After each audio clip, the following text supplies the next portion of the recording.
Ah, good evening, everyone. Malice last here, and I think it's time we get back on the King's Quest track, you know? When we last played, we went and pretty much mastered King's Quest 2, looking for love in all the wrong places. I know that's not how it goes. Now we're gonna play King's Quest 3. To err is human. To hair is human. Oh boy. I prepared myself for this game, but I try not to know anything. So, let's just dig right in.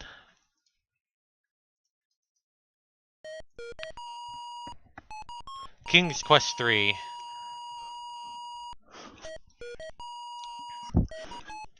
1987. I think it came like a year or two after like King's Quest 2.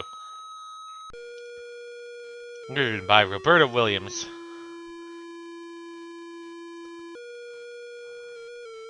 Oh god. The ear. Ugh. Hello there, Ivyline. How's it going?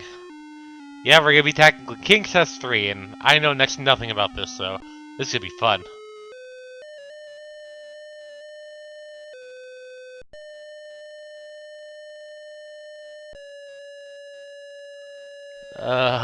The ear noise.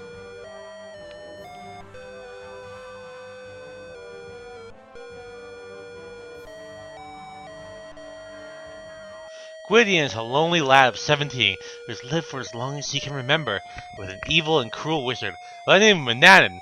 Gwydion gazes upon the countryside of Lewandor with longing, wishing he were free to leave, but alas, such is not the case. Manannan treats the poor boy like a slave, ordering him about, constantly threatening him, and refusing to even let him leave the premise. Often Gwydion wonders who he really is, and how he came to live with the old wizard, but Manannan offers no help in that area. Hey there, Mini Makoto. Suddenly, the front door opens and out stalks Manannan, the wizard. Gwydion! He shouts harshly. Oh no, Gwydion rushes to his side, afraid of maybe in trouble. Why are you not working, boy? The wizard sneers. Gwydion mumbles a faint reply. The kitchen floor is filthy. Manannan grumbles. Go sweep it now! Turning on his heel, the wizard re-enters the house, slamming the door behind him.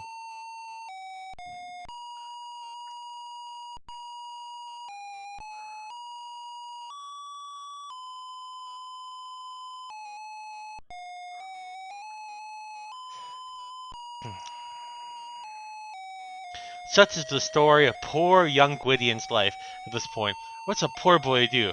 Oh well, the resignation. Gwydion obediently follows Manannan into the house. So this is a massive departure for King's Quest 2.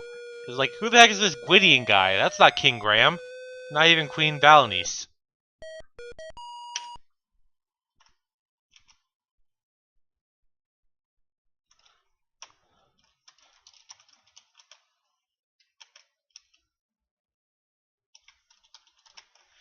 This is the main entry room of the wizard's house. The front door is the cell. Creaky stairs go upstairs, and the doorways lead to north and east.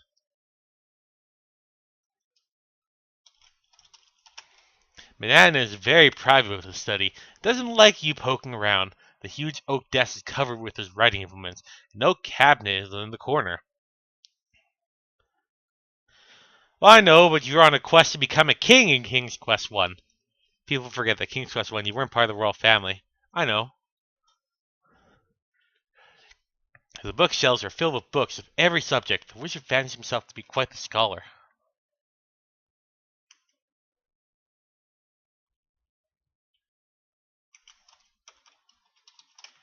This is where Manannan eats his meals. You, of course, are not supposed to eat here. You eat in the kitchen. There's a pine table and benches large enough to seat at least 10 people. The wizard has never had any guests for dinner. So, this wizard's kind of a douche.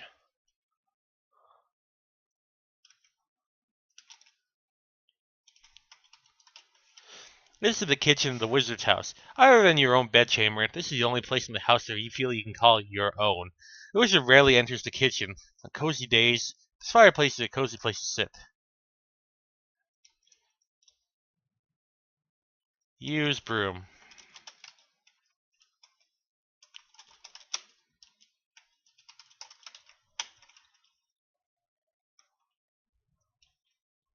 He asked us to clean it.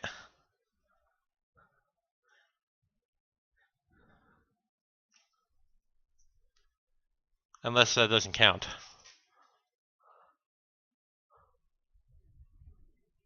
Yeah, we're just a poor slave boy. We want to do more in our life, but we can't because this guy's a complete jank. Also, we're going pretty slow.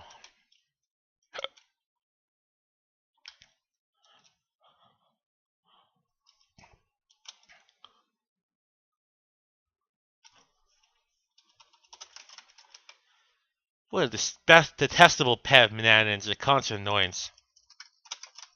Talk cat. The cat stares at you with cold eyes, and his tail twitching slightly.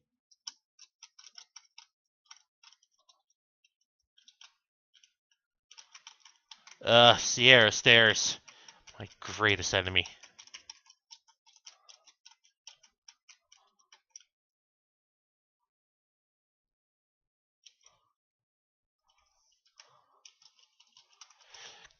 This is your pitiful bedchamber. Compared to Manannan's fine room, yours is almost a cell. The bed is hard and comfortable, with only a threadbare blanket, a small flat pillow. The other furnishings are junk. If you have poor Ziz, it's your own haven, so the wizard never enters it.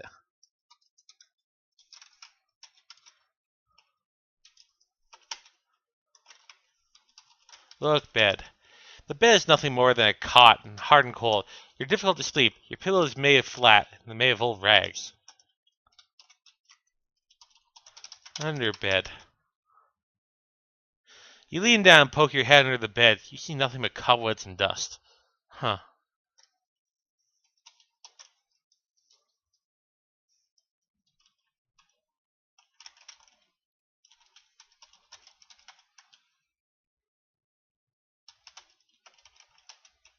You have nothing of interest in your dresser drawer. So yeah, we're pretty, not much we can do right now.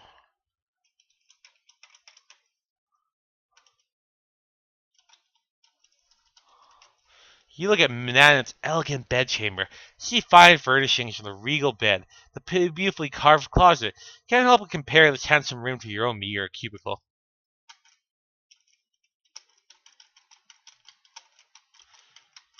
So we have to be at his beck and call right now.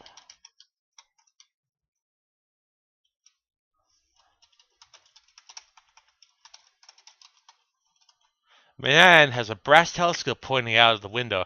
It's well polished, and he uses the telescope to keep tabs on the sinisterity of Ludendor. You've entered the musty tower of the old wizard's house. A polished brass telescope is directed out the window. From here, Manannan spies the poor occupants of Ludendor. That cat's gonna kill me, I know. King's Quest chairs, stairs. Why?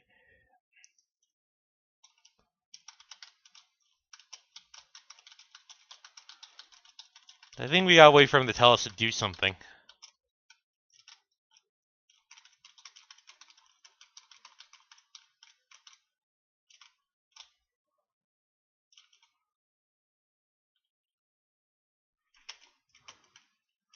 So, yeah, we're at the top of a mountain. A low mountain raises from the forest of Lewandor to the cloud-encircled peak. Here the somber house of Manannan, where you and he reside. A couple of chickens strut around their chicken coop, as all chickens do. They peck, scratch, and cluck. The poor things. They'll end up as the old wizard's dinner one day. There'll be a bag of chicken feed behind the fence, beside the chicken coop.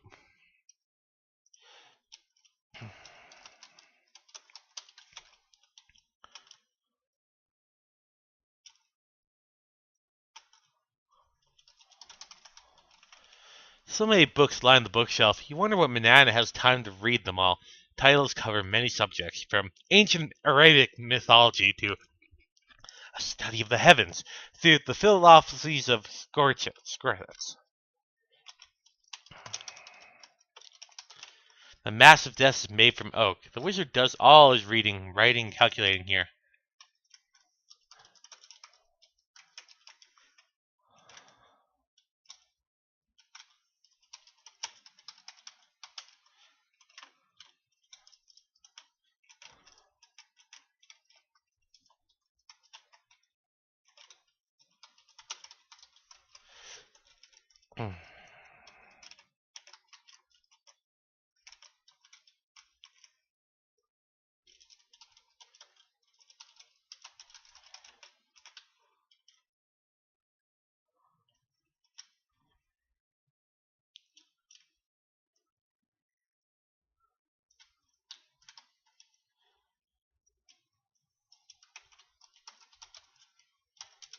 Oak table. It's a heavy oak table where you prepare food for the wizard. Right now there's a loaf of bread, some fruit, and a mutton chop on the table.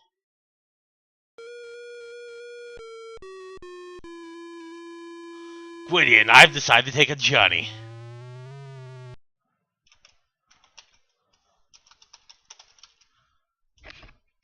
So I believe this is when we can actually do stuff. Because he's out of the house now. Not for sure for how long.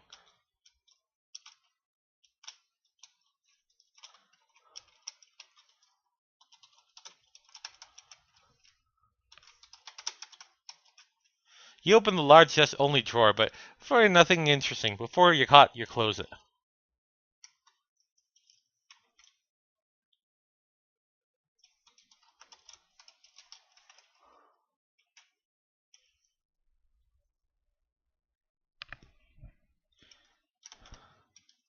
I know there's something hidden here, but what?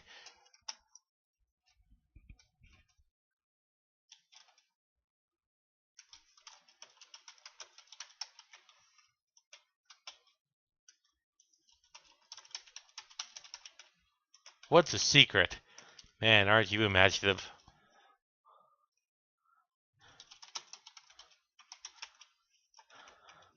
I don't have anything. This is gonna be fun because right here, this game's like one of the harder ones in the series.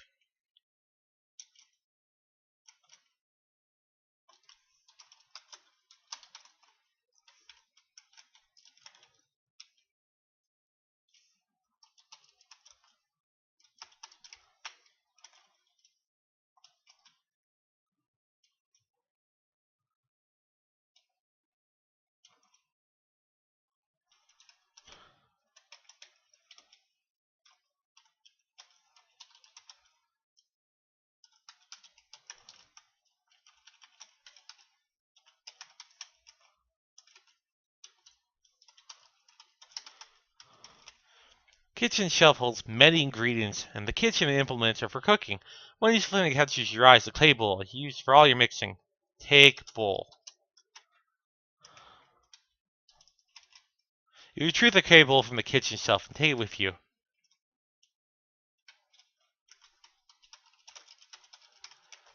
The two barrels only contain foodstuffs. They're too huge to move.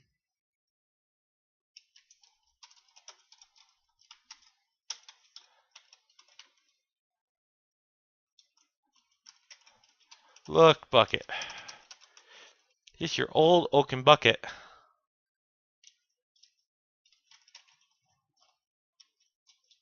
Look, table.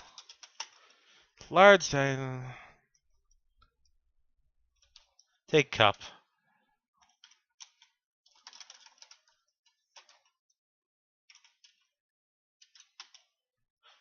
Welcome to the stream where Malice spends an hour trying to open a trapdoor that doesn't exist. It does exist!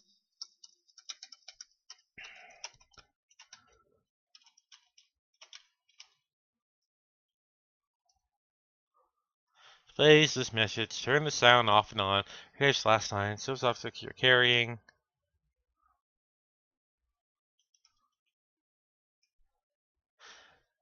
Now, you have to get ye flask, but it won't let me get ye flask.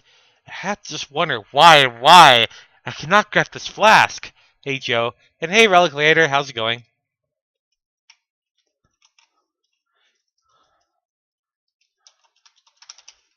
So, for those who came in late, we are a slave boy named Gwydion.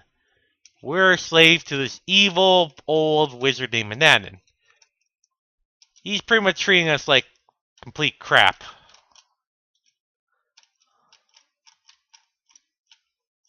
Oh, God. Stairs. So, and he just left on a journey, so we got some time to explore the house.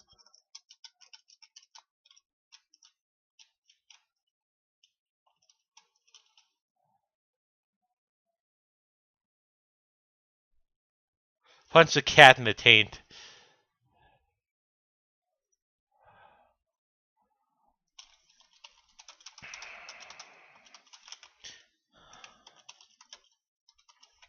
Banana chamber paws on the floor beside his bed.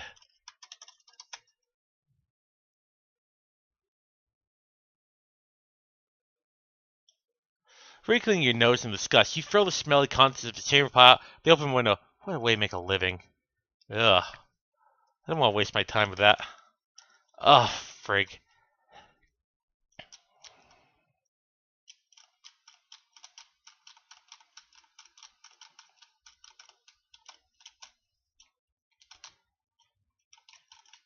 So I have no idea what we gotta do right now.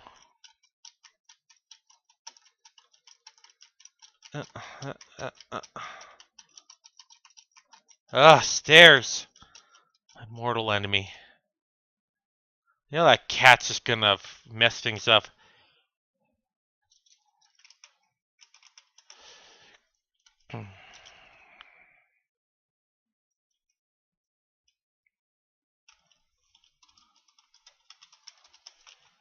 Imperfections in the glass make your reflection wavy. Nevertheless, your rags show it all too clearly. But though in rags, your face is handsome and your body strong.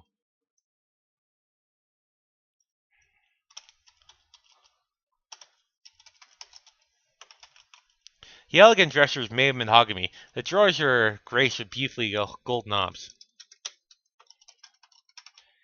Quietly open the dresser below the closet, you discover nothing that interests you.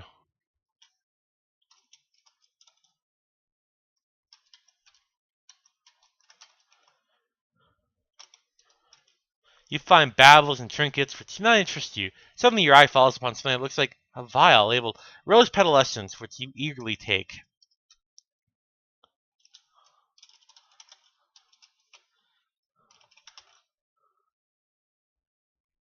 A hissy spoiled bitch.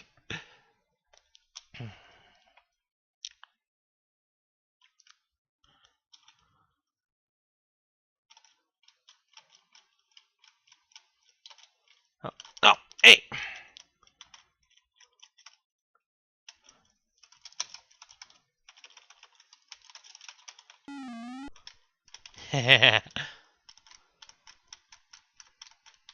Get that cat out of the way.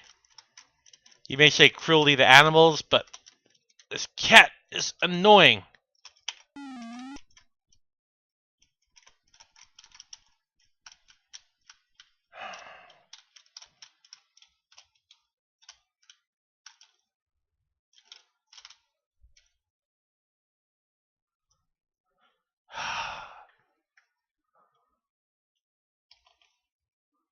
Okay, now the cat's gone. I'm not kidding, now that cat is possessed. Oh, it is not possessed. Maybe. Uh,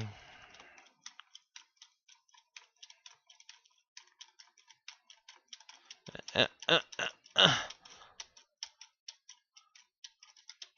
Sierra Slayer stairs! I'm gonna take that fly.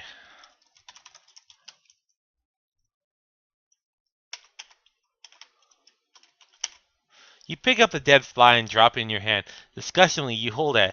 I don't want to carry around a dead fly. You think picking off its wings, you throw the rest away. Fly wings. What's that star right there?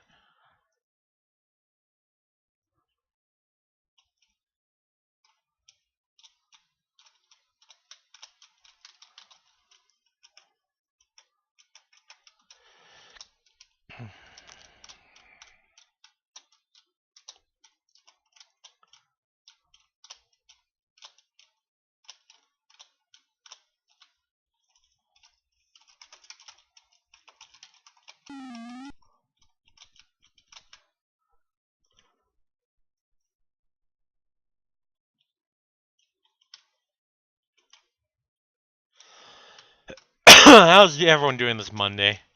A good day and everything, all things considered.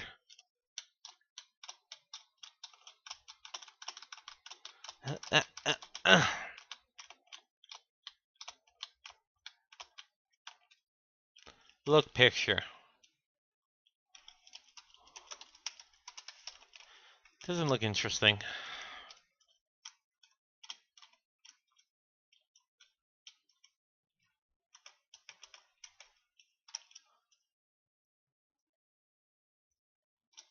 look garbage.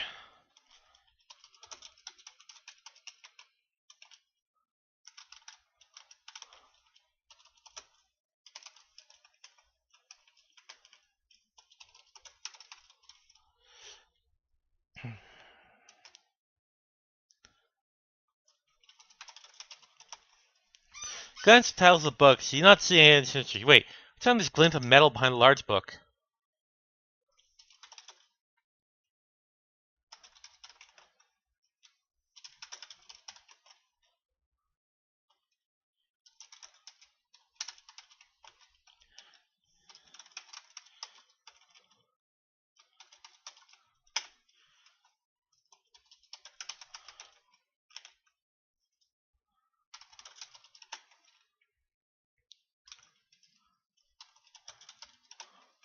Carefully examine the bookshelf. You notice a glint of metal behind one of the huge volumes.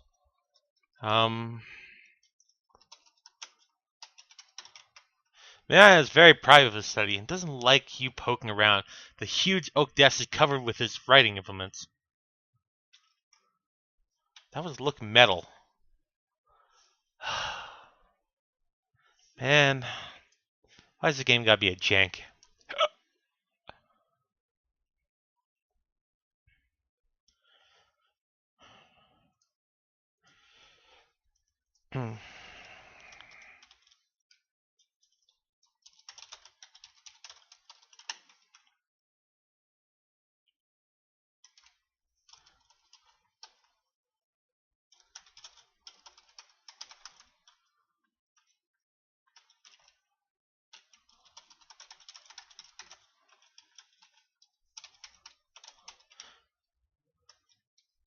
You're not being very helpful.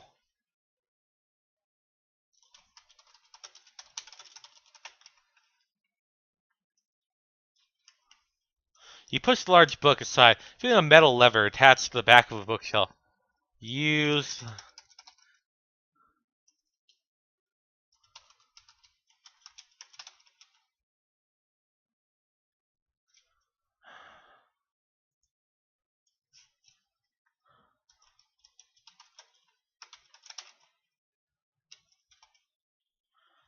Game?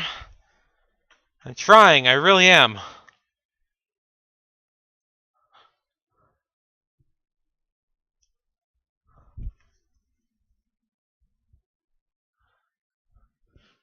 Oh, God. I'm making some progress, I really am. So, move book.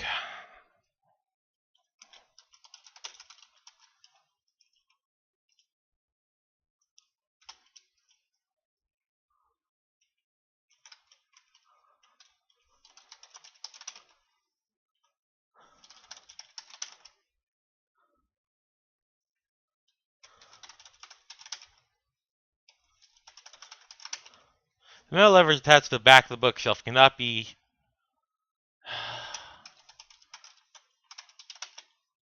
Oh, come on.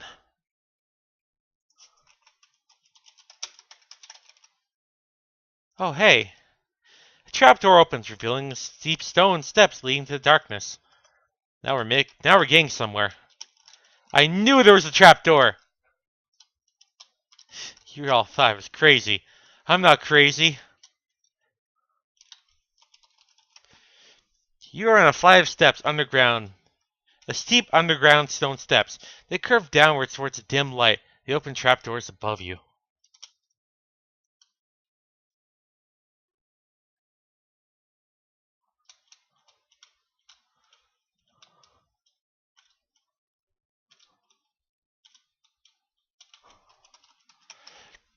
You look in awe at the torchlit underground room. It appears to be a laboratory. A wizard's laboratory. Against the earthen walls, there are rows of shelves holding numerous jars containing strange, unknown ingredients. Shelves also hold skeletons of small animals and birds, some human skulls and bones, and other odd instruments. Who's used who y- who used do you not know. Against the earth is the wall, a massive oak table, and a spacious worktop. The narrow stone steps lead up to the wizard's study. Alright, let's look around here.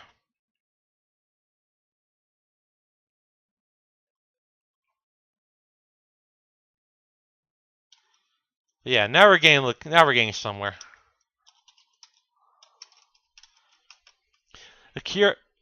You curiously gaze at the strange jars of ingredients, the animal and human bones, and other odd implements which line the rows of shelves. You see jars of ingredients resting on labeled shelves, shelves bearing such ghastly names as powdered fishbone, nightshade juice, mandrake root powder, saffron, toadspittle, and toadstool powder. Huh. Against the earth wall is a massive oak table with a spacious worktop. Atop the oak table is a large leather-bound book, a mortar and pestle, a little brazier holding charcoal and flint, plus measuring cups, beakers, flasks, and stirrers. Lookbook. Covered in gold trimmings, the old book's leather cover is cracked and worn. The page is yellow and brittle. The title, however, is clear, The Sorcery of Old. You eagerly thumb through page after page of what you assume to be magical formulas, thinking of the old handwritten faint, barely readable. Most of the formulas are indecipherable, but a few are in a language you know. You treat the old book with great care. You can tell it contains recipes for some very old and powerful magic spells. Your hands shake as you realize this book could be the key to your escape from the evil Manannan.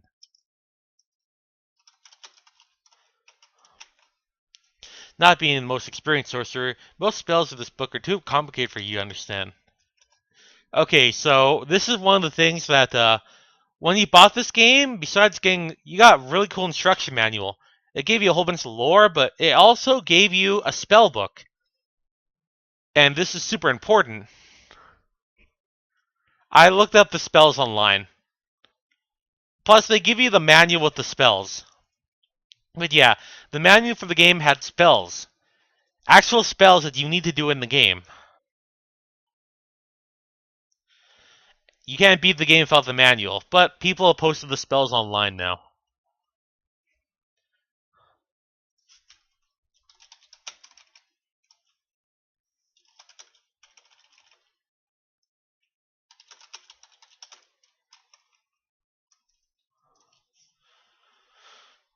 So, the spells that we can cast so far: understanding the language of creatures, teleportation at random, transforming another into a cat,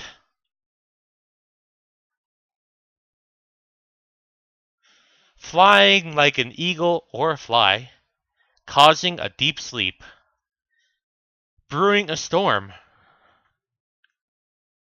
becoming invisible.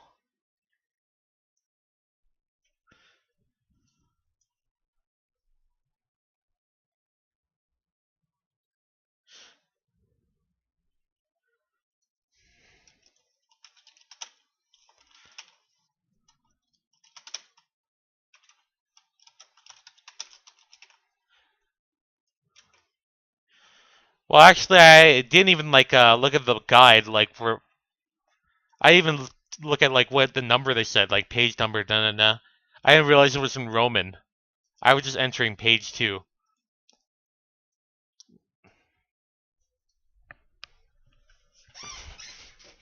So just chill, okay? You know you must work with the utmost care. Every step is critical. Each must be done in the proper way, proper sequence. You'll tremble with anticipation.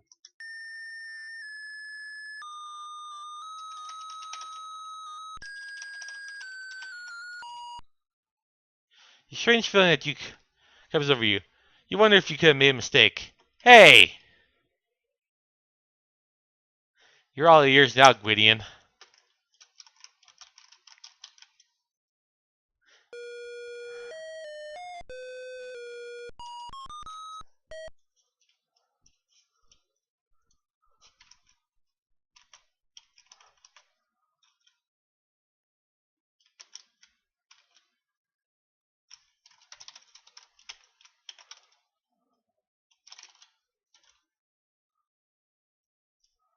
Wait.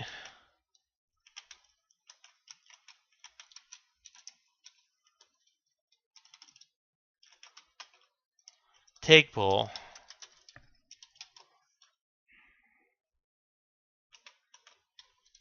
So I noticed from my inventory, the fly had a little star to it, next to it. I think it means Manan probably doesn't like that.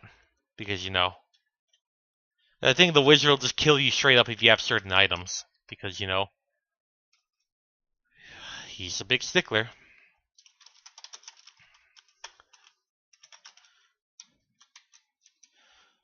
Alright, now we got a lot more time. And now I know what to do.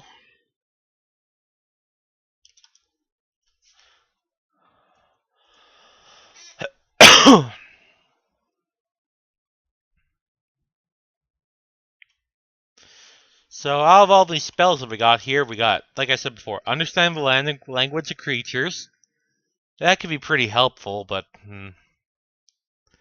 teleportation at random.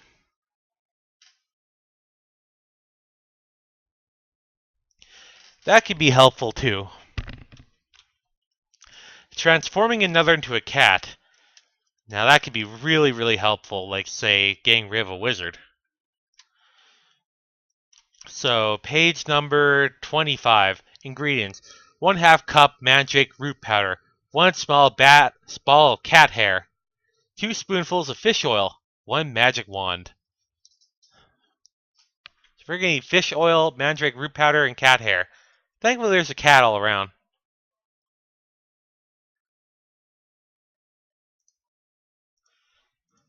Flying like an eagle or fly.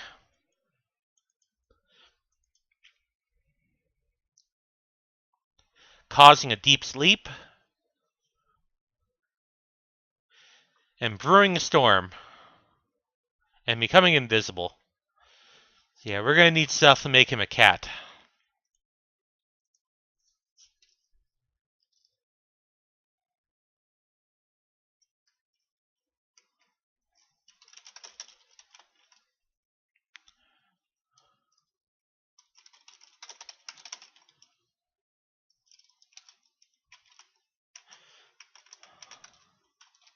Hey.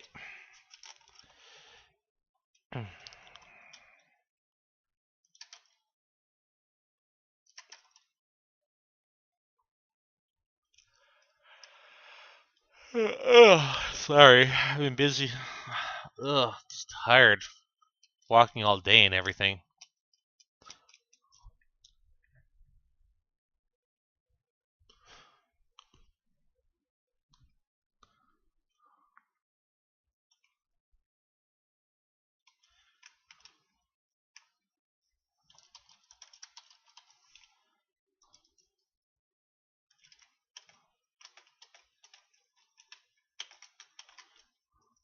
Look, the wizard desk is curious and empty. You have no further interest in the.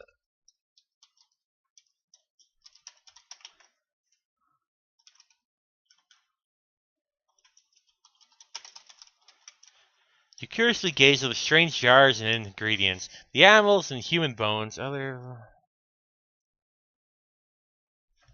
Wait. 1/2 cup mandrake root powder. It's there. Okay, so we just need fish oil. Where are we gonna get fish oil? And we still need to find a magic wand.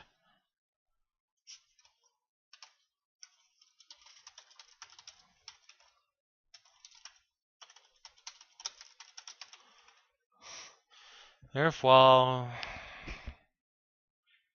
large living room, a mortar and pestle, a little brazier holding charcoal.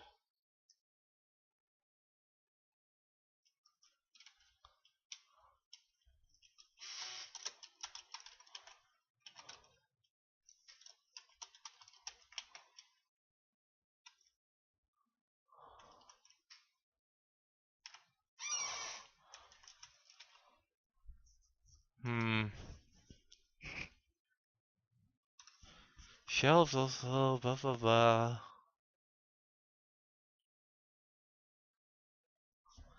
Look, study.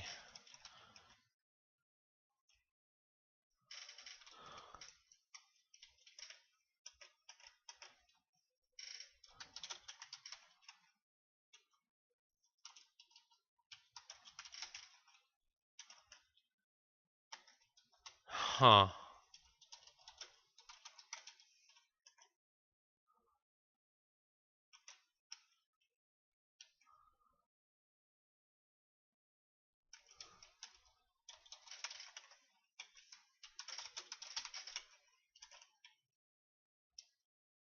There's gotta be something here. Ah.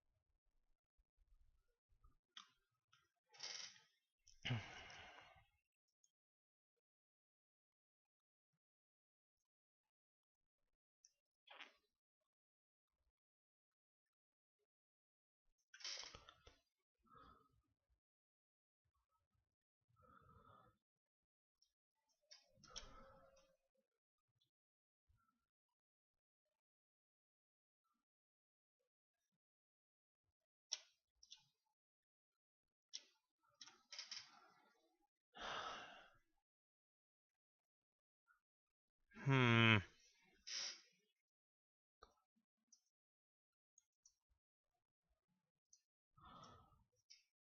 Have you tried the Royal Final Fantasy demo? No, I haven't. I didn't even know it's out. Look, table.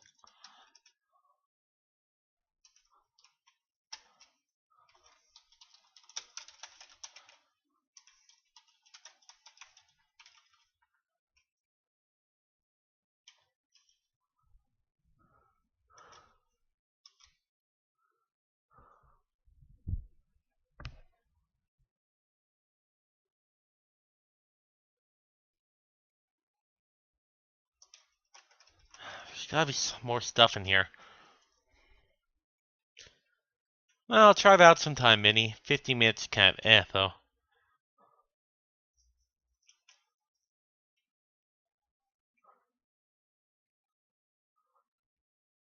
Shelves also hold skeletons, small animals, and birds, some human skulls and bones. Instruments.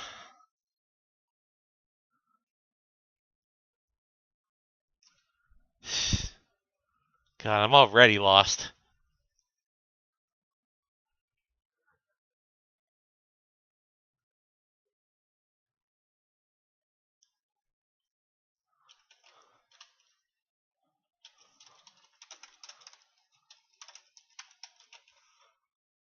What's God?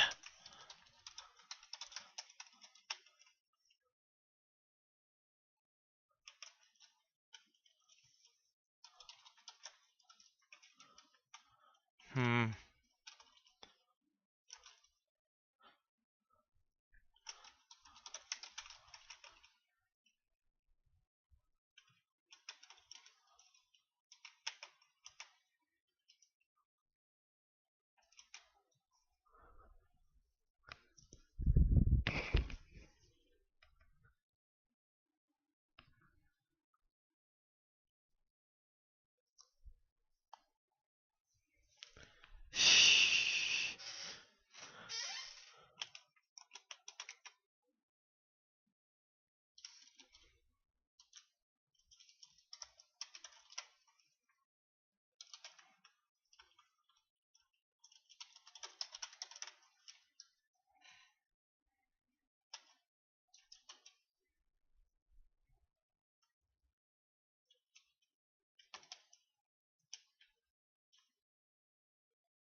Well, we at least know we need to get cat hair, so we'll find that dang cat and take it.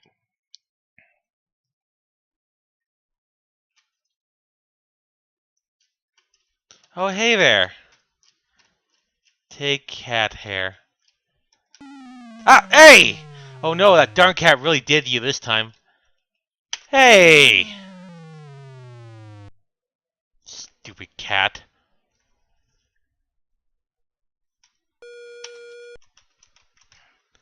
Ah.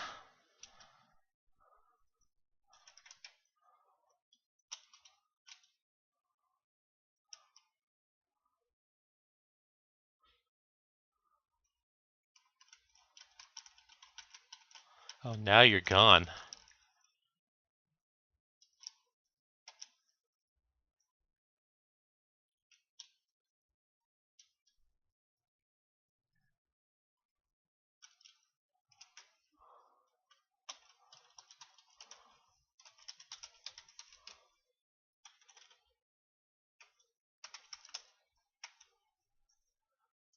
Oh no, I spelled cabinet.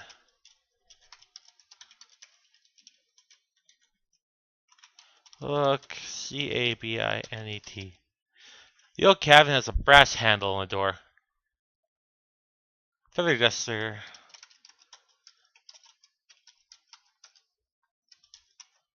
So I turn the handle. Unfortunately, the door is locked. Darn.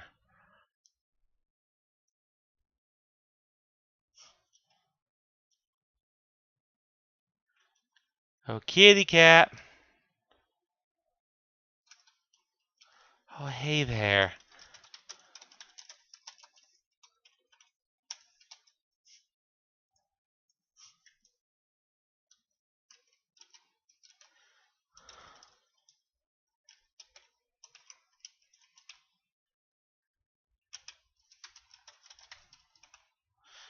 Nimbly, you grab the nasty cat by the scruff of its neck, folding its needle-sharp claws. Now that you have it, what are you going to do with it? Take cat hair.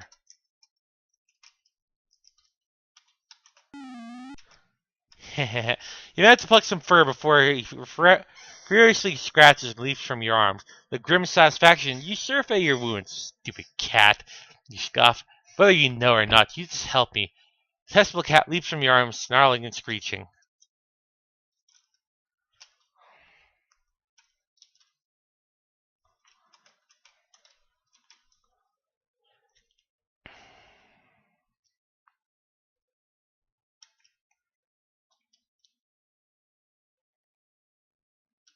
I'm gonna check his room and his study.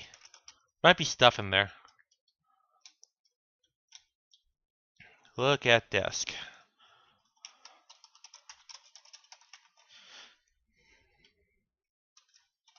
Look paper.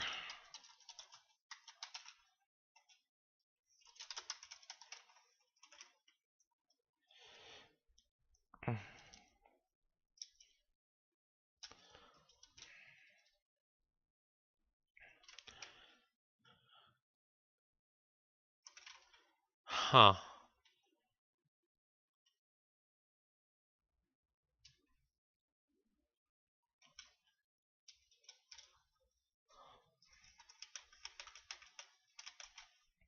Time is of the essence.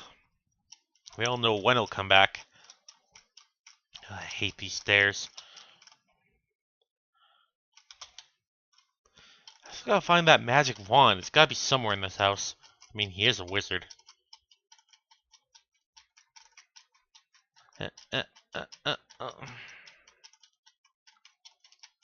Maybe he's under his bed.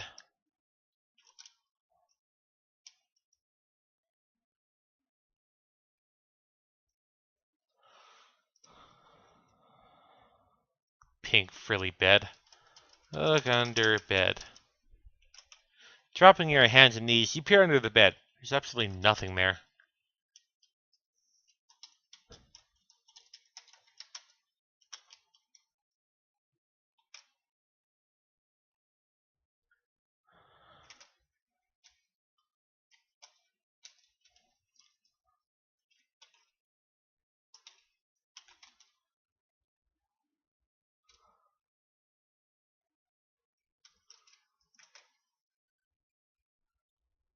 The vanity drawer are many interesting things, although the wizard's hand mirror may come in handy. You grab it, then close the drawer. So... Alright. Oh, the rose essence is now like, ugh. So he probably knows we had something on him, on us like that. Let's get that cat out of the way.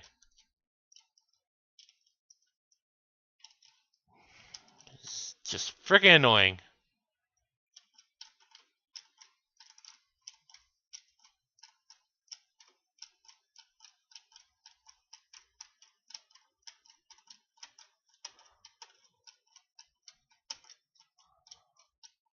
Take fly.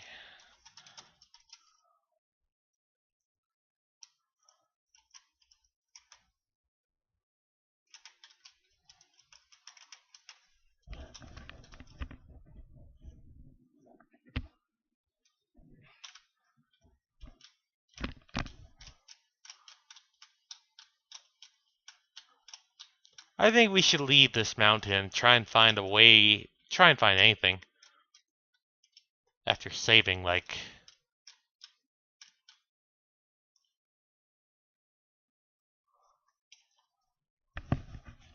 Cause we gotta find some fish oil, and that magic wand.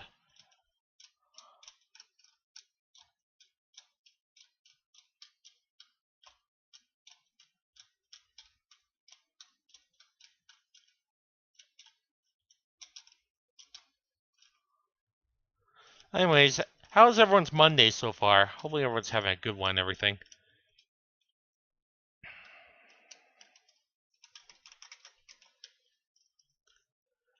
Like I said, lots of running around today.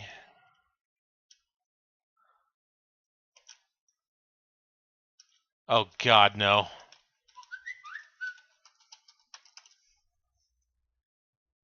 Oh god, no. No, it's the return. It's the return. I can't do this.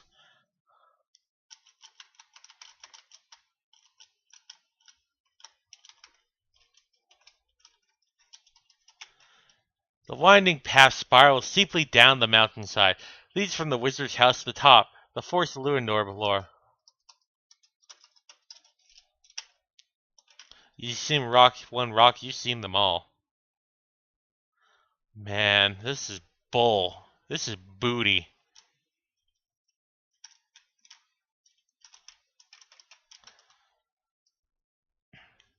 Hey, this part's behind friggin' rocks. No!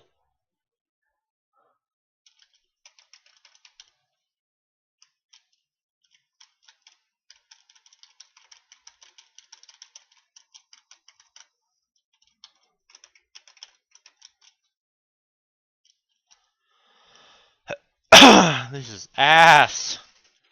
Don't make me do this game. Okay, that wasn't that bad.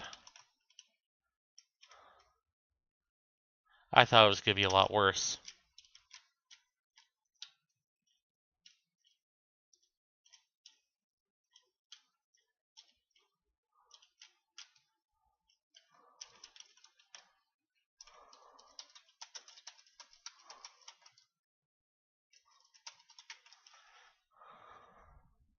The low mountain rises sharply from the forest floor. Its jagged peak encircled by dark clouds. A treacherous path winds its way up the steep mountainside. You and the Wizard Man live at the top of this peak.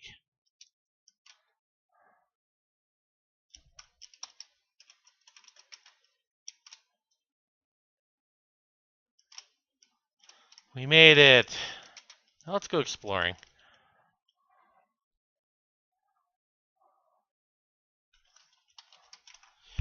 The many beautiful trees bring a sense of peace to the forest. You've seen one rock, you've seen them all.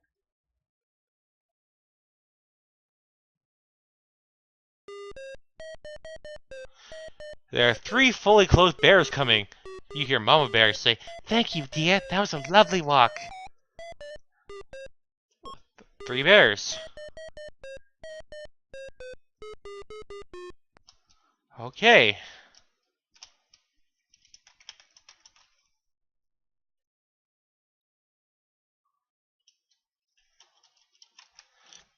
The soft, loamy soil of the forest here gives way to the sands of the great desert, stretching far off to the west.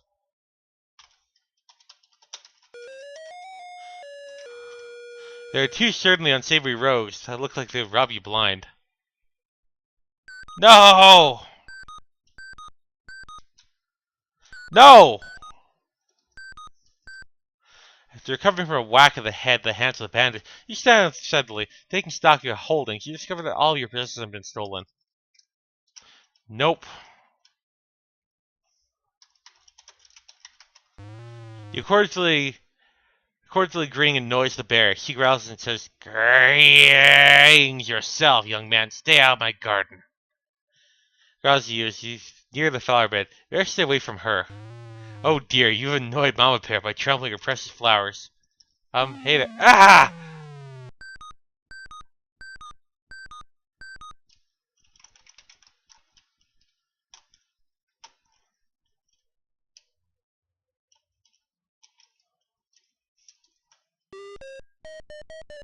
What's this? 3 clove bears? You hear Papa Bear explaining, "What a beautiful day for a stroll through the forest."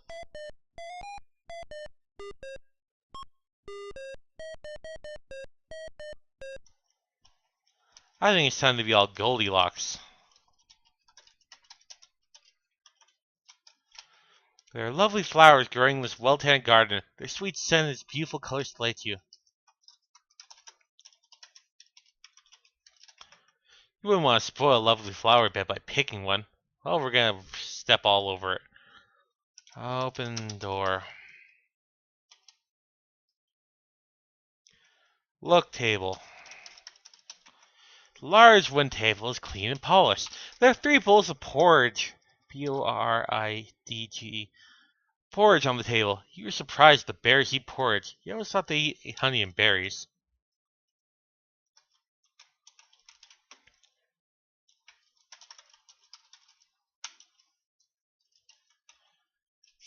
Frig. I'm the worst speller.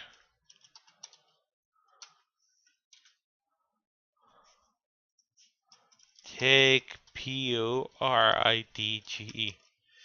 The bowl of porridge is just right. You take it with you. You're in the charming home of 3 bears. Mama Bear certainly does keep her house nice and cozy.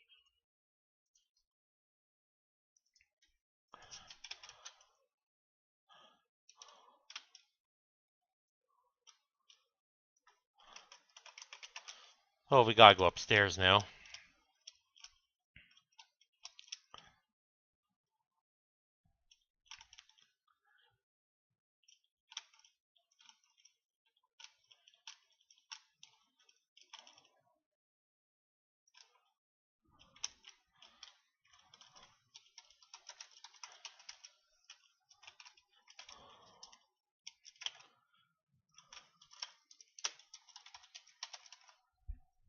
Open drawer.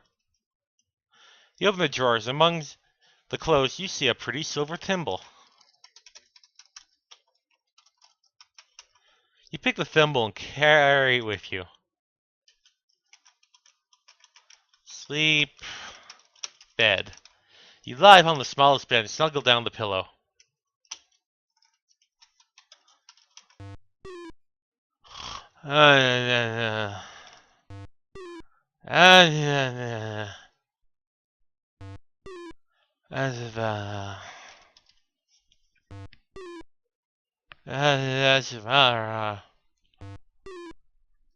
Oh no, Papa Bear has found you sleeping in Baby Bear's bed. You're in for it now.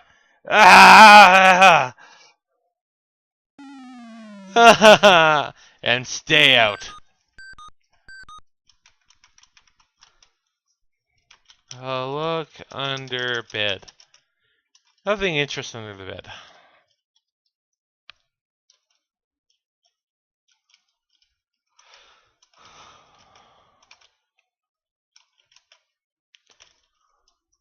You gotta be careful.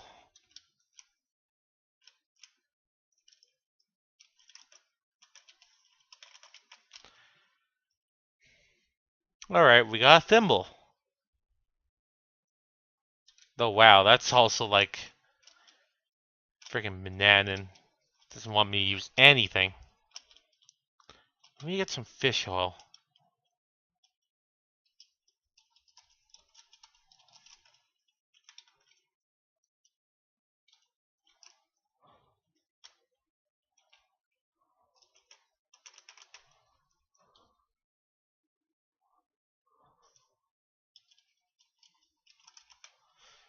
Many beautiful trees bring a sense of peace to this forest. See an impassable mountain in the south.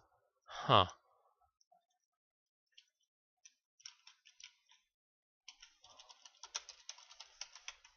There's a rustling stream flowing through the forest. Look hole. Just as it appears.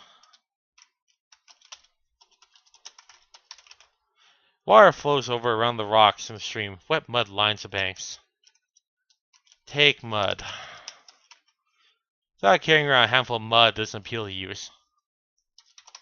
Mud with cup.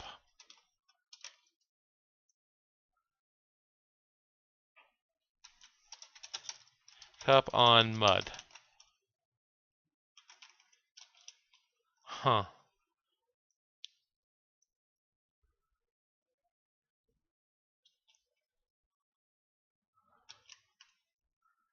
Look, tree.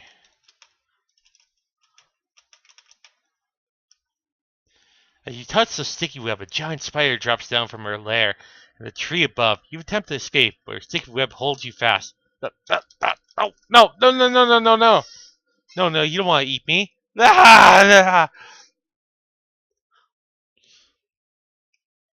Well, okay.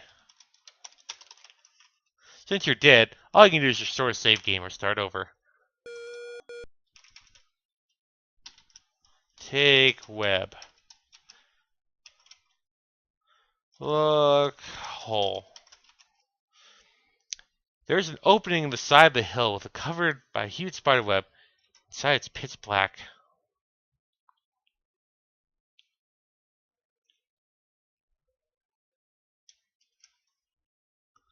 Look, tree. Look, rock.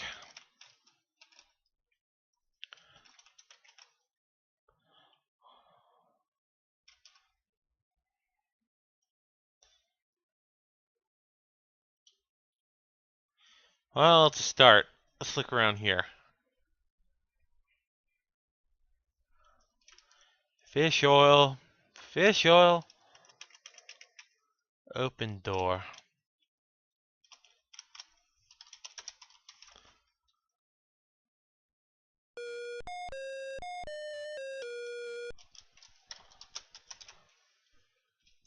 Good day to young man. Greets the storekeeper. What can I do for you?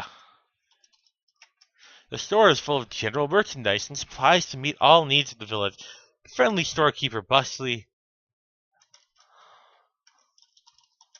Look, shelf.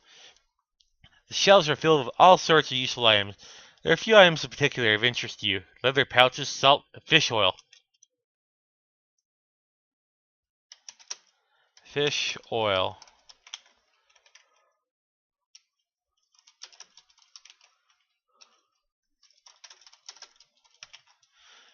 This is a business, not charity. You want to buy the things you want?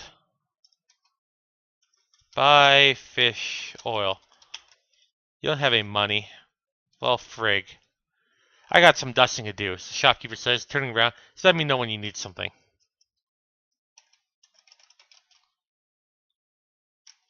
Well, we need some money now. Frig.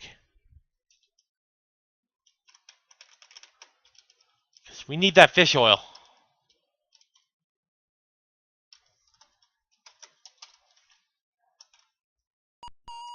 Oh my. She tosses her head and replies, "What'll it be for you, sir? A good old pot of ale? Oh, you rather drab rum? Aren't you the handsome one?" Okay.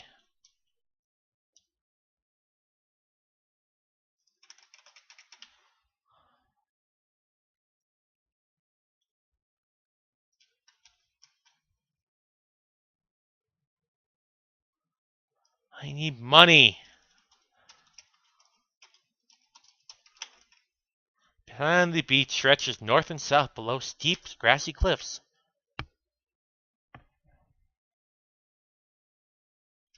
Look.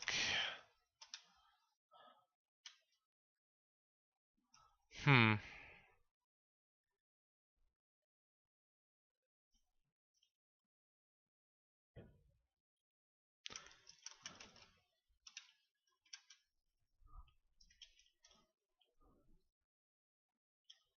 Oh, wow. We've already found, like, all the whole way around.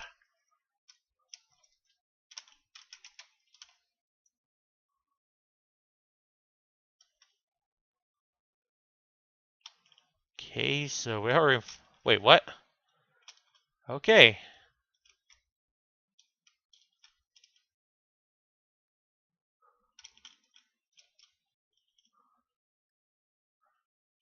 Not that much down here.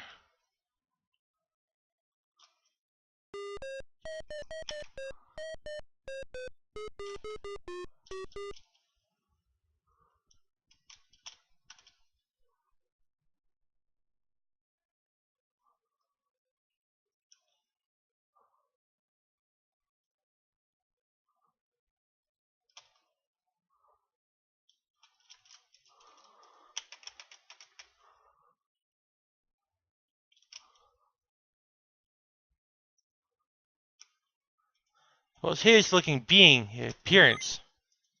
Uh-oh.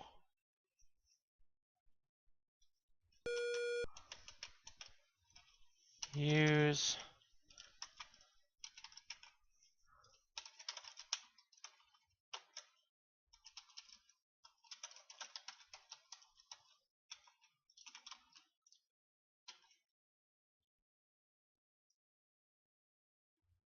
Uh, I do have a mirror.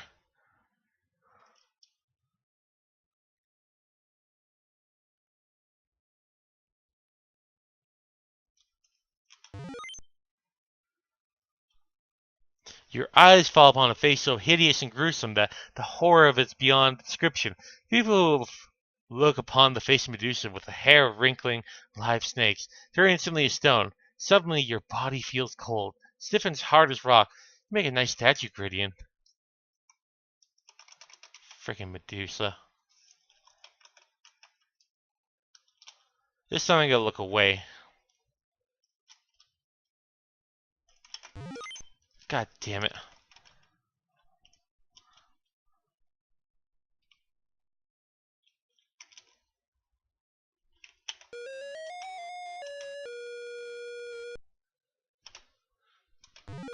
Oh no, Medusa's touch is like ice. A cold chill shivers down the spine, tearing to a stiffness that soon hardens. Medusa. Body's like a rock. You are now nothing but a statue.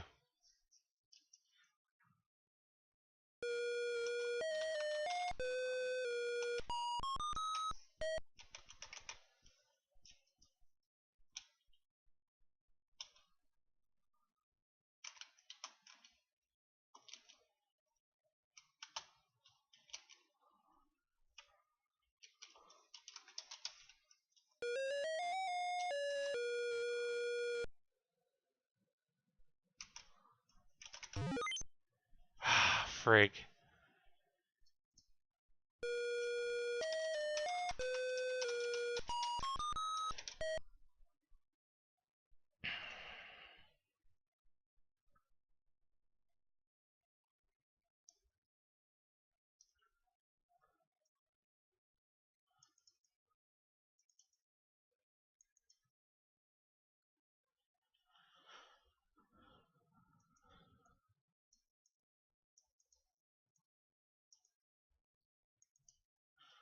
Maybe it's show Medusa mirror.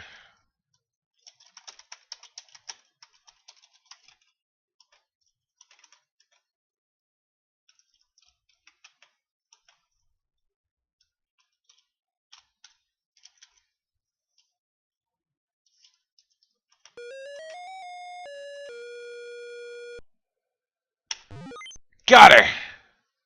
Averting your eyes, you aim the wizard's hand mirror at Medusa's face. A scream pierces the air as she beholds her own hideous reflection. Then, nothing. You dare look, Medusa has turned herself into stone.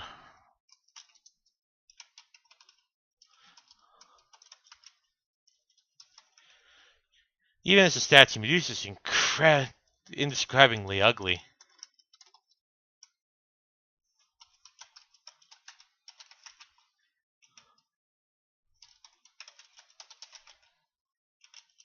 Well, that's self-something Medusa.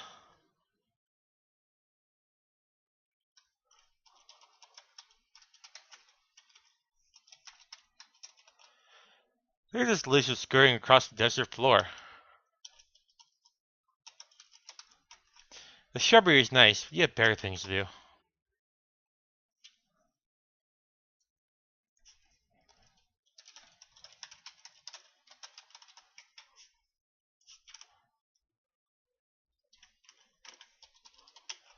You have entered the great desert. Oh god.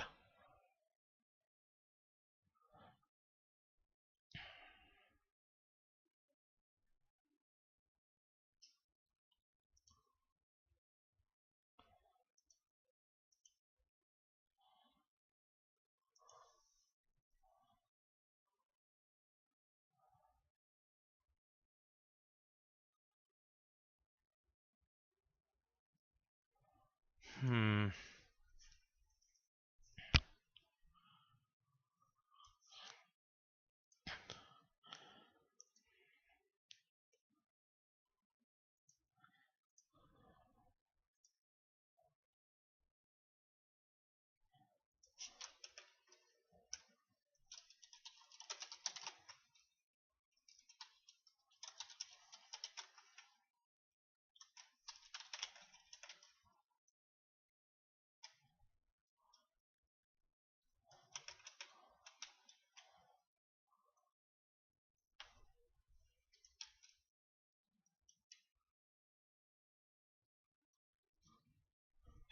Ah, man. Now what do we do?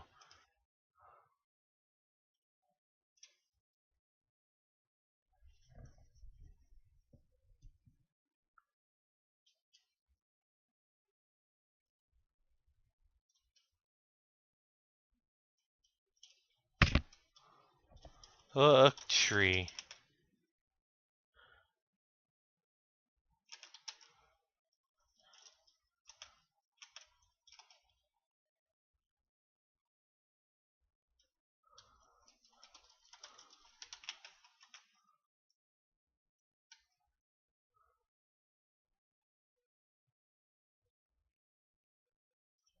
Ooh, look tree. You look upon the towering oak tree. You can only see large spreading branches and thick leaves. Looking down, you see small holes between the tree's large roots. Look hole. Huh. You lie down on the ground, look to the small hole. It's too dark to see anything. Put hand in hole.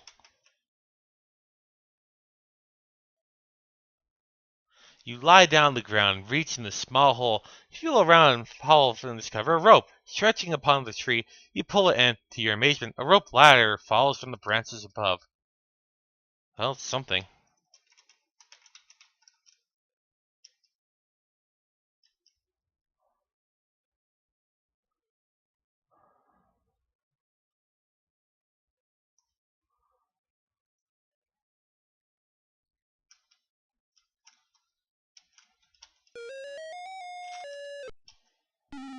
Ah! And then I died. But I found the bandits' hideout. Now it's gonna be trial and error.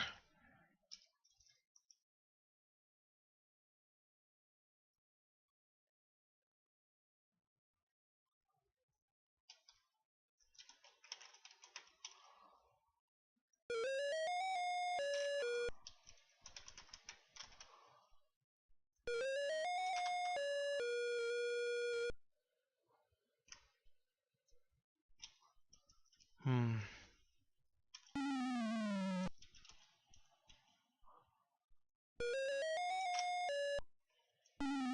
Where the heck was that guy?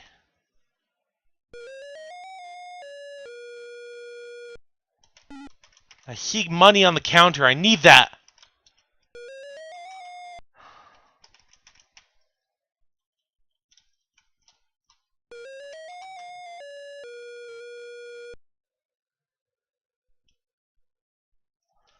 Frig.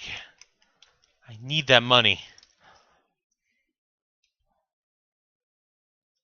I need the fish oil.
Frig.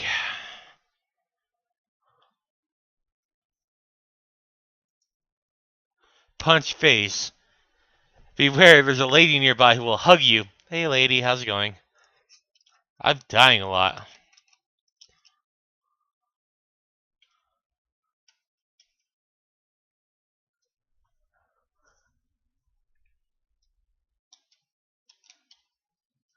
I don't think I can do anything right now. May I go back to when we started off?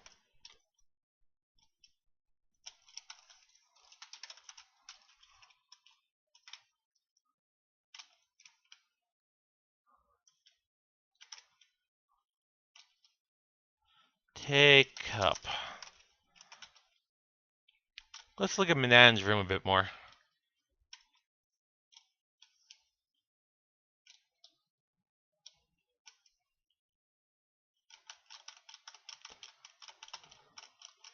I have a feeling.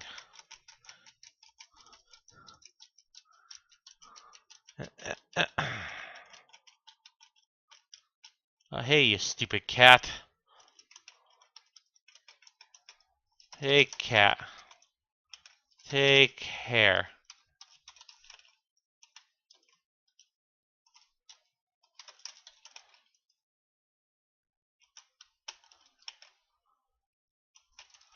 Take hair.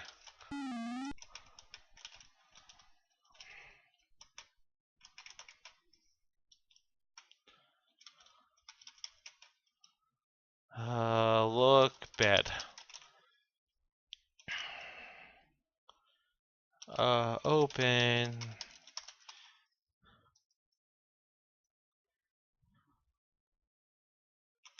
So we got his mirror. We need that for Medusa.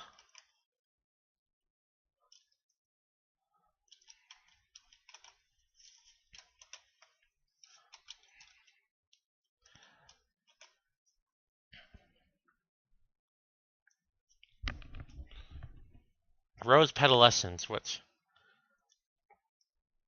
Don't forget, hide everything you find under the bed. Once the wizard comes home. Oh, yeah, that'll definitely come in handy.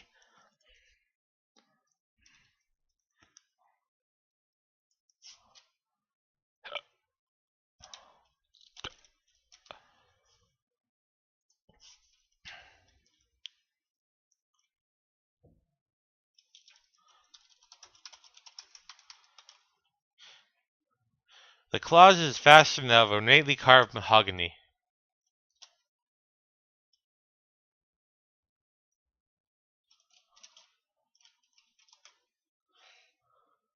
Something metallic on top. Take...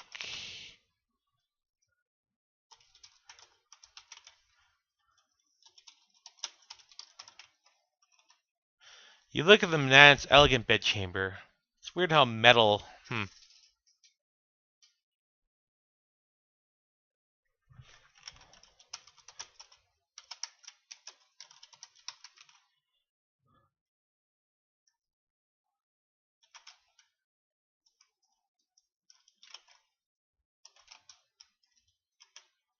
You run your hand along the top of the closet. Suddenly, you touch something metallic.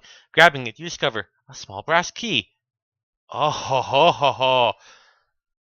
The key. There's something downstairs I can unlock. That said, I shouldn't be having that. Open.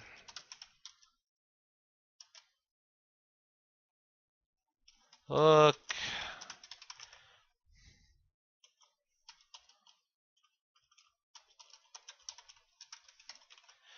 You shall see voluminous velvet robes, satin slippers, and peak hats on a soft linen ground. Anything behind it? You're startled to discover an ancient parchment scroll. Its ink is faded, but seems to be a map. Taking the treasure, you leave everything exactly as it was.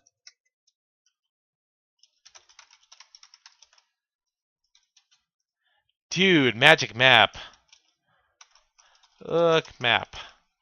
The magic map's ink has faded away. So far, isn't much help. Teleport? Dude.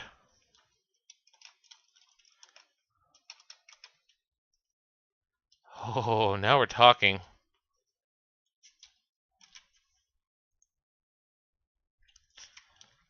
Now we're making progress.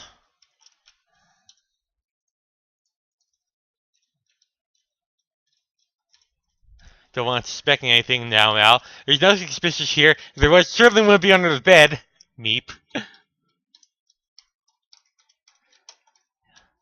You girls, you smart girls.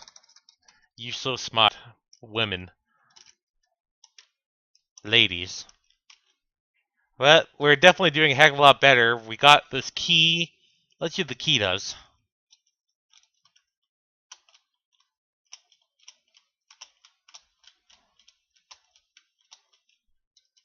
I'm not a woman. No, but Relic Raider and Lady Julia and maybe Makoto are all women.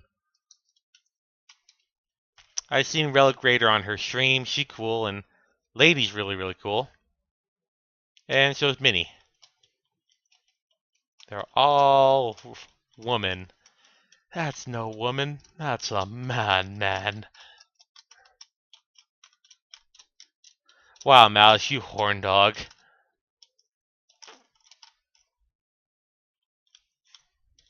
All the women flocking to your channel. I know, it's because I'm like nice and friendly and shit. Stupid. Hit cat. Stupid cat.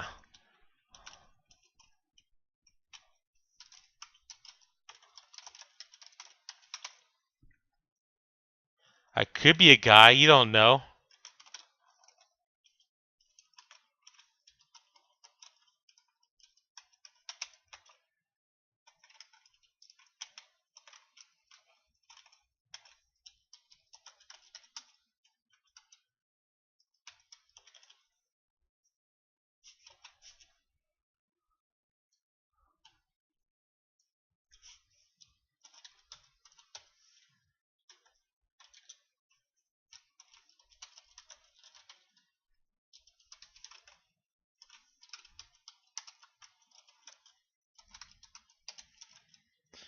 You unlock the oaken cabinet using the brass key. Inside, you find the wizard's magic wand. You can take it with you knowing it can mean death. You can take it with you knowing it can mean death if he finds out it's missing. Dude.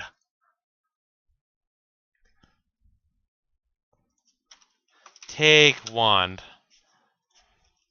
After closing the door, you carefully relock it. Did I grab the wand?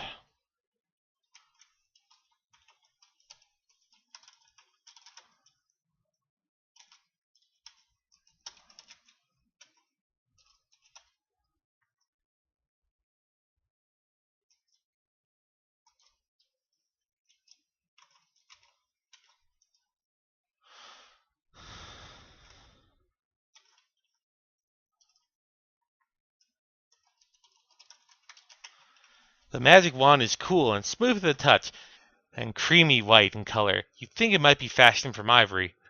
Okay, so one of the spells was a fly spell. Let's see. Understanding teleportation at random, transforming another into a cat, flying like an eagle or a fly.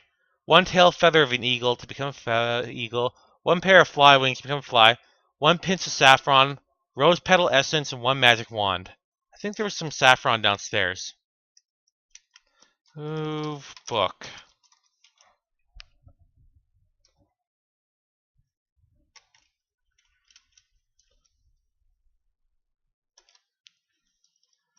Move lever.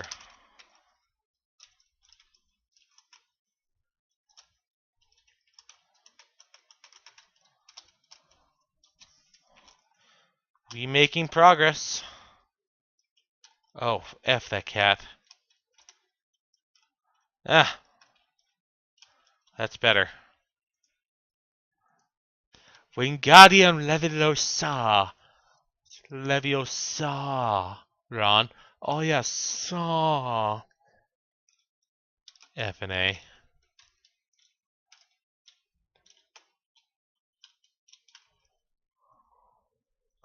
Okay, so let's grab all the items that we can get here. We gotta learn some magic. Ow. Look, shelf. Take...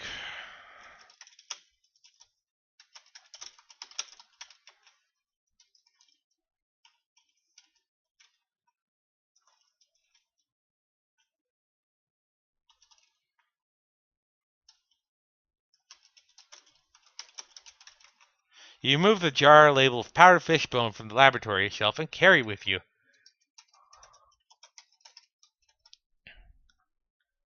How are you feeling, Mouse? I'm feeling a lot better, lady. Take nightshade juice.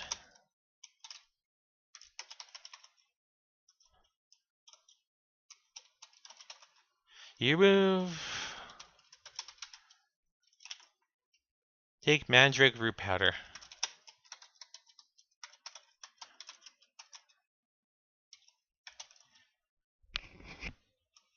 Look, shelf. Saffron!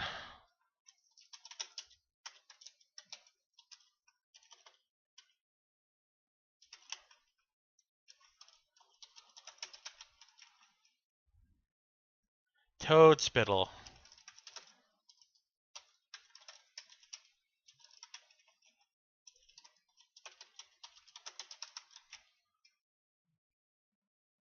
And toads, take toad.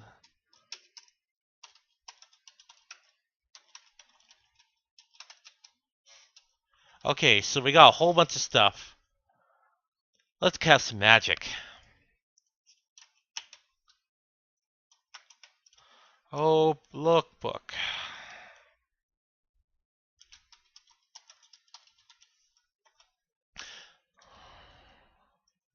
Open page 4. You know you must work with the utmost care. Every step is critical. Either must be done in proper way or the proper sequence.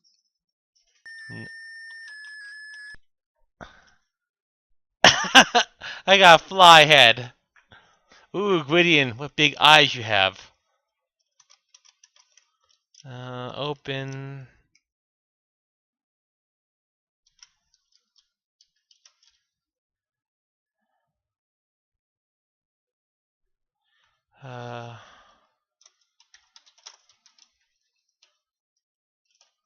Okay, so step number 1.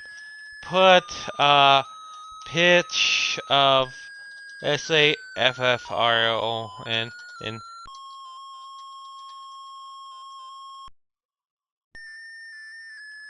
Put a pinch of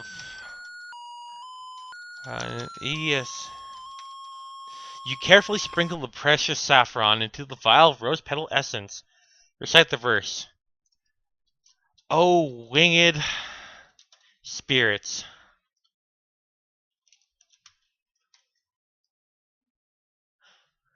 Oh, wing SP are set me free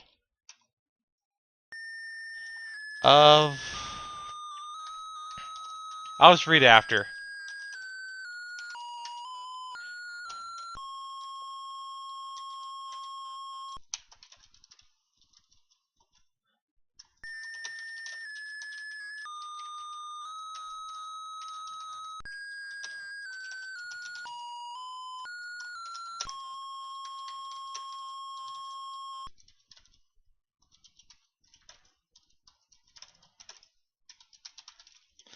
O winged spirits, set me free of earthly bindings just like thee. In this essence behold the might to grant the precious gift of flight. Wave the magic wand. You wave the magic wand over the vial of rose petal essence. Successfully completing the spell, you again look at the wizard's laboratory. Magic Rose Essence. You know the potions will allow you to cast a transformation spell. To cast a spell anytime later, dip Eagle Feather in Essence if you want to become an eagle, or dip Fly Wings in Essence if you want to become a fly. Turn you an eagle or fly. You not transform back to yourself. The spell will wear off after some time. You can use the spell as much as you like until the rose petal and saffron potion is gone. So use it sparingly.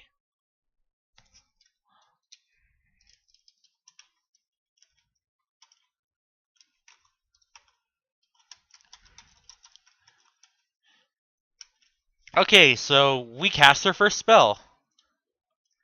Let's dip, fly, wing in. What's oh come on.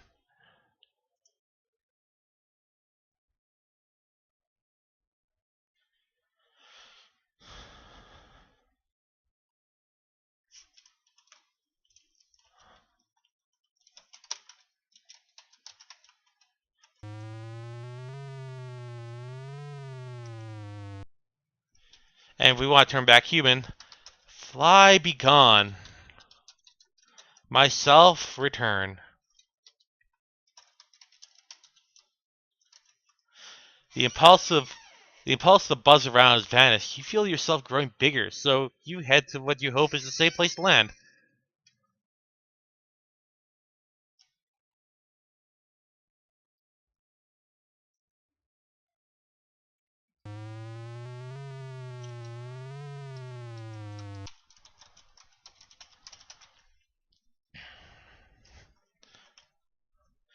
Magic. You know a fly spell is limited use, right? Well, that's why I saved before to use it. I just wanted to test it. I didn't try stuff out. God. I feel like I do something like to test things out and you get mad at me. Let's have a little fun with this game. But now I know how to become a fly. Don't know why she swallowed that fly.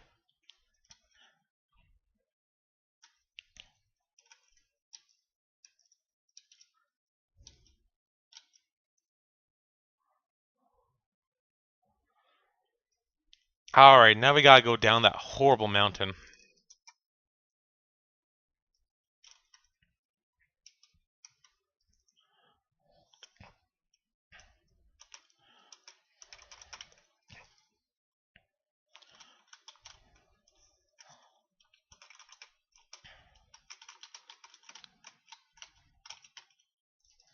Oh, wow. This part's ass, though.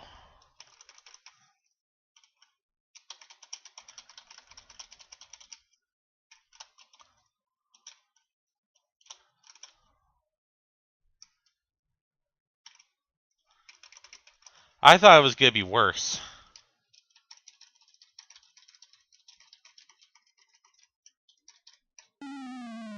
Ugh.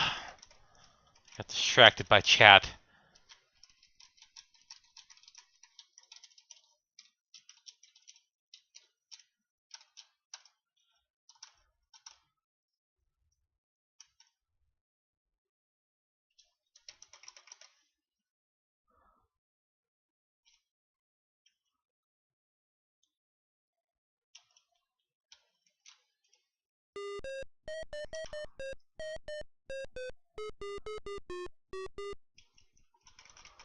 Let's get that porridge.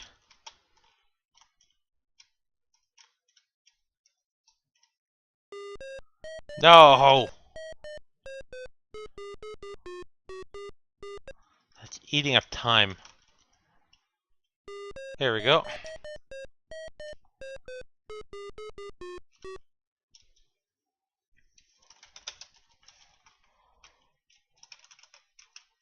Magic. Wait, what? Where's the porridge?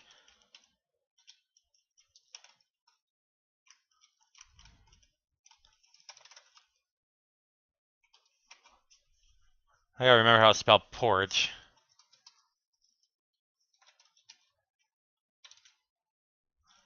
Take P-O-R-I-D-G-E.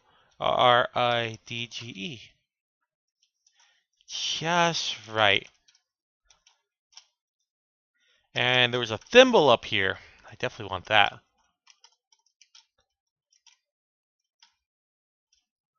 Open drawer.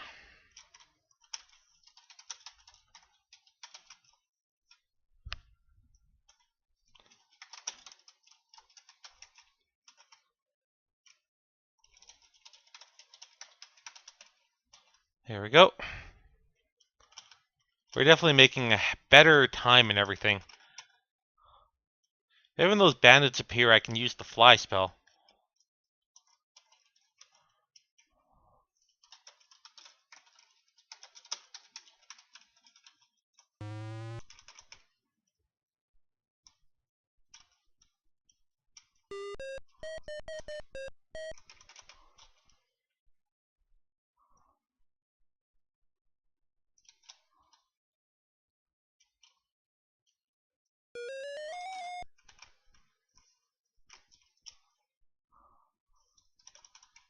No, I had it.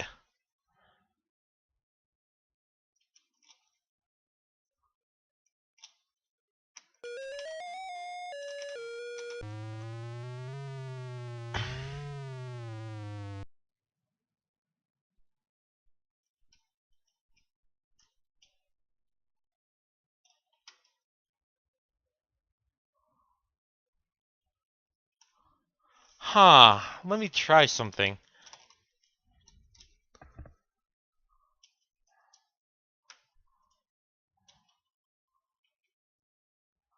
Put hand in hole.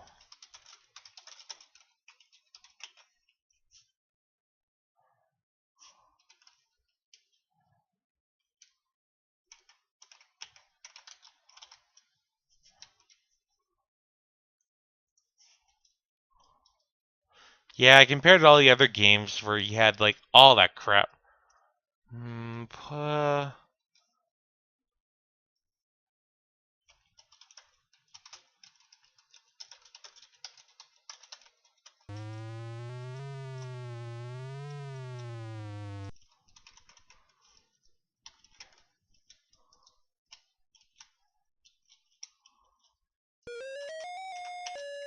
Hey.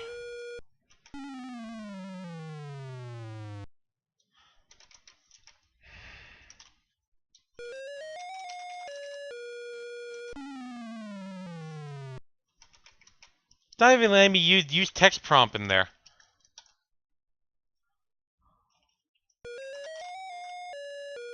Like, at all.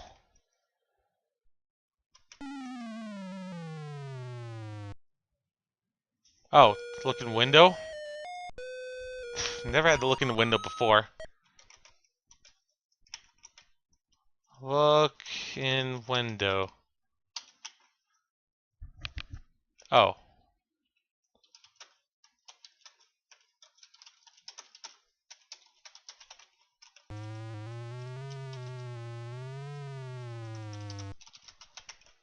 Buzz.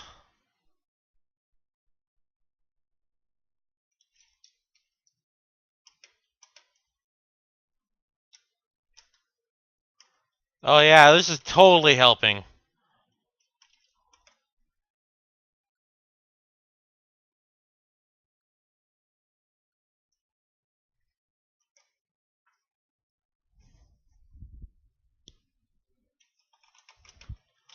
Look inside. Should be someone moving inside the treehouse.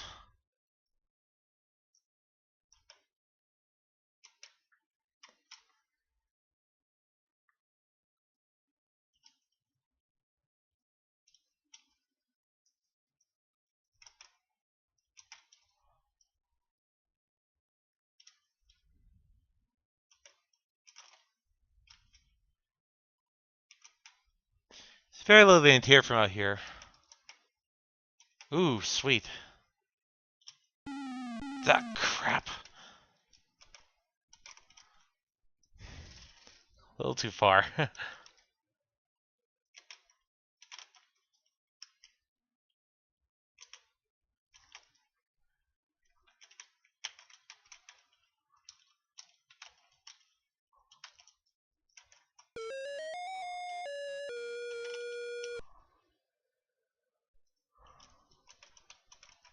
Take pouch.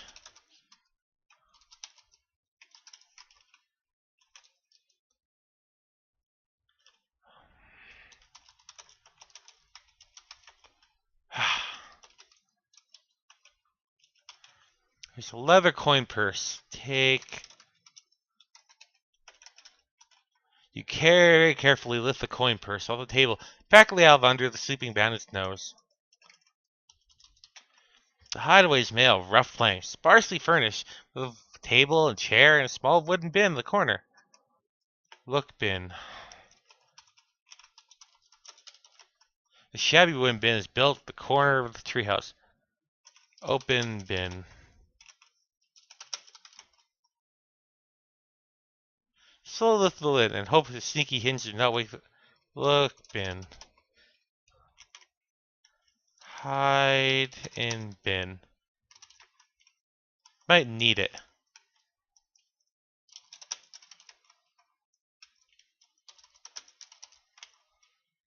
Nothing in the bin.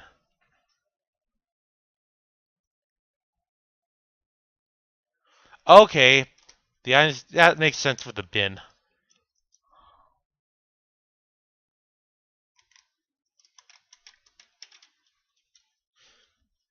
Well, that's true.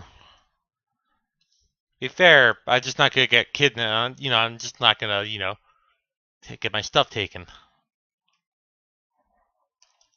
Alright, so now I got the money.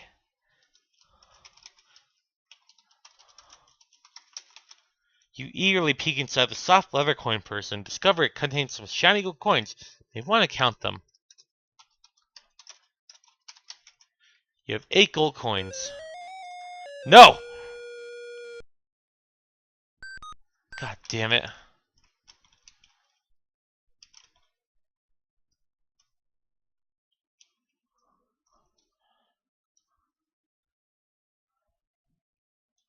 If I get hit, period, I'll just restart, because I'm not going to have to... I don't want to do that.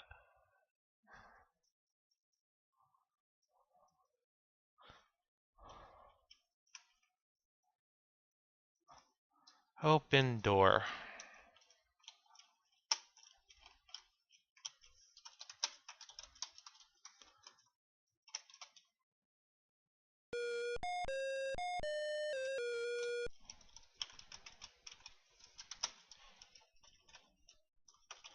Buy fish oil.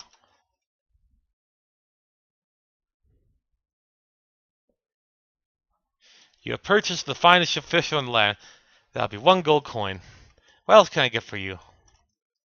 I'll just buy everything. Fuck, man.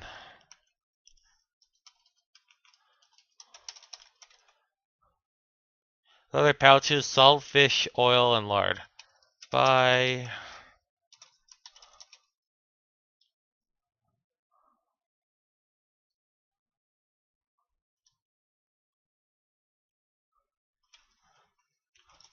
Buy salt.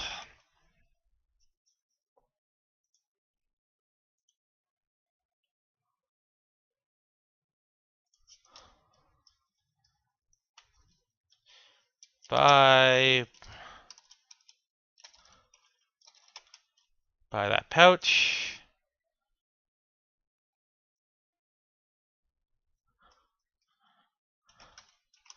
Look at dog.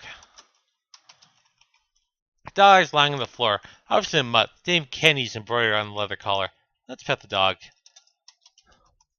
You pet him. Kenny licks your hand, thumps his tail. Appreciation. Small wild dog fur collects in your hand. You tuck in your pocket for later use. I got some dusting to do, the shopkeeper says. Aw. Nice doggy.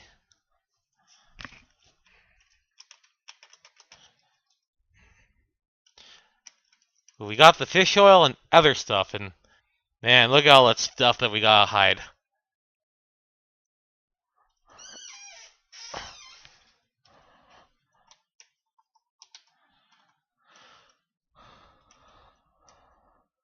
Let's go check out the tavern.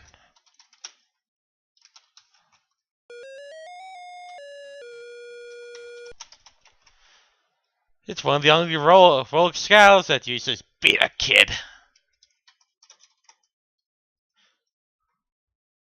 One of the surly-looking characters yells at the barmaid, "Wench, come over here with some more ale." "Keep your shouts on, you ornery buzzards," the barmaid yells. "I'll be that quick enough." Without taking her eyes off the 2 men, she says, "I'll be happy to take your order, but be quick about it. Those two are keeping me hopping.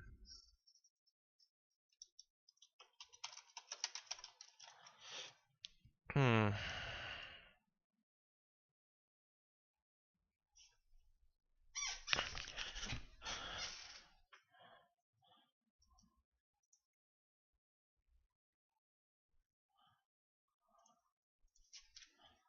Bottles of rum and wine sit atop shelves behind the bar.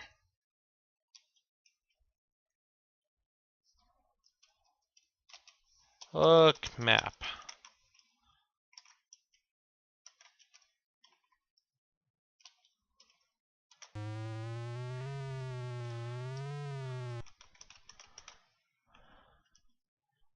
Alright, we got everything.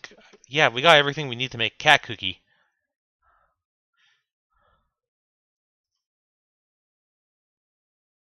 Hey, an eagle. You want to drop a feather, buddy? Be so cool. Just saying. Because we needed fish oil, cat fur, and the magic root, which we got.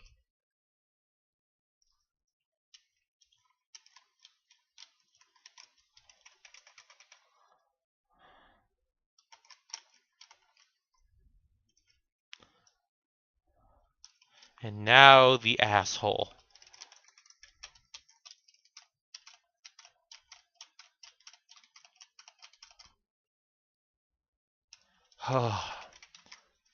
BS, I say.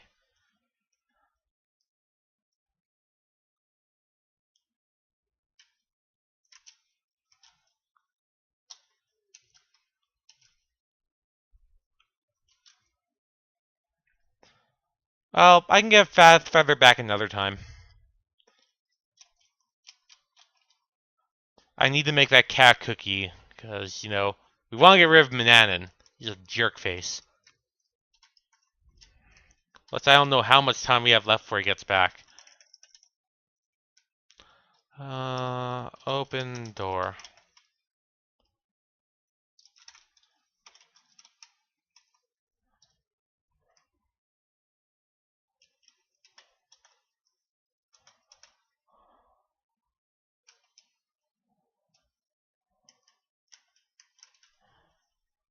Let's see. Spellbook is...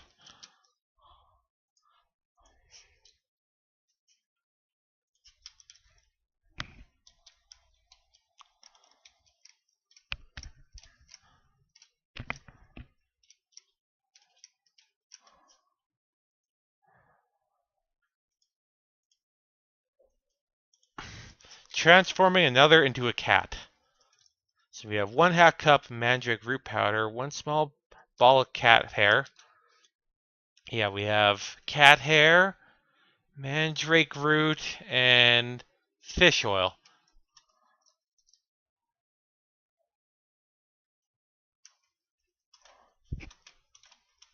Open page XXV.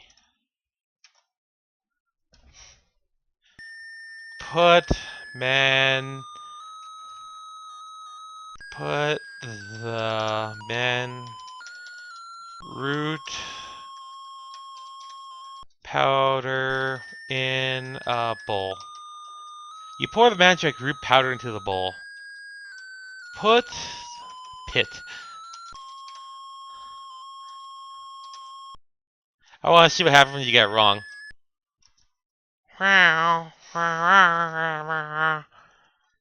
That was amusing, Gwydion. Did the wizard catch us? Nope.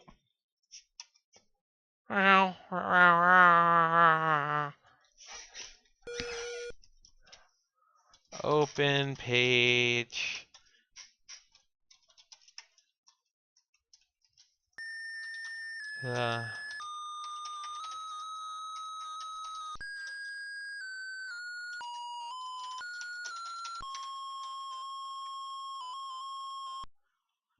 Put the hair in the bowl.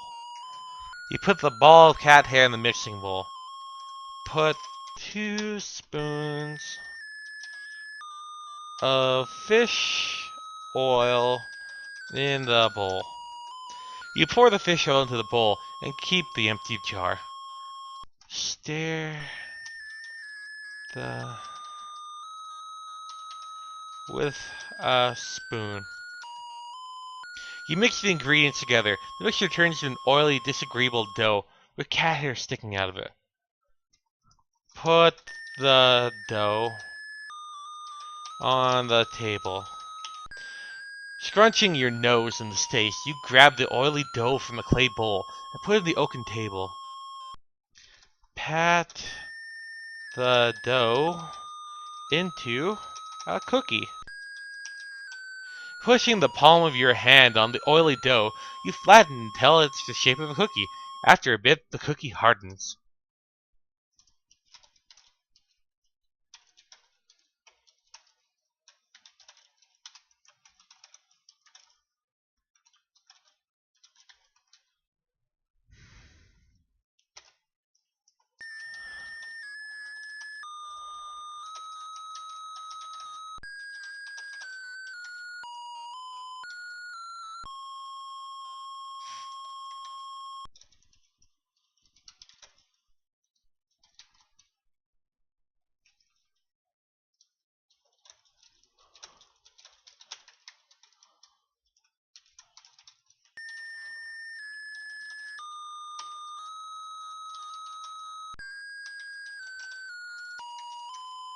Mandrake root and hair of cat.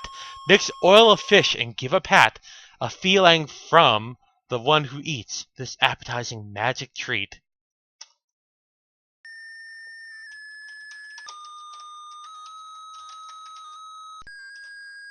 You wave the magic wand over the cookie, then take it from the table and carry with you.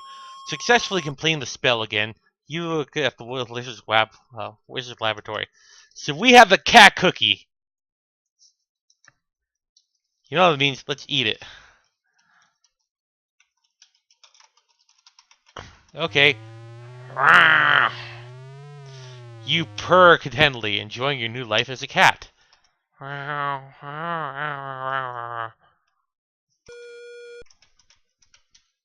So let's see. Okay. So let's put all this stuff under the bed.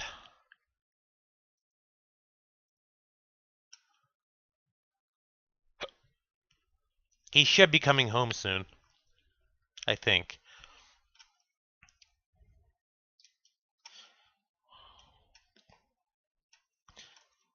But yeah, once we feed him this, oh boy. He'll be thinking twice about making fun of me. I'll tell you what. So first, we need to put his wand back and close this, because you can't let him think. Move lever. Move book. The trapdoor groans shut, disappearing to the floorboards.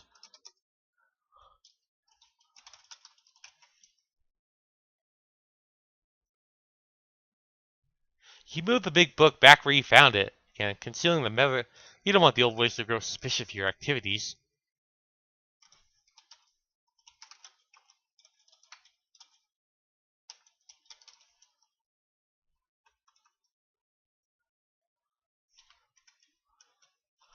Frig, can't even spell cabinet.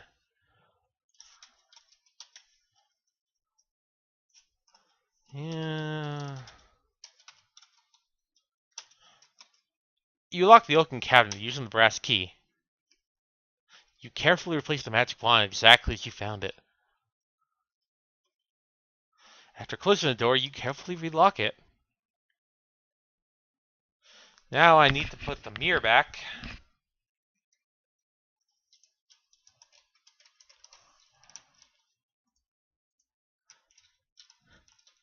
Cookie Cat. I always want to make Cookie Cat. They did that on Steven Universe.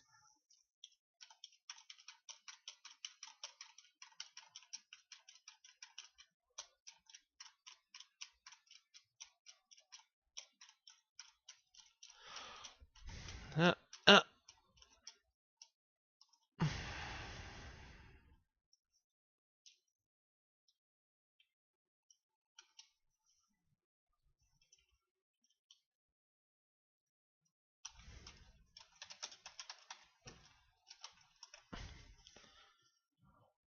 You find babble trinkets, but it's not interest you. Put. You might need it. Put key back.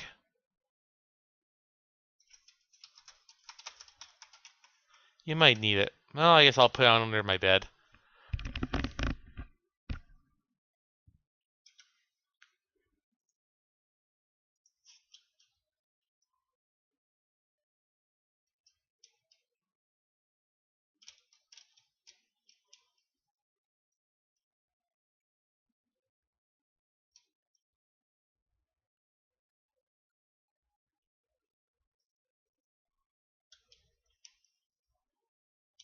You'd think he'd look under the bed, but eh. Uh,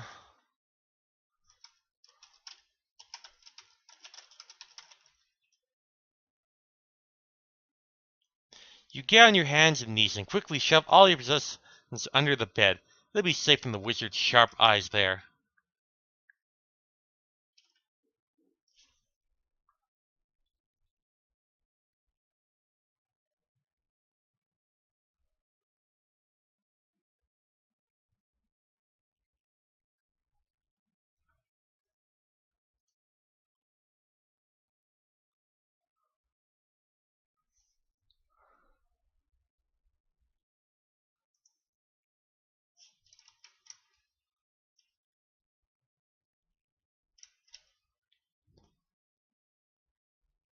But yeah, we just gotta wait for him to come back.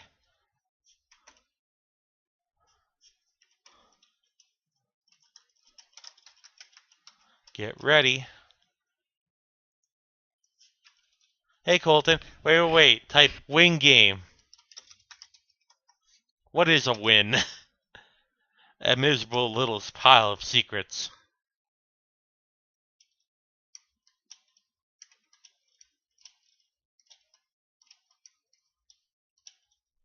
Yeah, how's it going? We're playing King's Quest 3. We're playing as a slave boy, Gwydion. And we're trying to get rid of Mananan with a cat cookie, which I just created.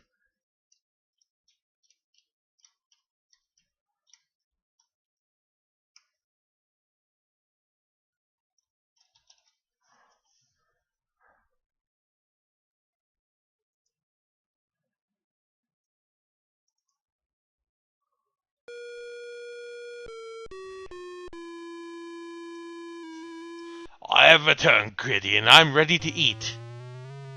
Oh, I bet you are ready. I'm gonna go and quickly, get the porridge and, yeah. We'll put the cat cookie in the porridge.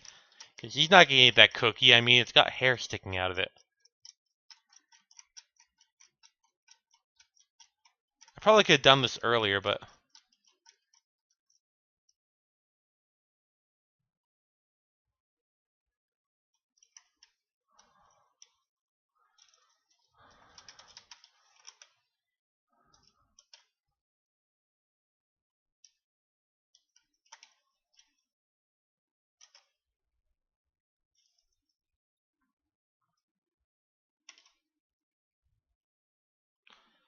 Put...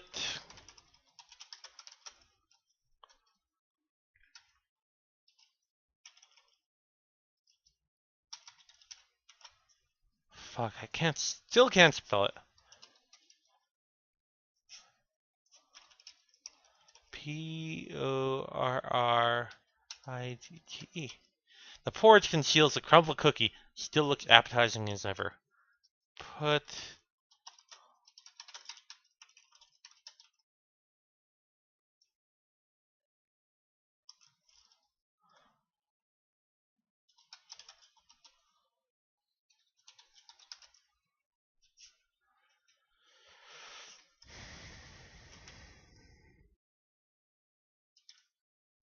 Poison porridge. Oh, yeah. This is gonna be sweet. That's okay. I just typed it on Google. Some things I just can't spell. Oh, Mananan. I mean, oh, yes, master. I have your food.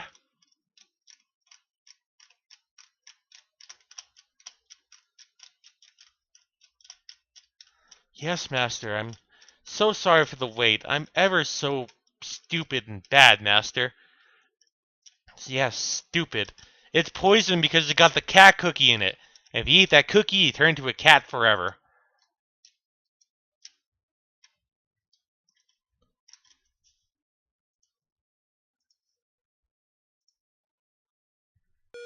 Manana is impatiently waiting for his food. His stomach rumbles as he drums his gnarled fingers on the table. You better feed him quickly, or dire consequences may result.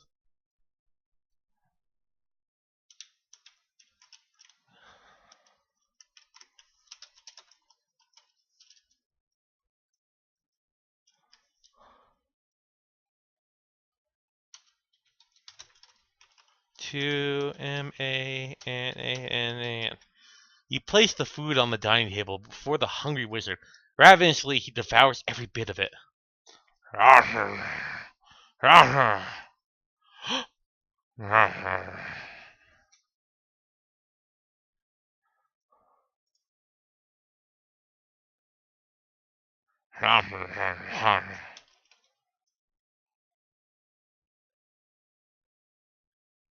You fooled him. Manana didn't realize the porridge was tainted and just ate the whole bowl.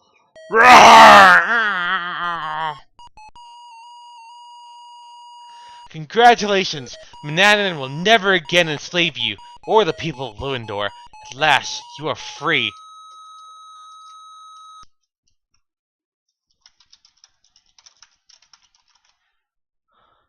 Yay! Oh. See if I can grab some stuff in here. You take the wooden spoon for the iron rack and keep it with you. Take knife. And let's grab the food over here. Ludor, not Lewin. Whatever. Take meat. Take bread.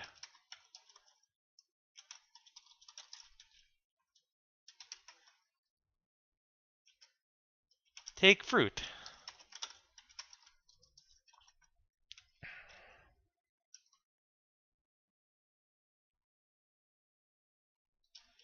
Yeah, he has a cat, so it's probably another person.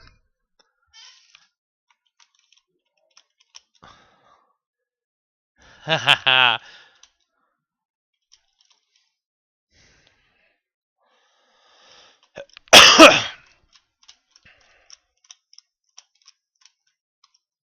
Well, that cat's not my problem. I mean, the game gives the implication that Manhattan's been doing this for quite some time. Taking kids and, making them slaves. And once they turn 18, you know, he kills them. Take...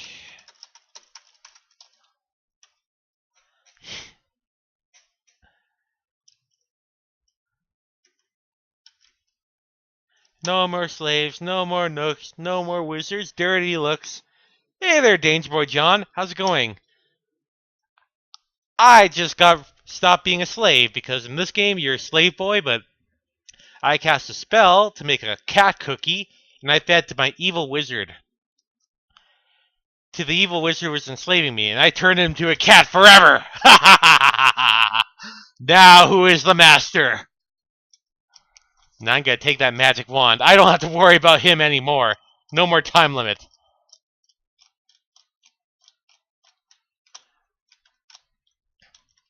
Now there's a whole bunch of other spells I can cast, so we better get the ingredients for them.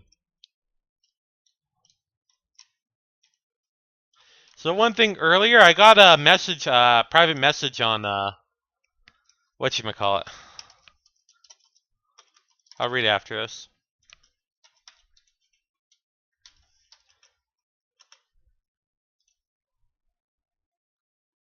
Maybe you need to take a look in the mirror. You have become what your captor was. No! I am not him. I'm better.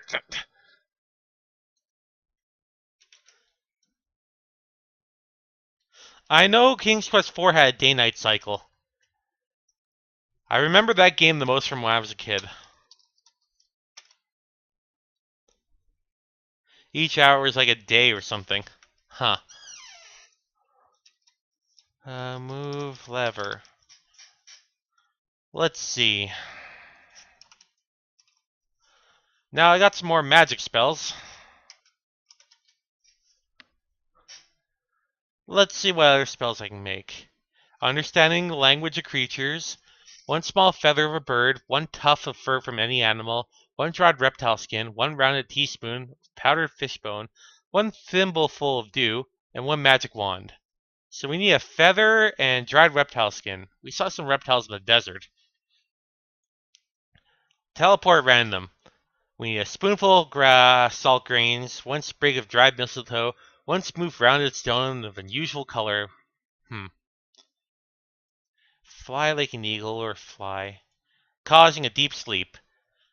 We need 3 dried acorns, 1 cup of nightshade juice, 1 magic wand, and 1 empty pouch. Brewing a storm. We need 1 cup of ocean water, 1 spoonful of mud, 1 pitch of toadstool powder, 1 magic wand, and 1 empty jar. So we can totally get some of that. Open map. Use map.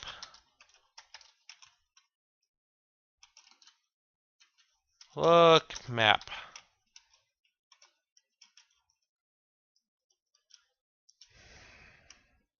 All right.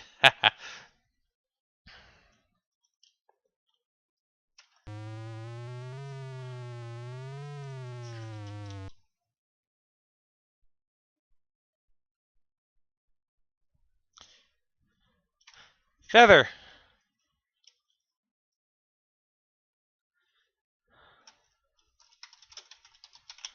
You can't reach it. Feather. Okay.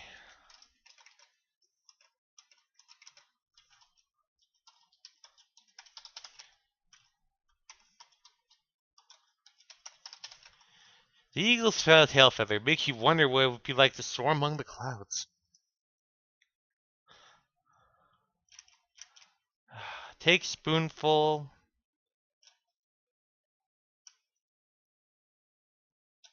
Take mud. With the wooden spoon, you kneel and scoop a spoonful of wet mud from the stream's bank. You carry it with you. Yeah, I'm gonna be playing all the old King's Quest games. I played 1 and 2, the original versions, and I'm gonna be playing. I'm currently playing 3. I'm gonna do 4, 5, 6, and 7. No 8. 8 never happened. You're crazy, you know.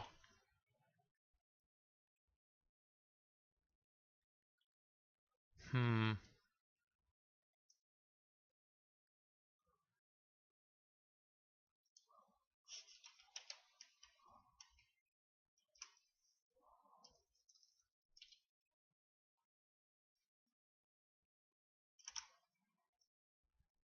I wonder. So I gotta try and go in there. The spider eats me. Dip. Fly wings and eat.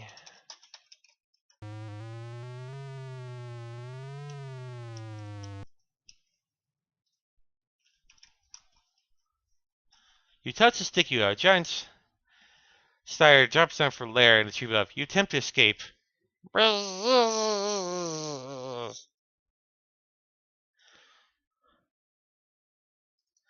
in that. Arrow did happen. 8 did happen. I've heard bad things about 8. Don't you know? Spiders love flies. Yum yum. Yeah, it's more like a Telltale, but it's still a good game, and the final chapter is coming out.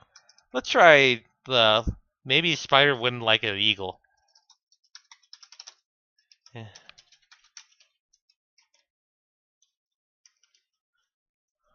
Huh.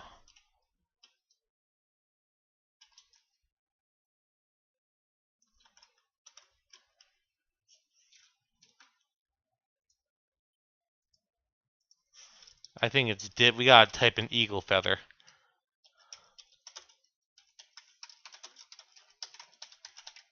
Okay.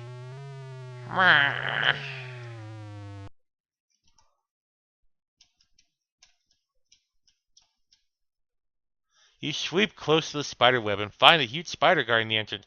Taking her in your beak, you vow to get rid of her once and for all. Aw, dude.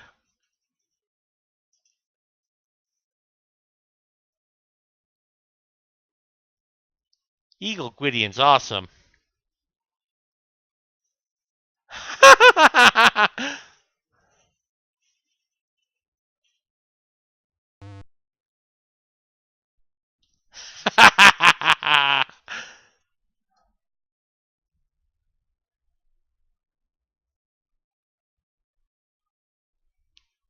How do I turn back to human?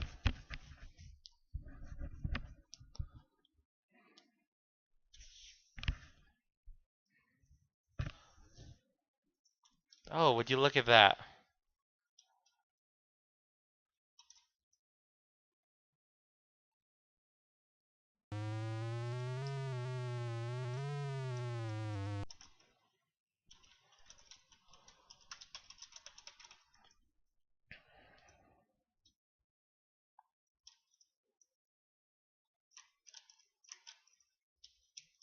Okay, so what's in here? You have entered the cave of the Oracle. You are almost afraid to speak. Ooh.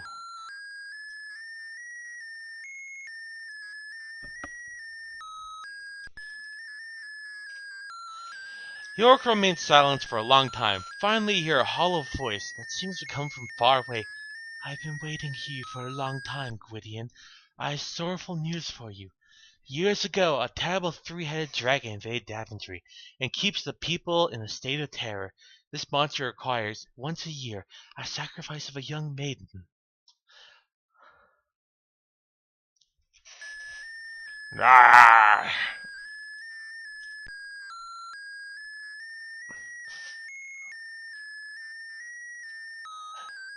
Sadly, your own sister, Princess Rosilla, is the chosen one this year. Time is running out for her, your parents, and Daventry. Oh, wait, what? Princess? Parents? I'm a prince?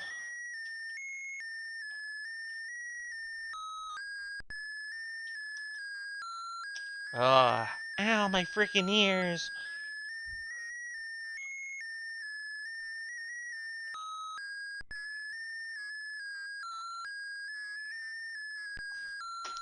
You, Gwydion, the hollow voice continues, are the only one who can save them, but you must hurry. I have something to give you, a small stone of amber. Use it wisely, my friend. Ooh, we could use that for a spell. The Oracle grows silent again, and seems to fall into deep sleep. You have to thank the Oracle, but the Oracle does not respond.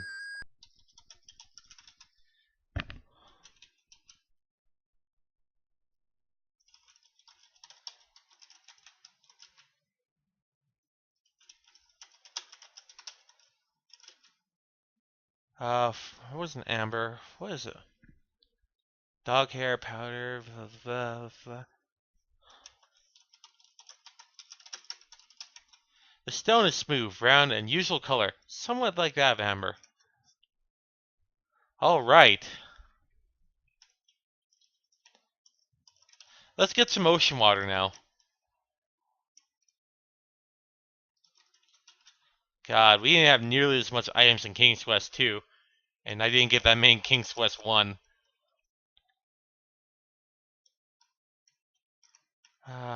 Take water.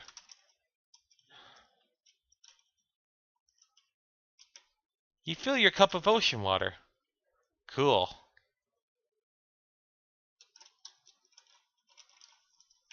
Let's keep looking around. Look, tree.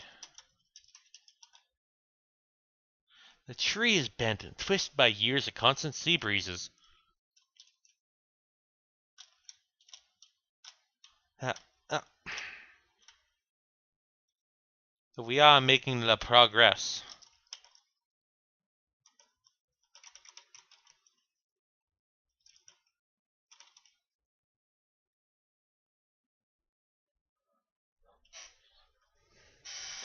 Someone like Amber, shouldn't it look like Amber? Oh, silly lady. Okay, we can move a little faster.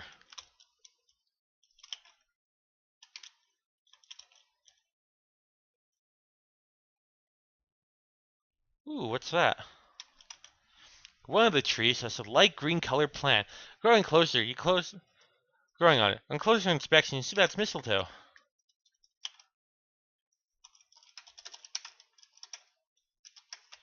You search among the hanging mistletoe until you find a spring that's dried. You break it off and carry it with you. Sweet. I think that was for one of the spells. So, I just need dried reptile skin. And, for the understanding language of creatures, let's see. We got this items for teleportation at random. Okay, cast that. Causing a deep sleep. We need some acorns. I think I know where they are. We gotta go back to that tree.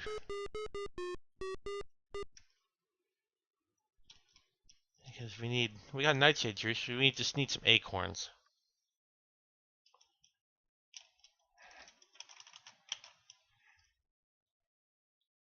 Take acorn.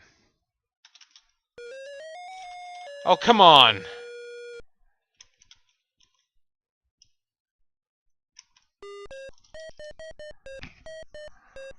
I gotta type this before.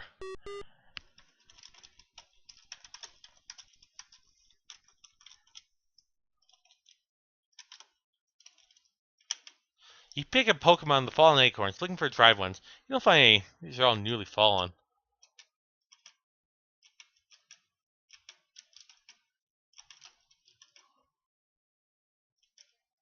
Huh.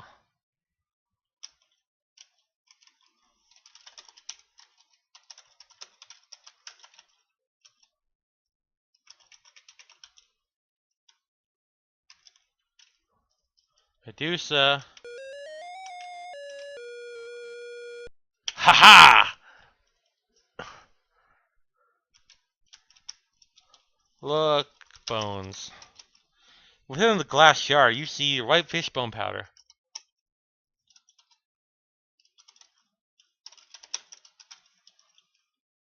Ugh. You notice an unusual little cactus beside the little large rock.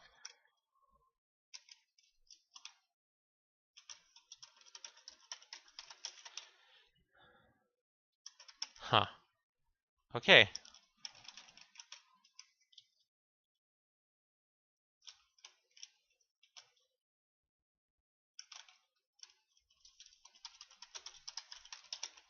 There's lizards scurrying around the desert floor. Little lizards are much too quick for you.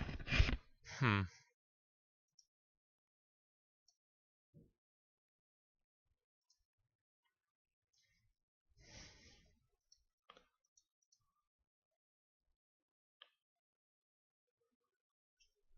Ooh, I know where I can get another feather. The chickens!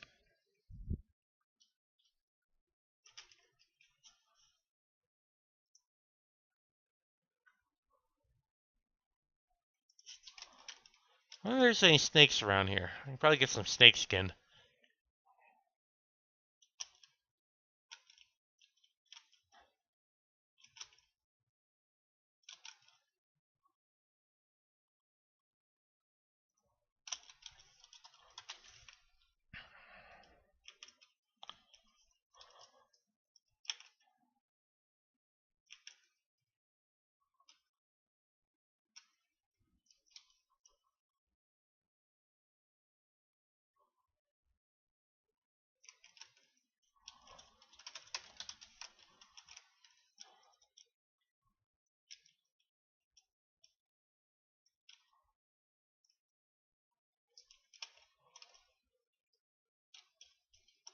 Ooh, wait.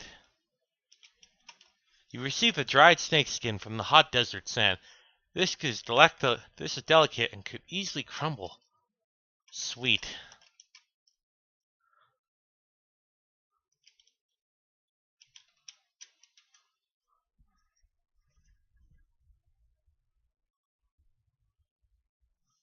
Hmm.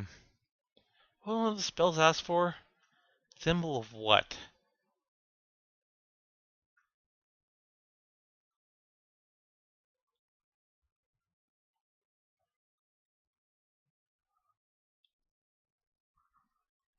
Let's see. Where did I get those dried acorns, anyways?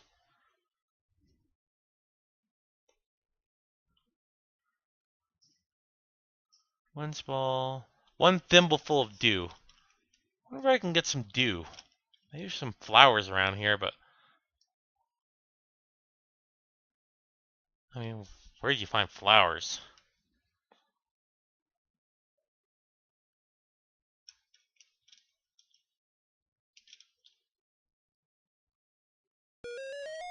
No!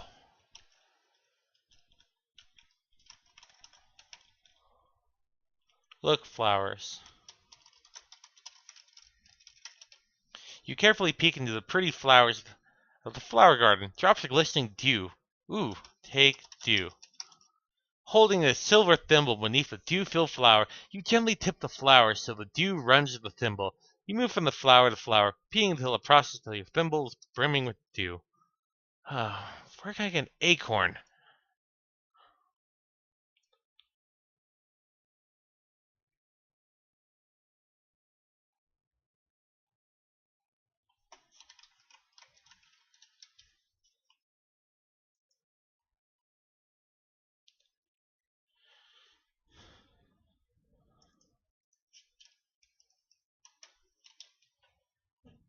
I'm just gonna check the thing over here.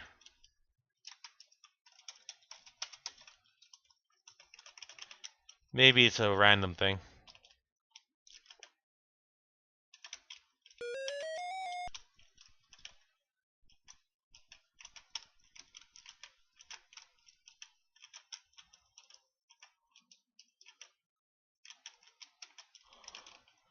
Dang it.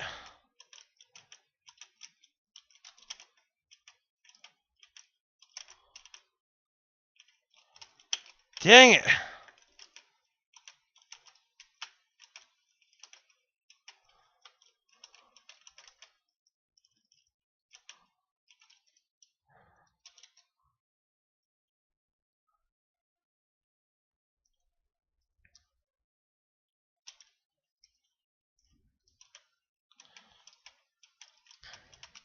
I need dried acorns. Useless to me.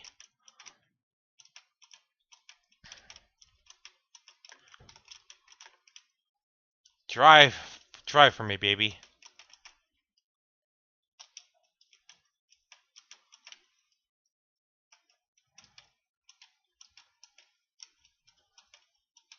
Hmm. I really enjoyed the Space Quest series as well. Started with 4, then branched out. I never played Space Quest before. I do have a collection I got from one of the Humble Bundles, so maybe I play that in the future.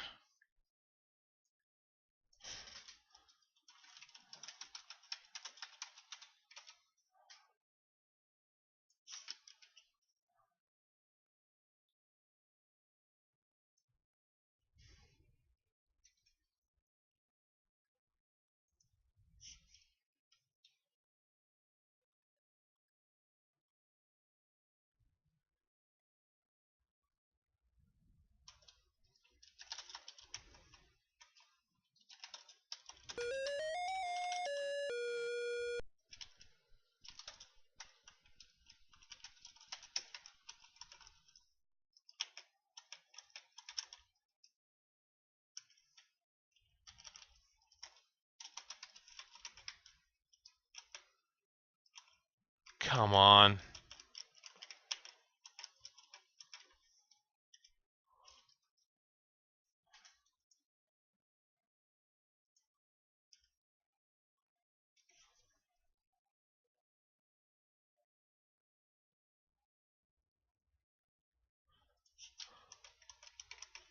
Yeah, I gotta wait a bit until the acorns dry. That's gonna be annoying. The frickin' guys come out. Hate you.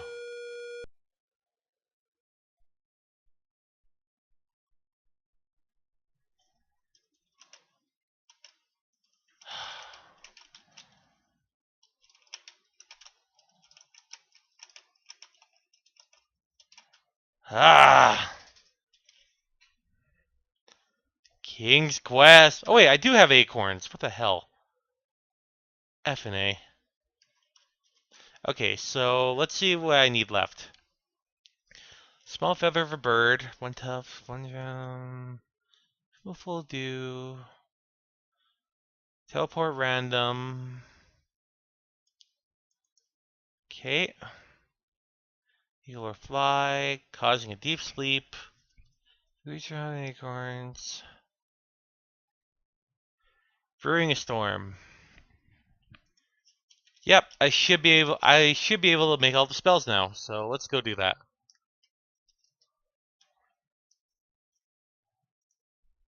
Hey Kata, how's it going? Just playing King's Quest 3 here. I'm gonna make some magic. After I go up this stupid frickin' mountain.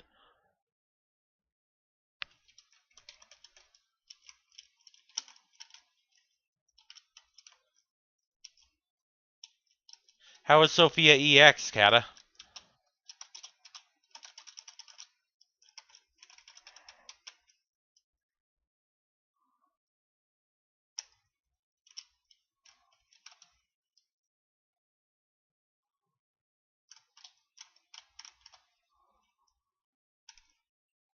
May under 50%?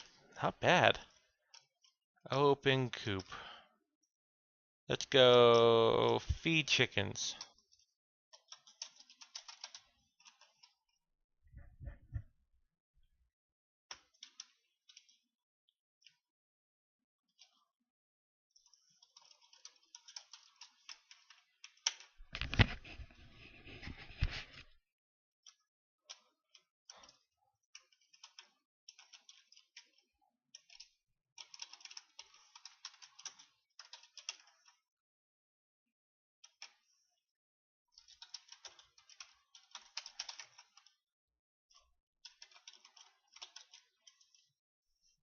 Hmm.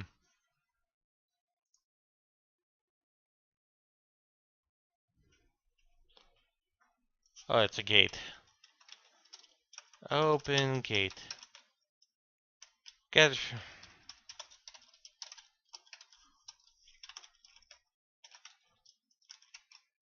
Take.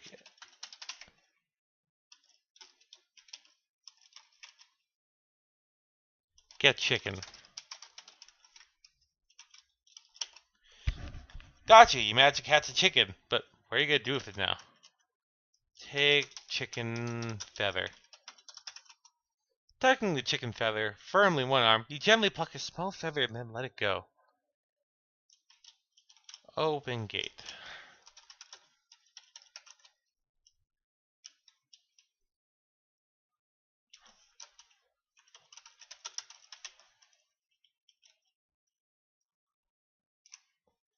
Alright, let's make some magic.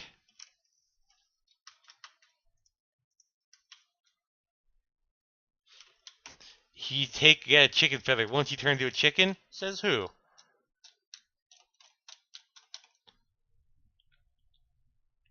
I don't know why we don't take the frickin' book so we can cast more magic. But that'd be too awesome. Open page 2.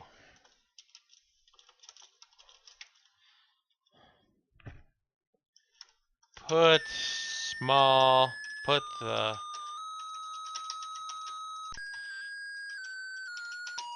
in a bowl. You place the soft, doughy chicken feather, in your clay mixing bowl. Put the fur in the bowl. You put the tufted dog hair in the clay bowl. put the reptile skin in the bowl. You put the dried snake skin in the clay bowl. Add a spoon full of powdered fishbone. You pour a spoonful of fishbone powder in the clay bowl. Put a thimble full of dew in the bowl. You pour the thimbleful of dew in the clay bowl. I will say, this is how you do copy protection, because you make it like, because like you can't do this without the original book, unless you go on the internet like me.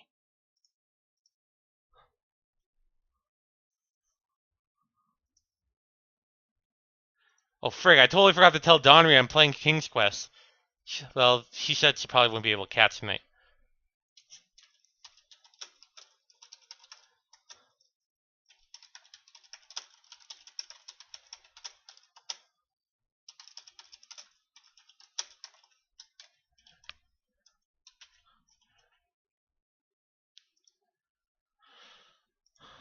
Okay, thimbleful duel.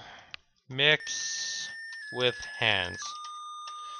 You need the ingredients in the clay bowl with your hands. It turns to a stiff dough-like substance. Separate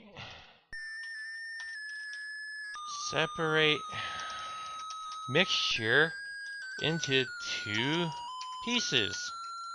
You grasp the doughy mixture of the bowl and divide it into two pieces. Put dough into your ears. You very gently place the two pieces of dough in your ears and pull the hair down over them.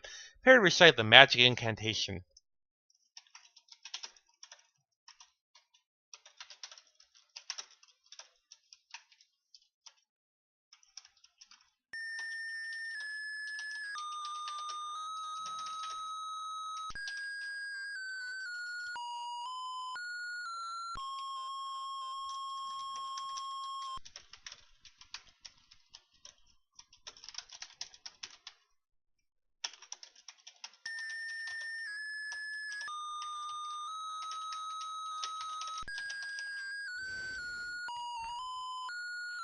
Feather of fowl and bone of fish, molded together in this dish, give me wisdom to understand the creatures of air, sea, and land.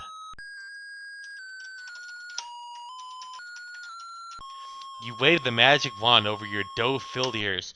Successfully completing the spell, you again look at the wizard's laboratory. So now we have the power to understand animals. Okay, so people put like the spells online because if people play this game and they don't have the original book, well, this is a way of finding out. But this is honestly the best way of copy protection because you need the spells in order to even beat the game. So you need the book. Honestly, but it's also tied to the lore. You can talk to the wizard. He probably won't talk to me. He's gonna be a jank.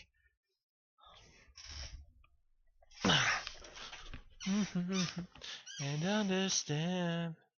But yeah, now we can't talk to animals. We can understand them though, but we can't talk to them. And you gotta follow these incantations perfectly. Open page 7.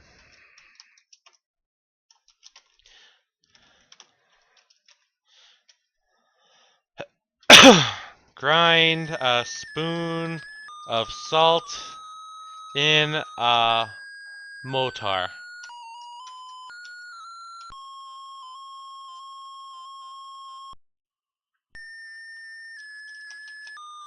You place a spoonful of coarse salt grains in the mortar.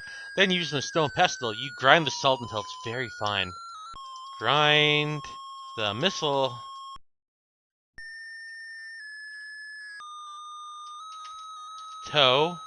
in the mortar. Placing the dried spring and mistletoe in the stone mortar, you crush with the pestle.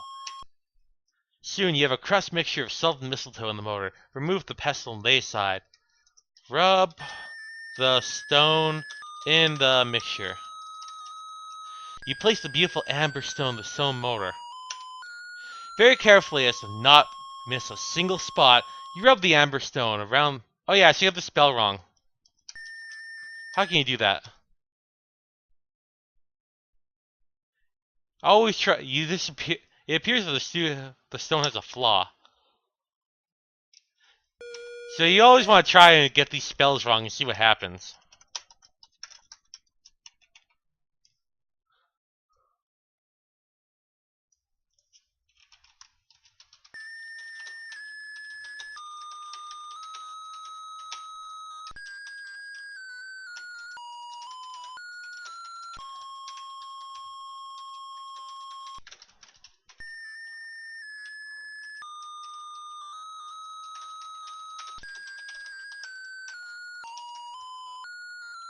You place the beautiful amber stone in the stone mortar. Very carefully as to not miss a single spot, you rub the amber stone around the mixture of ground salt and mistletoe. When you have finished, you move the amber stone and discard the remaining powder. Kiss the stone. Smack. Recite this verse.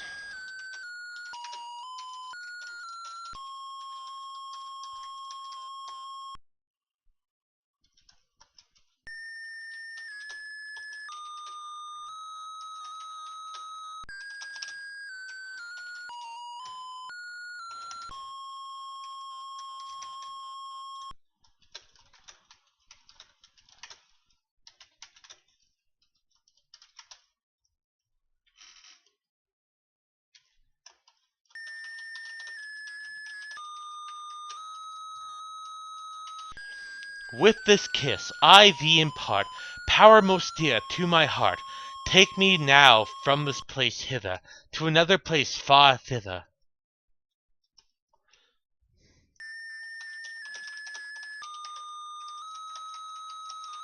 You wave the magic wand over the encrusted amber stone. Successfully completing the spell, you can look towards the lizard's laboratory. So now we have, I think we rub the, yeah, we now have a charm that allows us to go teleport randomly anywhere. Okay, so that's another spell. So fly like an eagle or fly, causing a deep sleep.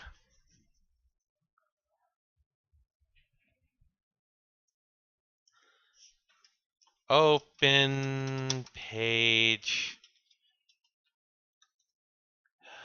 14. Grind the acorns in a mortar.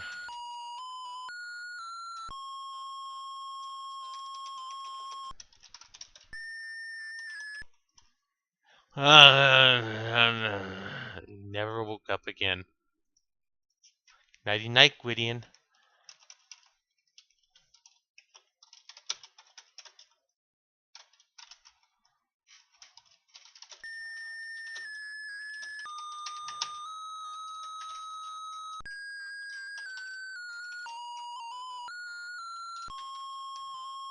Putting the dried acorns in the stone mortar, use the pestle to grind them into the rough acorn powder. Put the acorn powder in a bowl.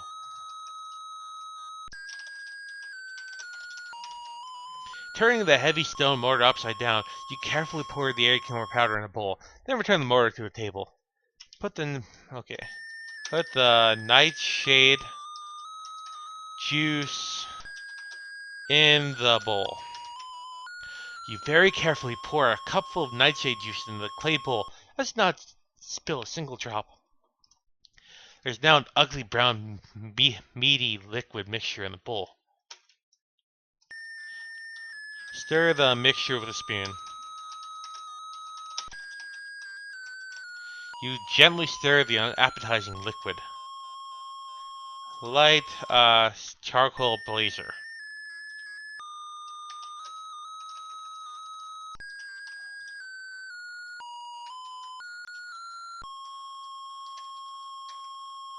Ah.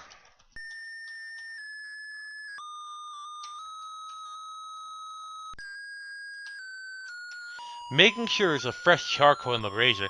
There's a small supply here. You light it with the flint. Soon the brazier's hot. Heat the mixture on the brazier. Fuck.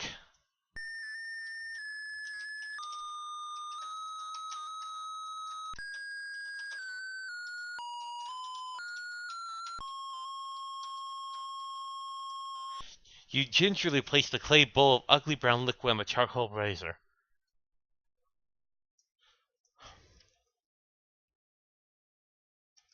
Soon the hot brazier brings the mixture to a bubble, then a boil, releasing a bitter-smelling steam. You just let it boil until the nightshade juice is nearly gone, then remove from the brazier. Spread the mixture on a table.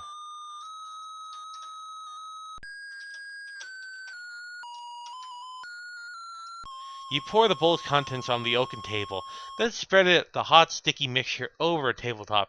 In a few minutes, it is dried to a very crumbly, coarse sleeping powder.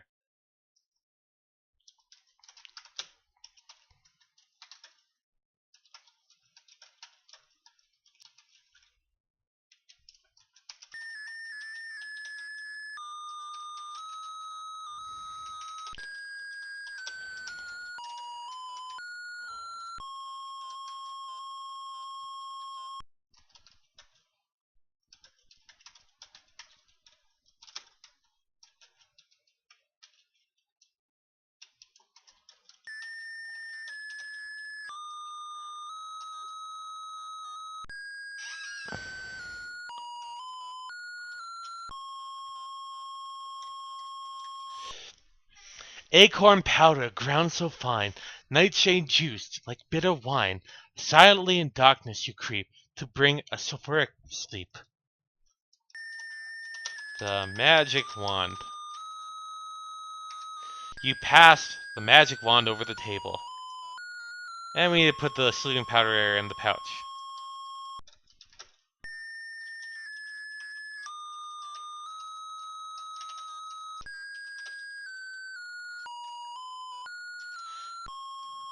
Ah.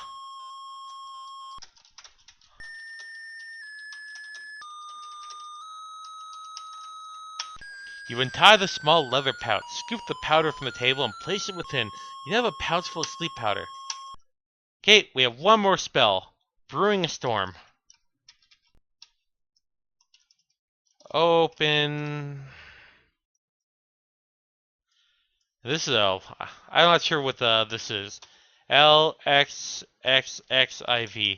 Anyone know what L means? Like 100 or something?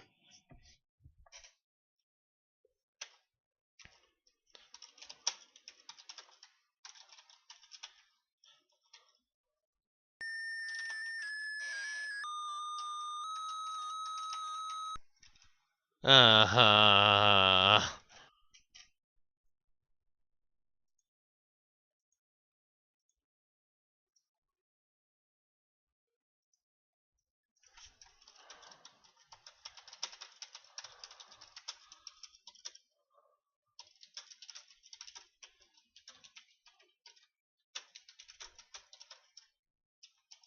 My friend, she could be going to bed soon, so she can miss this. I'll let her know why I play King's Quest 4. She'd like that. There's no silver lining in this cloud, Gwydion.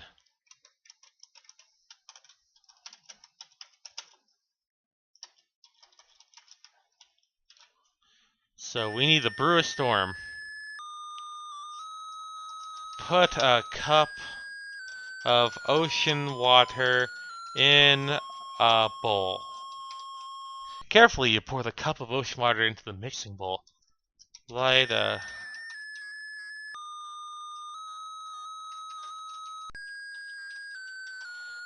brazier.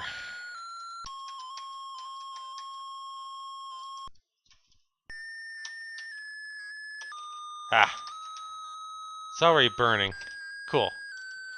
Heat the bowl on the...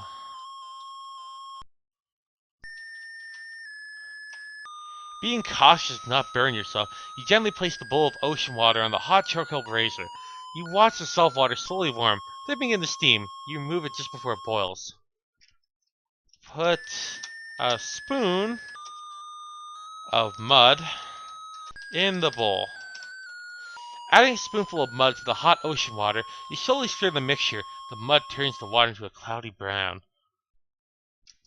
Add a pinch of toadstool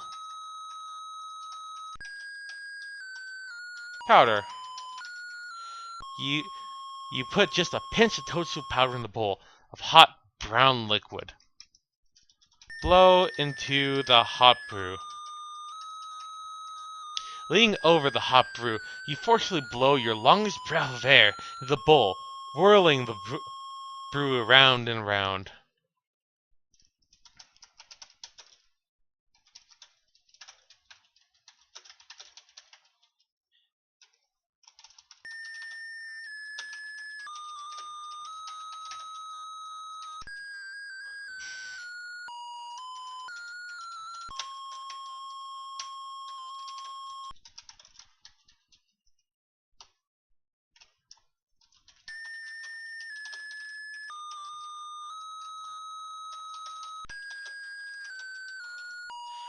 Elements from the earth and sea combine to set the heavens free. When I stir this magic brew, great god Thor, I call on you. That's probably the coolest incantation yet. He waved the magic wand over the bowl of hot brown liquid.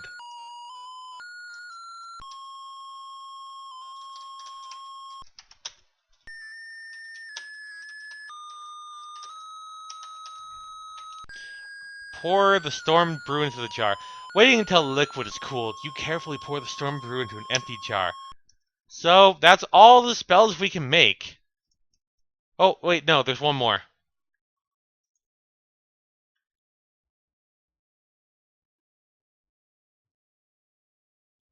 Frig, I forgot to get the cactus.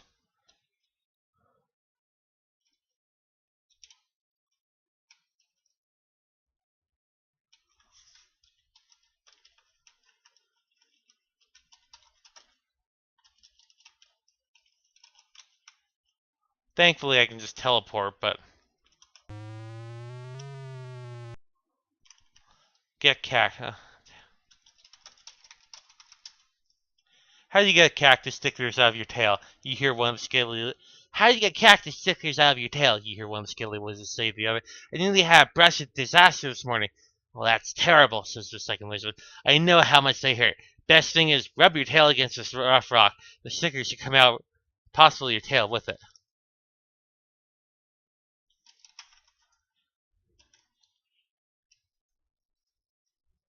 Well, at least I can listen to animals now. Thor? I want Loki. L is 50. I thought it was 100. C is 100. Huh. How do I get cactus?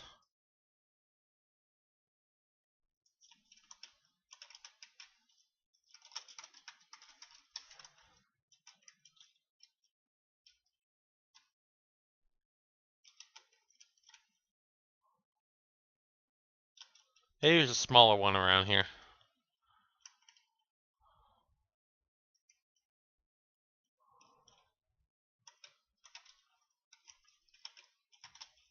Oh, there's a small cactus over there.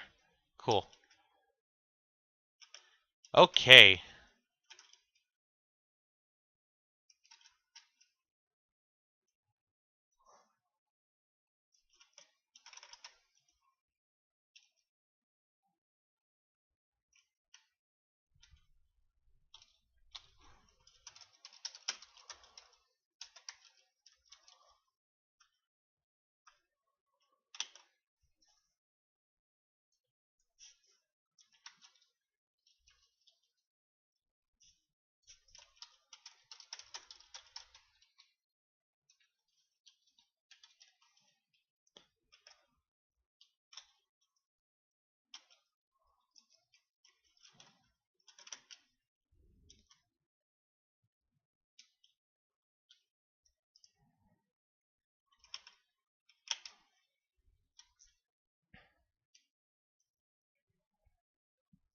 You overhear the squirrels chattering. Have you got your winter supply of nuts gathered? One inquires. Not quite yet, answers the other. Do you? Oh, sure, states the first squirrel. Ages ago. You better get to it, I'd say. Effing bandits.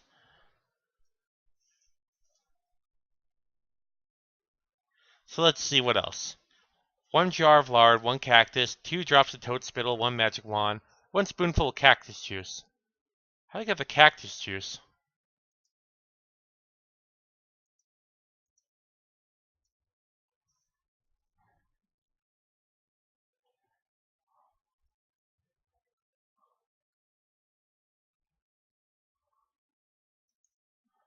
Hmm.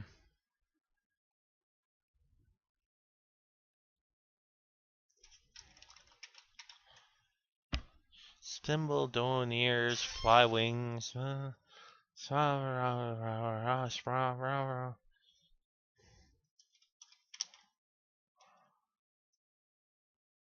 around a little bit more.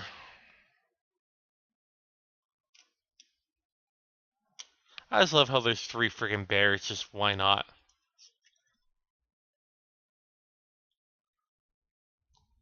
You notice the squirrel's chattering to the other squirrel. See that young man over there? Yeah, what about him? The second one inquires. Poor thing, he doesn't even know who his parents are, says the first squirrel. Asks the other, well, who are they? He's really a prince. His parents are King Graham and Queen Valenice of Daventry, replies the first. Cactus juice? Just ask Sokka. Sure he's wandering around with Momo somewhere. Wow, even the animals know who I am. What jerks.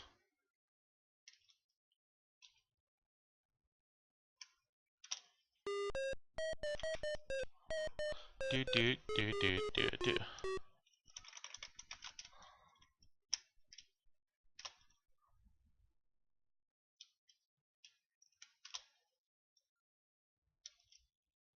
Your ears perk as you hear one twittering bird say to her friend, do you think that young man looks anything like his twin sister in Daventry? I don't know, but I hear her beauty's legendary, chirps the other bird. Well, he ain't exactly chopped liver either, the first little bird states.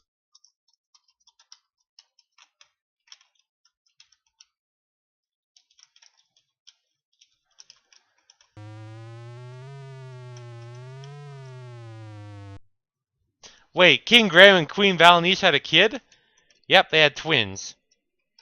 I'm the long lost son. But I don't know my name, I'm just Gwydion still. But I have a really cool twin sister named Rosella, who's sacrificing herself to the dragon. They have to sacrifice. There's a basically in Daventry, there's a 3-headed dragon, pretty much terrorizing the land. And every year they have to sacrifice a maiden. And sadly, this year they have to sacrifice Rosella.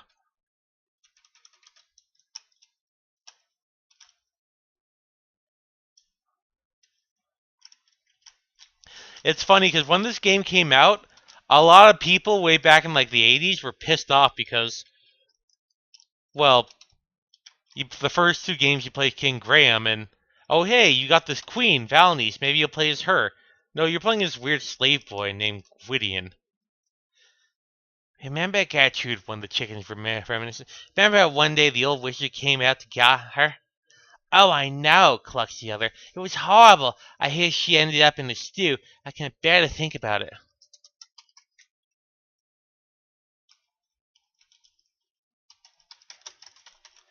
How can you do that?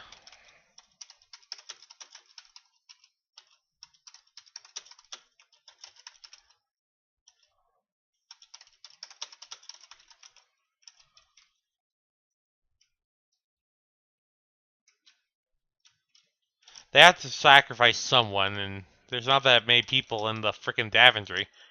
Alright, so we got one more spell, Becoming Invisible. I think we really need this spell, too. We might as well make all the spells while we can. It's extra points.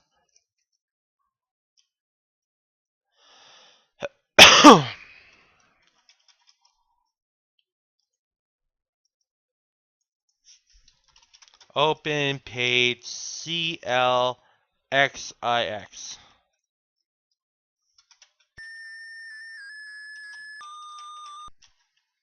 Well, I'm invisible now. How do I stop being invisible? Gwydion! Oh, Gwydion! What Gwydion? Where?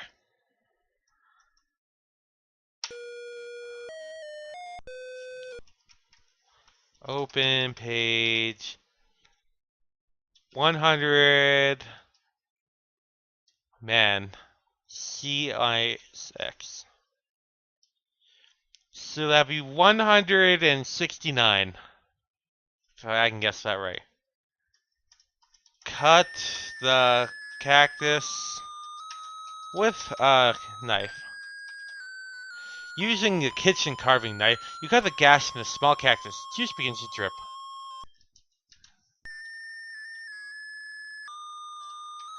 Squeeze the cactus juice onto a spoon. Grabbing one of the measuring spoons from the oaken table, you grasp the slit cactus in your hand and squeeze it until you have a spoonful of cactus juice. Small cactus is quite devoid of liquid now, so you toss it away. Put the cactus juice in a bowl. You carefully add the spoonful of cactus juice to the bowl. Put the lard in the bowl. You scrape the lard in the mixing bowl and keep the now empty jar nearby to store the finished formula. Add 2 drops of toad spittle.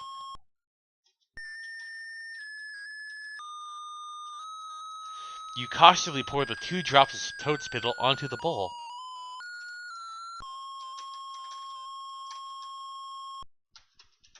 Stir the mixture with a spoon. Using one of the stirrers lying at the table, you mix the lard, cactus juice, and toad spittle until it's all smooth and blended.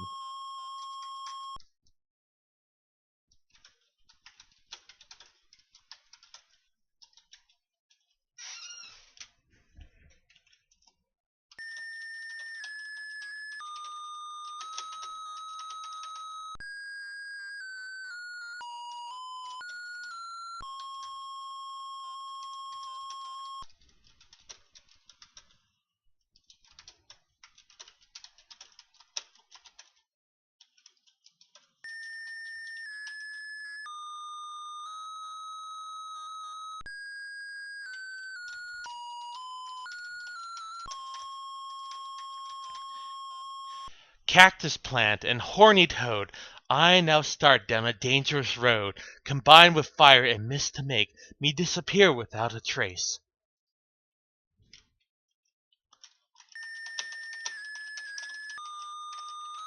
You wave the magic wand.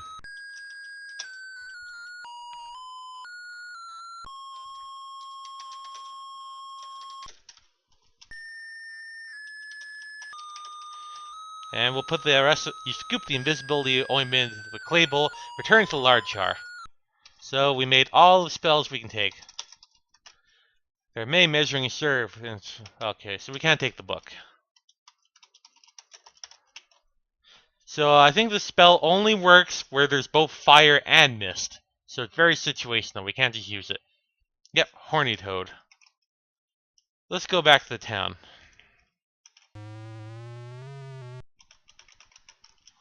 Open bar.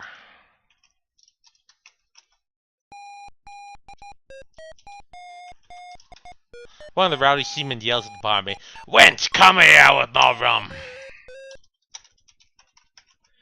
The sailors peer at you through their beady eyes and continue swilling their rum.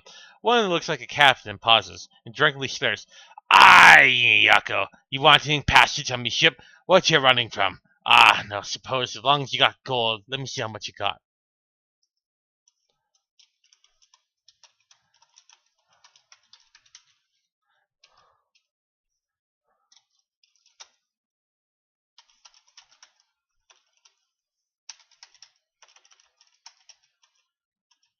You eagerly peek inside the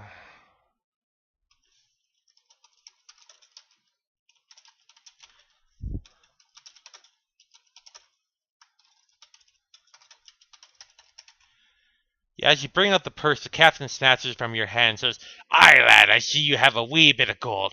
It's less than me regular fare, but it gives me a passage anyways. We'll be waiting at you at the wharf, but not for long. The captain and his men down the rum one last trot and then leave the tavern. She tosses her head and replies, "What'll it be for you, sir?" Alright, let's go. Ooh, pirate ship. Now we're talking.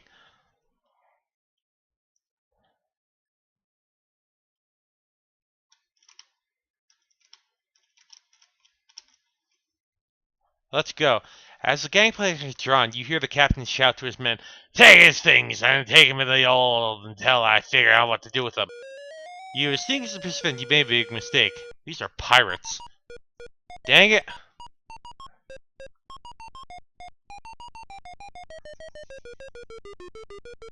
I can't say mad with that cheery music. Nothing like a little salt air to perk a boy's spirits.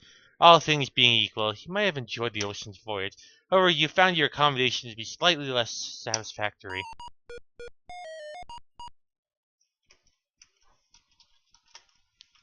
You are in the dank cargo hold of the pirate ship. With caution, you look around the dim surroundings. Mostly you see stacks of wooden crates looking upward. You notice a rope ladder dangling partway through the opening of the hold ceiling. The ladder is directly over the large crate. So all my stuff is gone except for my dough in my ears.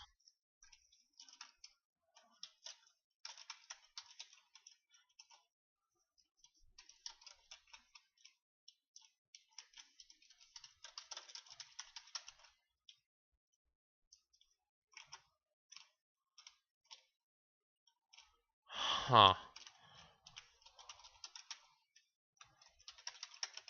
You notice many crates and boxes in the cargo hold. One particular captures your attention as it lies directly under the dangling rope ladder.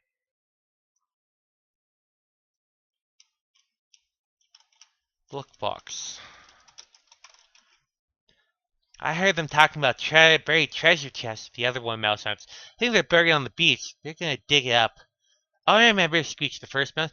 Remember when the first buried the treasure? He was on a small beach, and behind the beach was a high mountain range. I remember hearing the pirates say that nobody had ever crossed the mountains alive. A large wooden crates are stacked in the...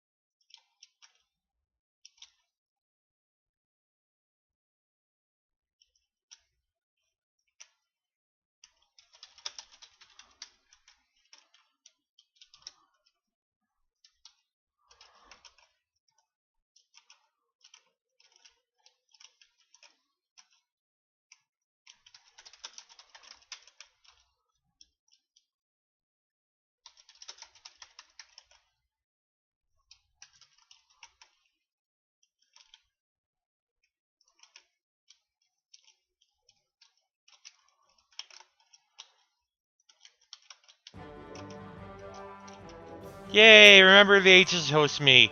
Thanks, Ages. I'm trying to get on this stupid freight. Ugh, come on.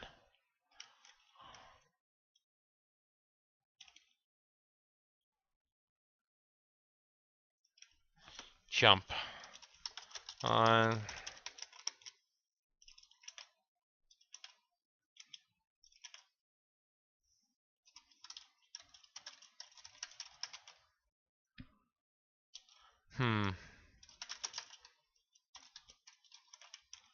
Let's try this.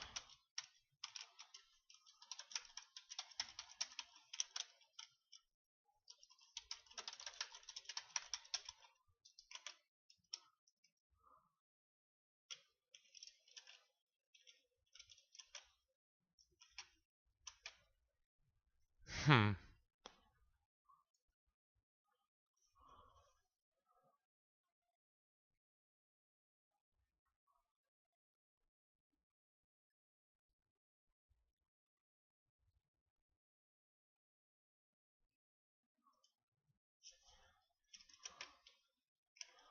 Hmm.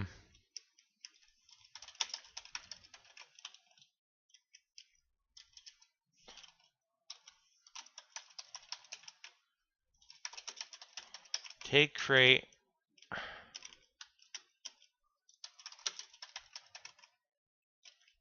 Jump on crate.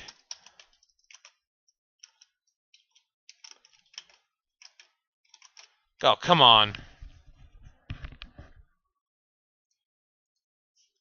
Wrong box. Yeah.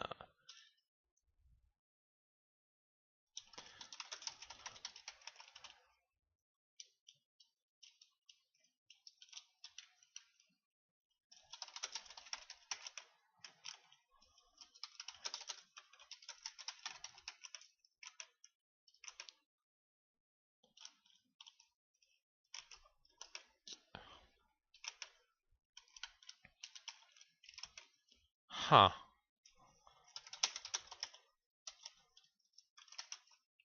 Got it.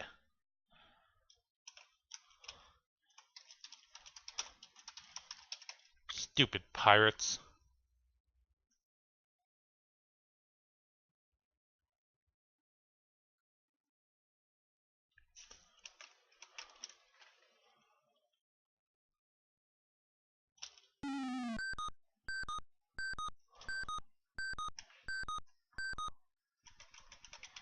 Look. You look curiously around out the porthole and see a swell of ocean. The device for turning the ship's rudder sets on the floor. A rope ladder extends through the opening of the ceiling. I don't want to go out there yet. This must be the captain's cabin. Seems a bit more tidy than his mates, and the room is clean and orderly. Against one wall rests his bunk with a large chest at his foot. Across the room is a desk with a chart tacked to the wall.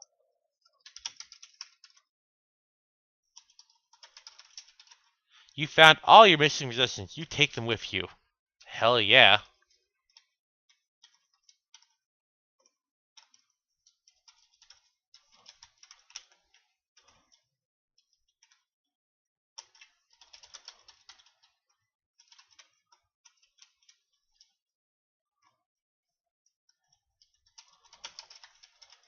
You stare at the chart tacked on the wall. It traces a route the ship is now sailing.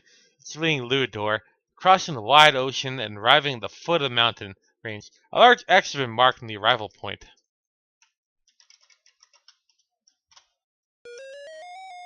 The captain doesn't want you snooping his quarters. You're in trouble now.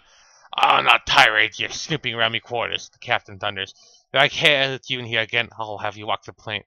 Adding insult to injury, all of your belongings. Yeah, that's not happening.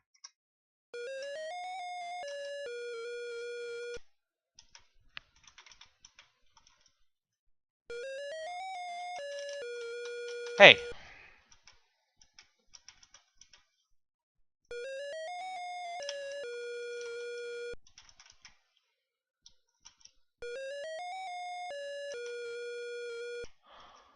I gotta do that again.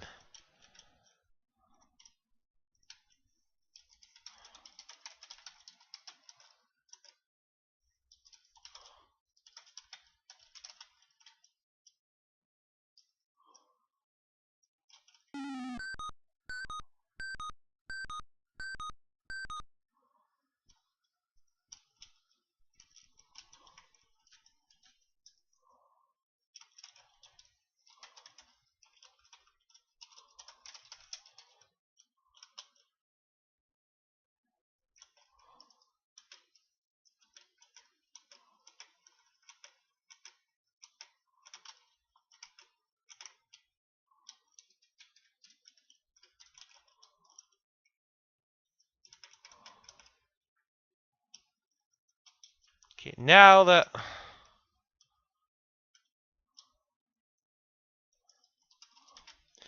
Staying on the aft of the ship.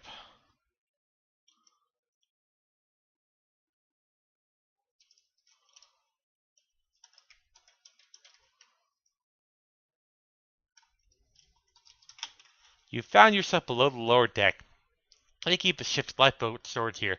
There are open doorways at either end of the compartment. There's a shovel lined by the lifeboat.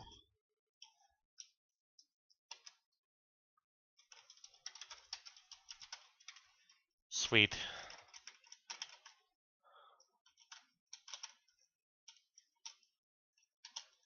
Let's go out here.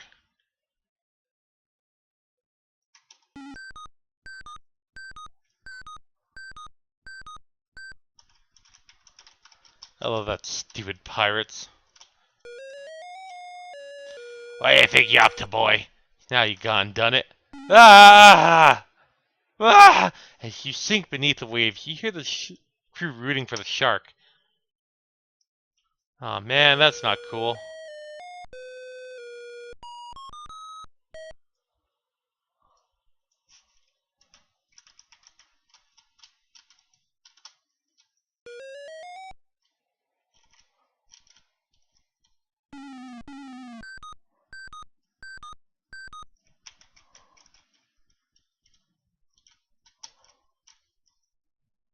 Huh. There's a lifeboat. I can get off this freaking ship.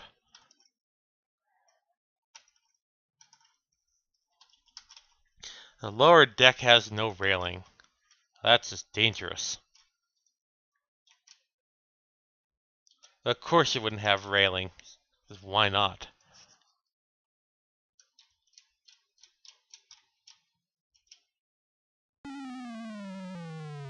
And then that was the 6th time I've died. Let's go to the mast. Oh.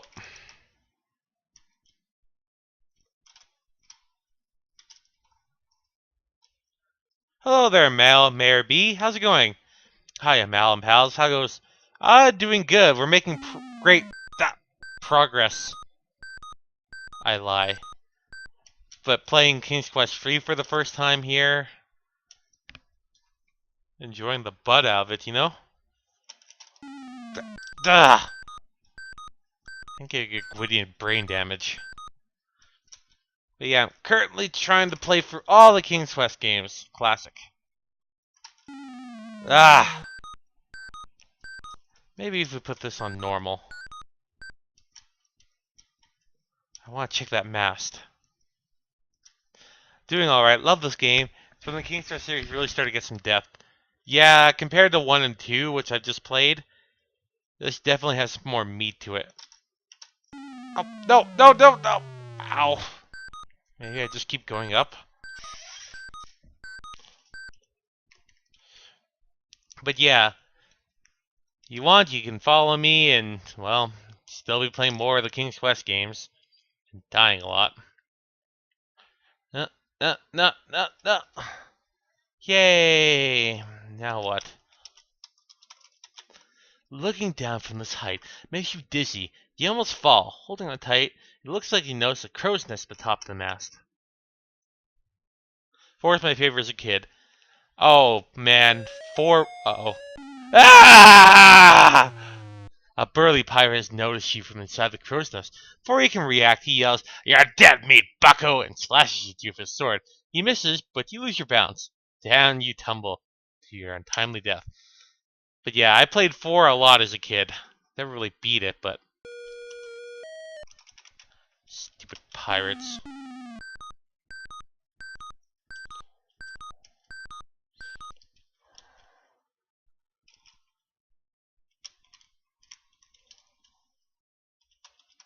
Lifeboat.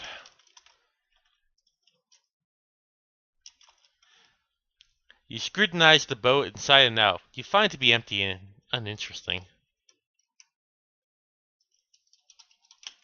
This is where your average pirate sleeps. Actually, the bunks don't look much more comfortable than your miserable cot used to be. This place is just cramped.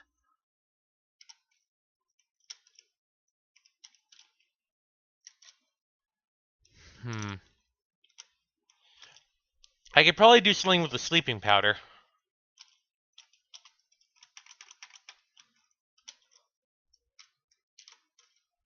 But yep, definitely gotta play all the rest of the games. So you know, you wanna watch me die and die and die.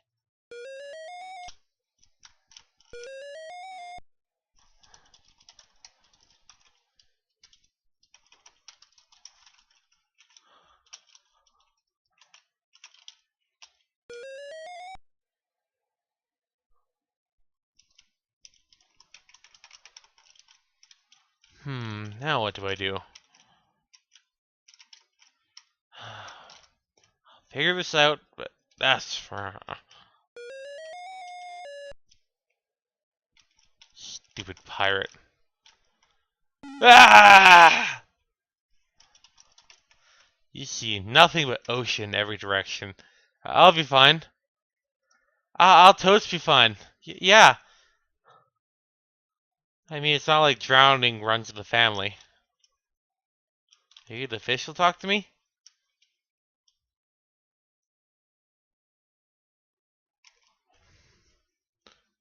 Sure.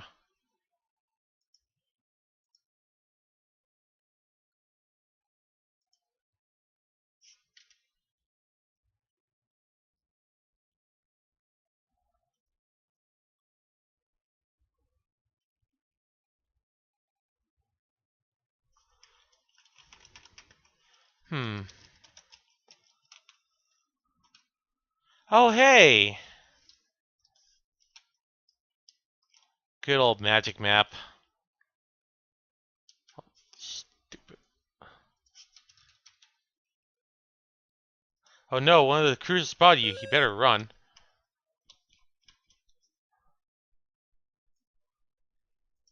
Look, map.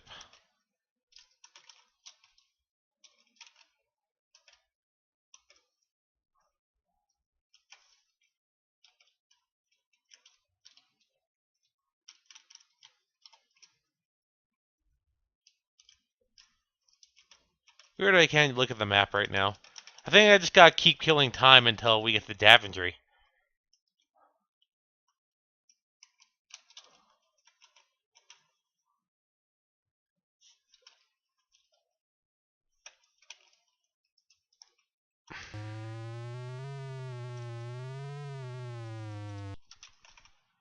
Well, I kind of pushed my luck there.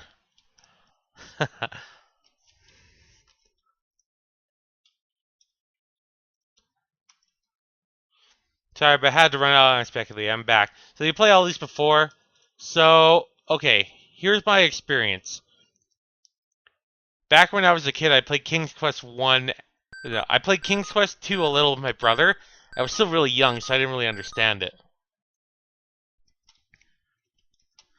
And then we played King's Quest 4. I played a bit more of that and understood that more, but still never beat it. Then I saw my cousins play King's Quest 5 and 6. Never beat those, but...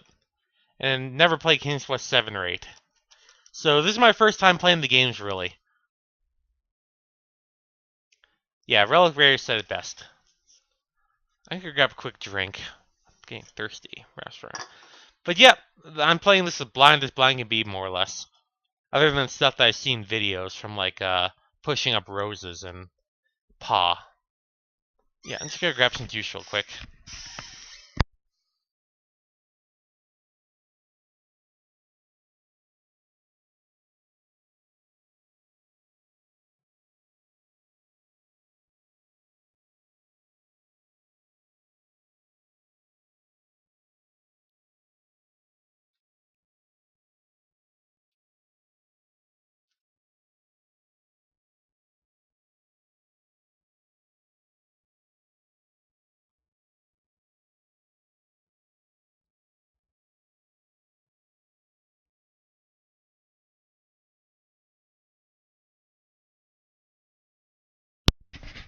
And back.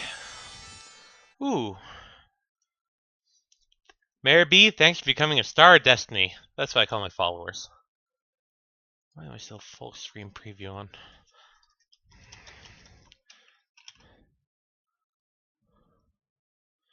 Is it going away?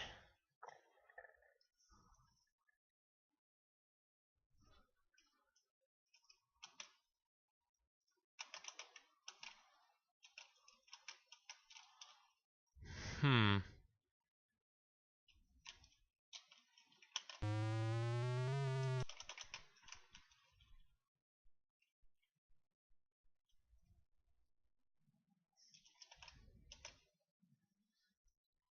Oh, I think it's on its way to Daventry down there.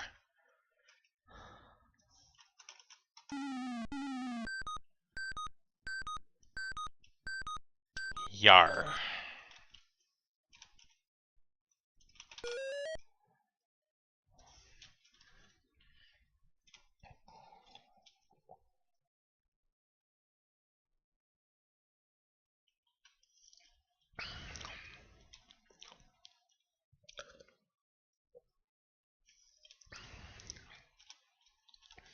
Keep cheating the system here. Ah, there we go.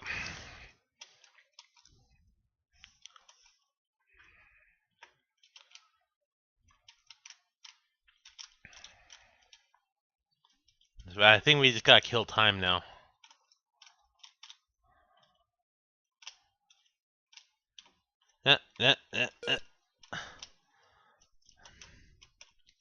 Okay, we're almost there.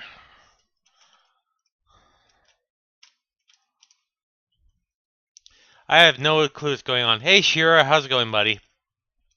I'm playing the old-ass adventure games, King's Quest. I'm playing the third one right now.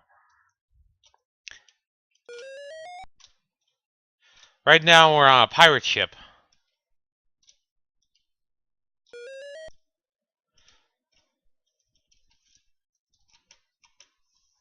Stupid pirates.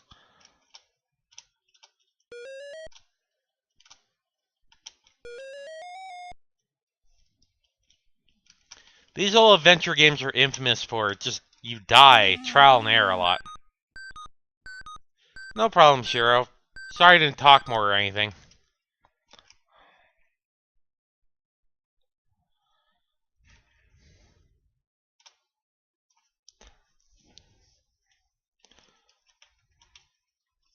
Hey, we're getting a little closer. Man. Frig, you think the old pirate would be like, hey, who would that be? Arr. But yeah, the reason I'm playing these games again is because the new game, King's Quest, the new one, because the new chapter came out at the beginning of the month, and they're releasing a new chapter soon. In like 2 weeks. In like a week. So I'll probably watch like Beef or Colton play it. Beef still needs to play chapter 4. Oh, come on, you stupid map. You hear the pirates shout, "Land ho, Captain!"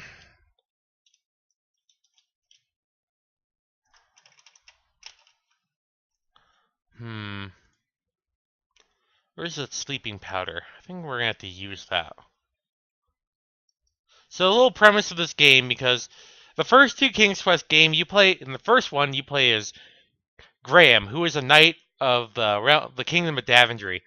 Daventry's in like pretty bad condition. You go and find the 3 treasures that were stolen, and King Edward goes and makes you king, and then dies. In the second game, King Graham now has to go on a quest in order to find the love of his life, of his dreams. And it's a heroine quest. In the third game, you play this random like slave boy called Gwydion. But then you find out like he was taken away by by an evil wizard. You find out that his parents were King Graham and Queen Malice, so he's a prince.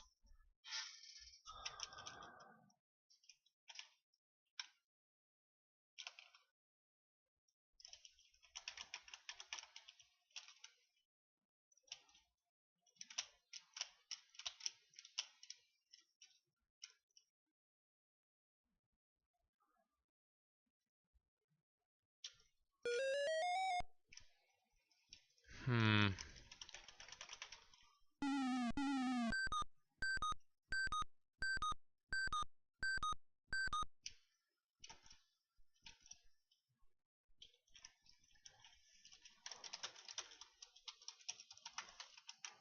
You might need it. How do you have what's... Oh, come on. Make lifeboat. You don't need it. I need a lifeboat! Yeah. I have an NES now. Dude! I wish I still had my NES.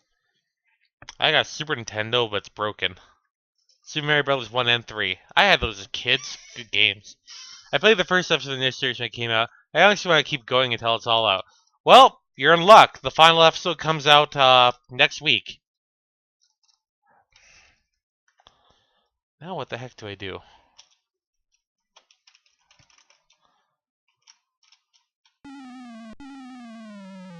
Ugh. Just dead.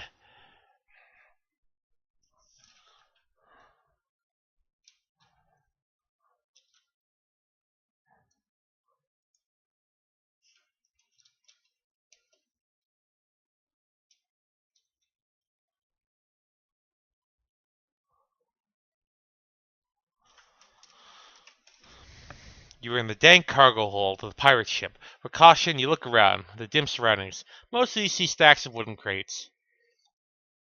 So we can only use the slumber powder in a dark, dank place. I think this is the place to use it. Pour sleep powder on floor. Okay. Slumber henceforth.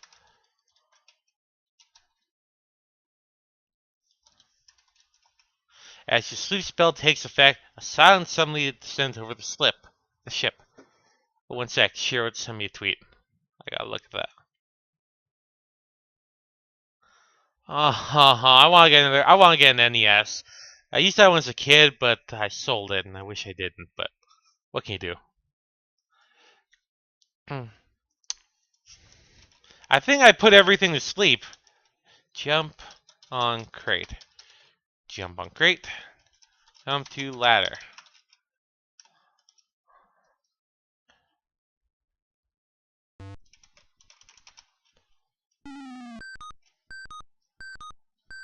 I put everyone on the ship to sleep. Awesome.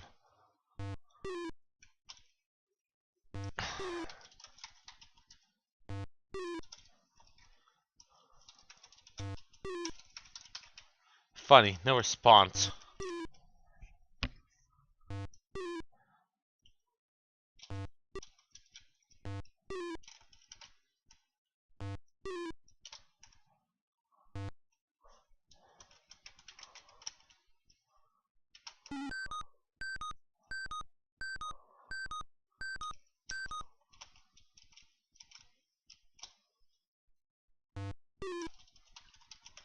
This is the gallery of the pirate ship. A large iron stove dominates one wall. Pots, pans, and barrels surround it. There's a long dining table at the other end of the room. The barrel seems to be full of rum. You have better things to do in the moment than drink. It's just an old wood stove used for cooking. Nothing special about it.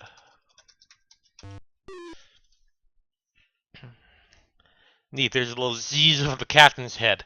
The wooden dining table is not too clean. The remains of many meals are lodged between the oaken planks. The top is gorged and stained. Yeah.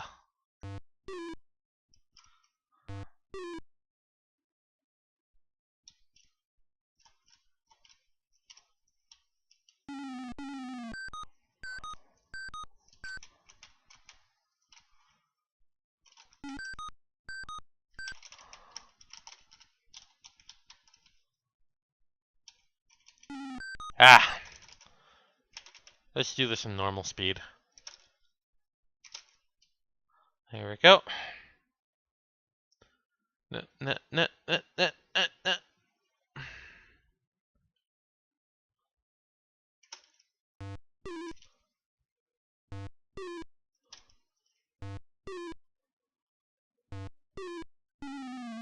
Ah! Whoops, he has unsuccessfully defied the laws of gravity. Dang laws of gravity.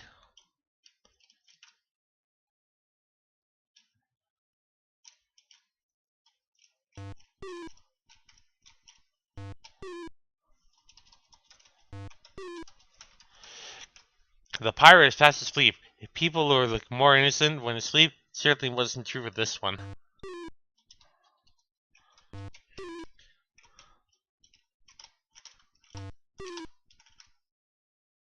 Frickin' A.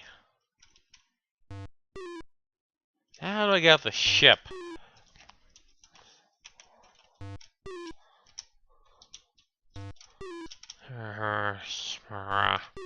Ah! Ow.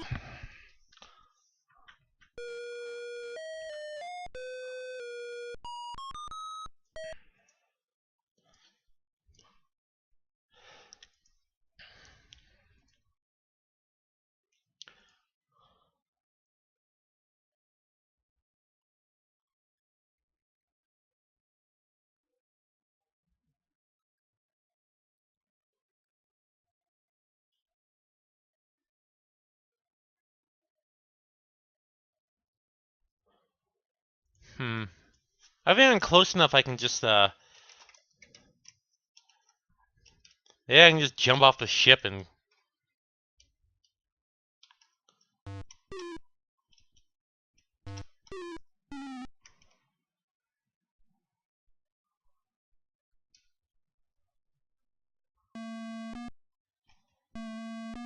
No!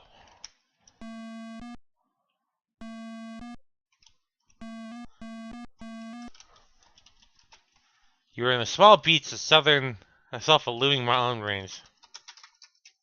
A prowling shark waits offshore.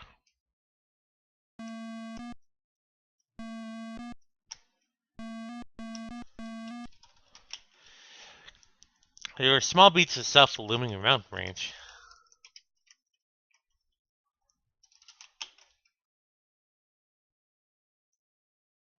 You dig and dig and unfortunately you find nothing.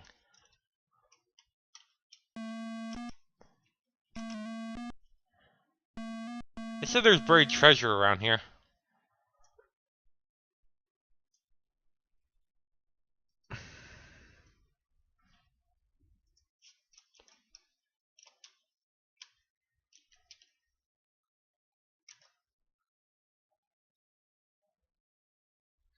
You have uncovered a small chest removed from the hole and open it. Inside you find precious gems and ingots and gold and silver. You close the chest and take away the contents with you. Dude, I just found some buried treasure. Heck yeah. I'm so happy Uh-oh. Oh gosh, you barely made a mouthful for that hungry shark.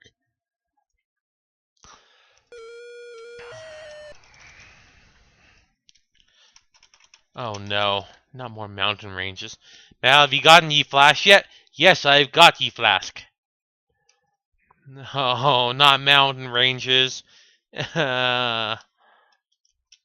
not fair. It's not fair. You're at the foot of the high, snowy mountain range. A cliff looms before you with a tricky path, winding its way to the steep face.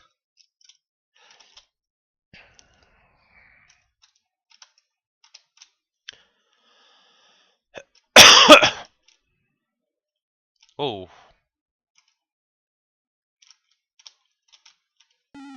Ow. Ouch. Climbing. Ugh. The worst thing from King's Quest. Maybe I should put this on normal speed. Need a little more precision, Naru.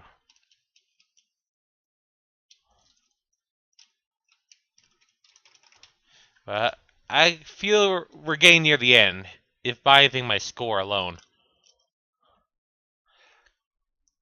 Let's see if I can get a perfect score like I did in the last game. Oh my. The snow-capped mountains advance forever upward.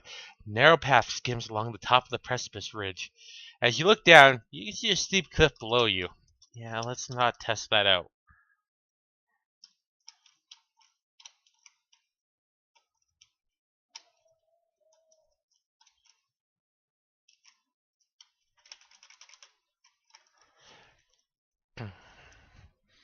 I should play that Trogdor game and die Dungeon Man sometime, Joe.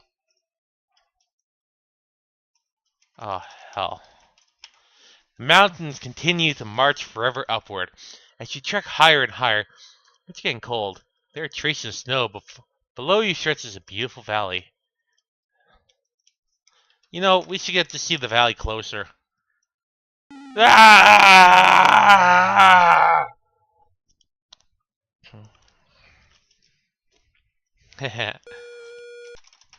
Alright. It tastes like Sierra water. Oh, that was a bad joke, Sierra.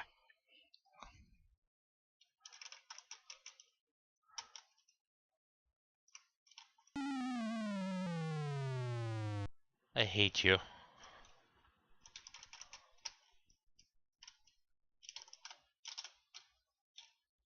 Maybe I climb?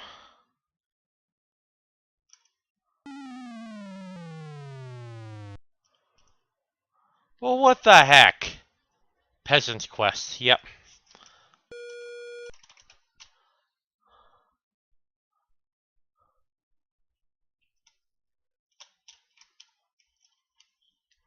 Huh.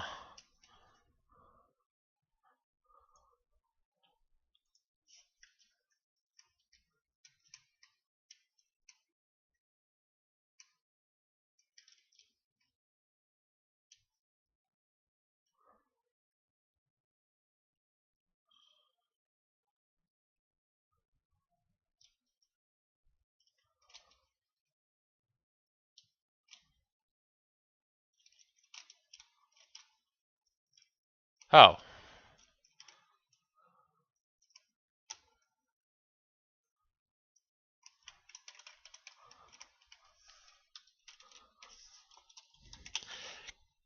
You reach the heights of the mountain range, and snow and ice surround you. You still see no end to the mountains. It's bitterly cold, and you shiver in their thin rags. A path through the snow leads forward. What's this? Oh no, it's the abominable snowman! You don't want to see me, buddy. Huh? Ah! The terrible, hairy creature grabs you with bone-crushing force. You resist, but it's no use. How?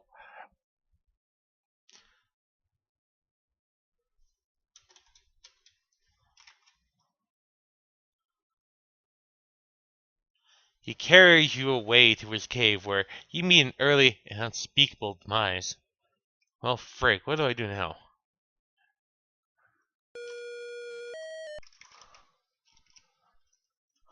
Let's see. Thimble, Doan ears. He doesn't want to talk. Fly wings, eagle feather, magic stone, storm brew, invisibility ointment. Can't use either of these. Got a knife. Probably wouldn't do anything. You can never really use violence. So are you doing King's Quest 4 next? That's the one I have complete in box with the floppies and shit. Found it the hard way. I was missing the manual. Oh, you need the manual for that game. Although you can play it off. Find like the cheat codes online. Magic wand, magic rose essence, bowl, empty cup, spoon, mirror, empty purse, fruit, bread, buttons, shovel, magic mat. Let me try dip.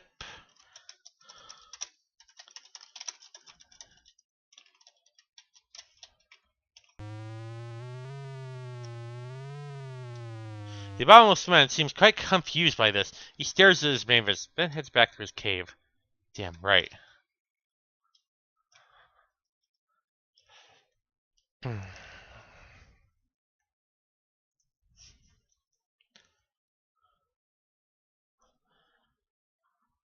How do I stop being a bird again?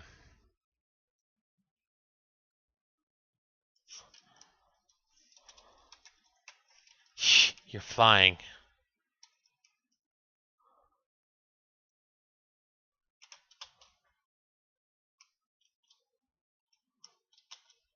Oh.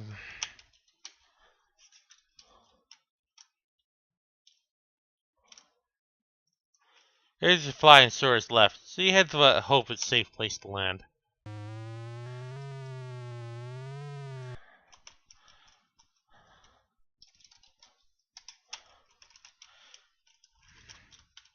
Alright, we're making progress, though. Ish. Bravely, you grasp the ice-laden rocks, attempt to scale the nearly vertical wall. Be careful, Gwydion. And congratulate yourself on successfully eluding the abominable snowman. Oh, hell. I hate you, game.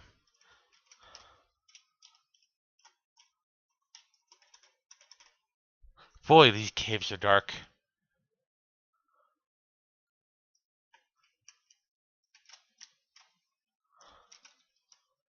This is bullshit, you guys.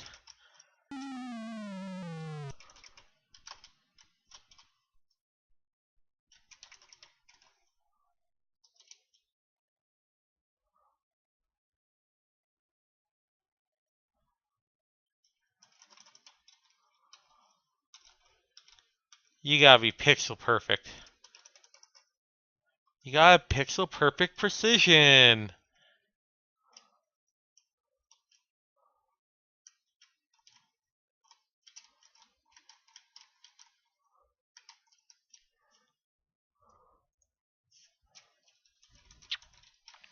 Awesome, Joe.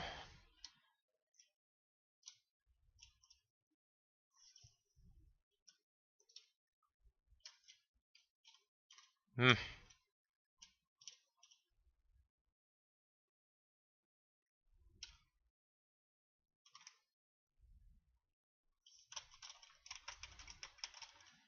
Okay, just a little bit more.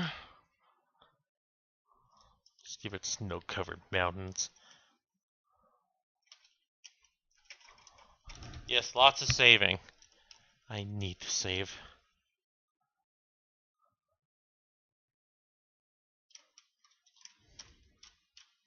Oh.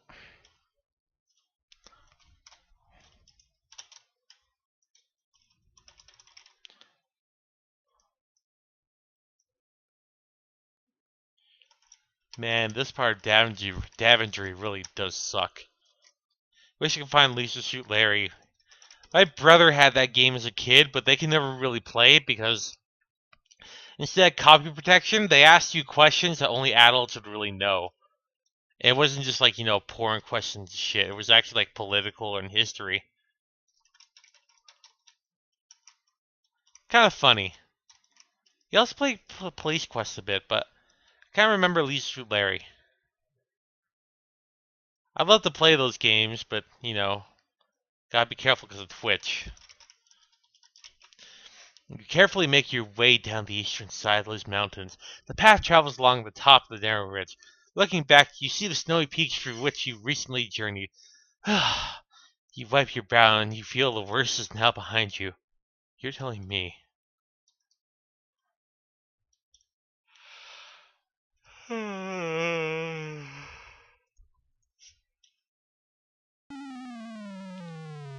Whoops, you slip. Ugh. You look upwards and view the mountain range you so arduously cross. Well, made the Daventry, but what is this? Looks like a cave leading deep into the mountain. You see evidence of a door once covered this cave entrance. Huge boulders lie scattered about, apparently tumbling down the mountain.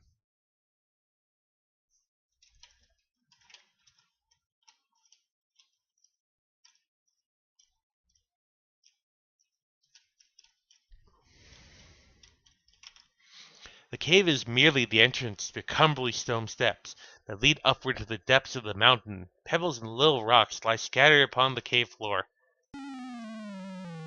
Watch out for the first step. It's a dilly.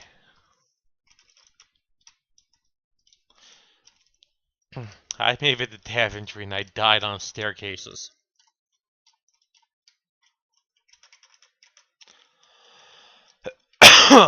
Sierra staircases, the greatest enemy of all time. Greater than Beef. Also, I hope Beef starts streaming again. I know he's probably still at Colton over or something.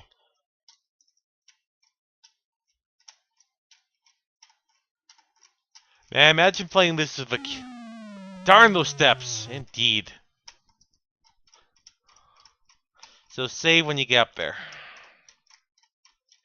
Yeah, imagine playing this with a joystick, like I did back when I was a kid. Oh man, those joysticks. They were a thing.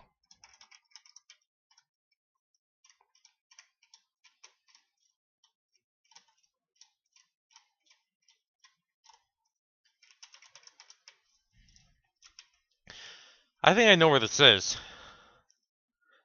They're having one long-ass honeymoon.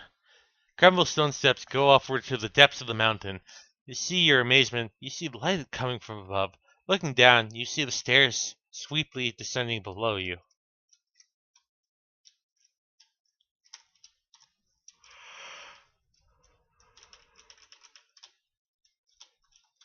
Whew. I'm about ready to conk out soon. Yeah, putting almost 4 hours in this game. So not bad. Considering the last two only gave me like 2 hours each, this is an improvement. I know King's Quest 4 is even longer. We're at Daventry? Yes, lady, we're finally in Daventry. It's pretty linear right now. And we got go these stupid stairs. Maybe in the future I'll play the fan made remakes, because yeah, fans remade King's Quest 1, 2, and 3. Sadly no 4. Fans wanted to remake 4 several times. It feels strangely hot up here. Dude, we're in the clouds! Yeah, we're in the clouds just like in King's Quest 1. Knew that path looked familiar.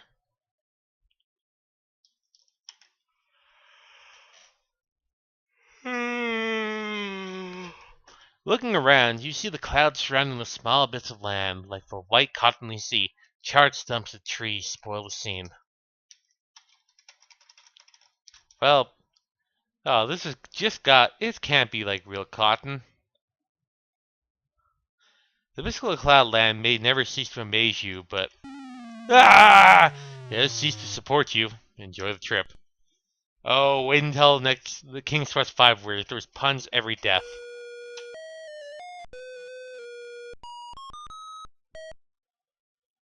Aloha, Doug Trio has hair? Oh my god! That's horrifying. Oh, the huge fire-breathing dragon is here and has seen you, hypnotized by its baleful glare. You stand frozen in your tracks. What a way to go, ending up as a dragon's barbecue.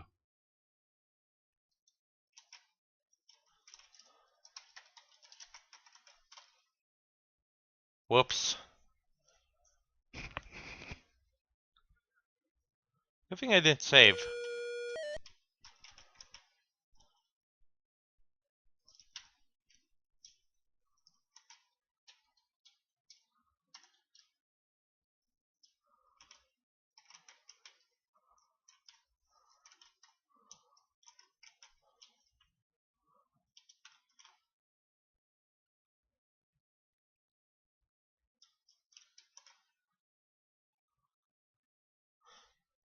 I think I have to use the ointment on me. The invisibility ointment. Because I just enter, I can't do anything.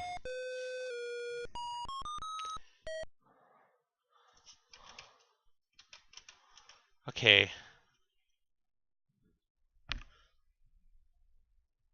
Use magic.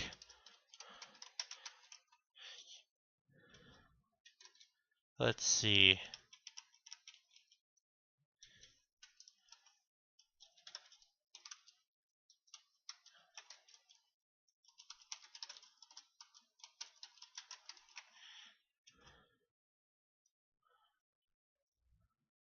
Rub on body.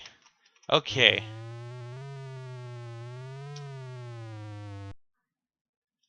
Hey there, buddy.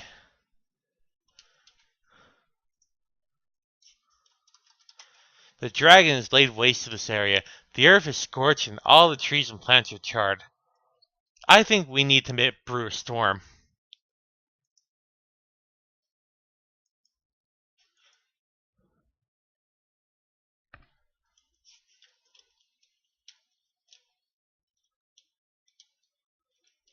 Hmm.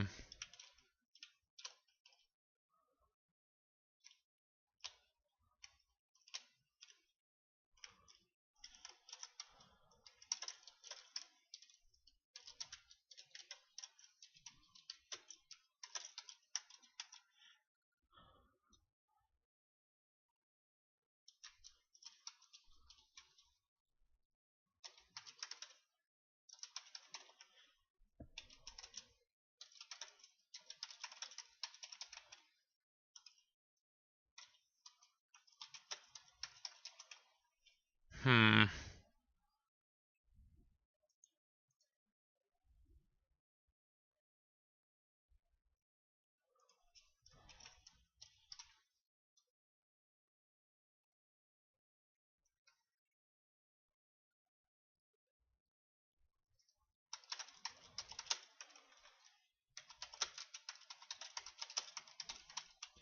Okay.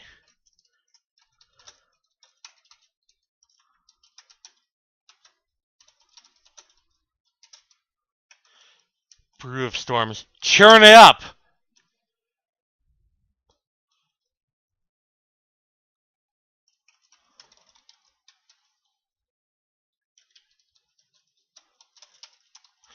Brew of storms. Churn it up! Oh, come on. That's the freaking incantation. Brew of storms. Churn it up.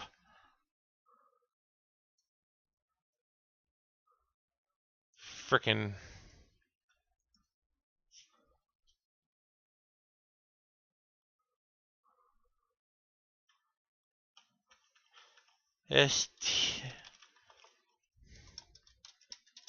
Of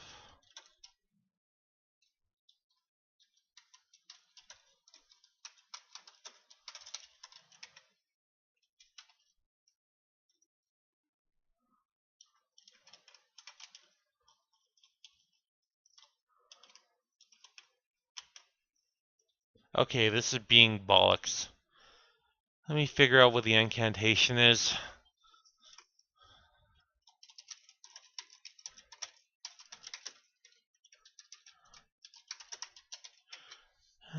King's Quest Storm Spell.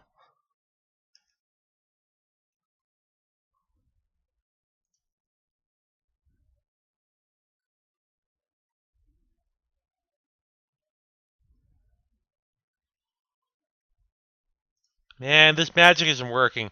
Jesus Christ, the eShop is getting hammered. It's Smash Steel. Oh, man. Of course, it's the eShop.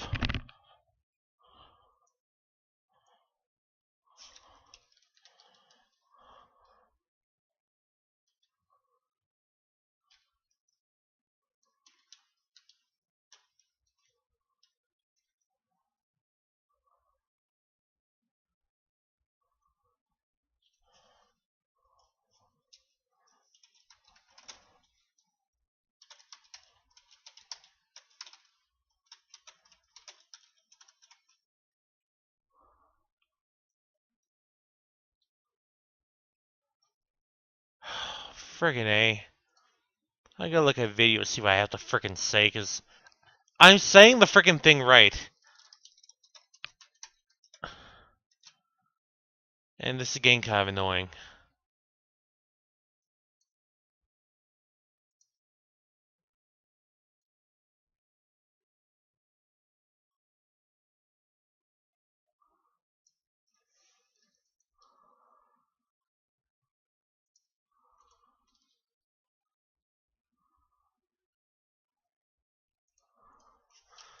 Guess I'm not.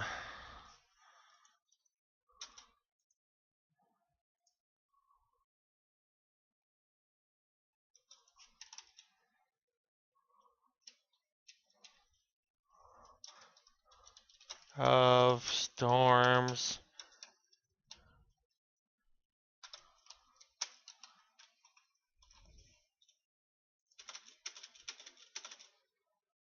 This is bullshit. Oh, fuck.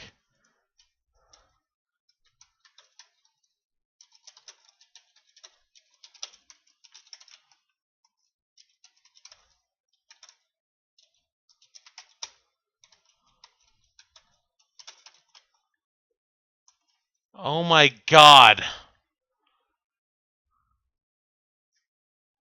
Oh.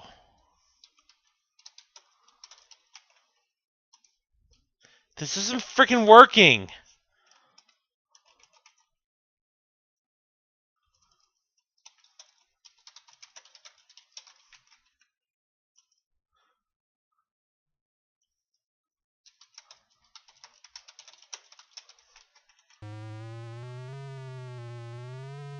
This is getting kind of annoying.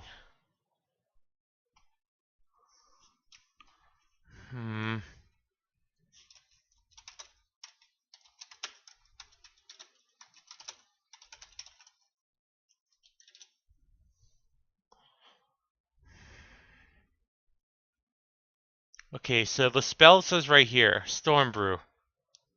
You have now mixed a powerful potion that can brew storms whenever you like. To activate the spell, find a space shot indoors or under something much larger than you. Stir the storm brew with your finger and recite, Roof storms, churn it up.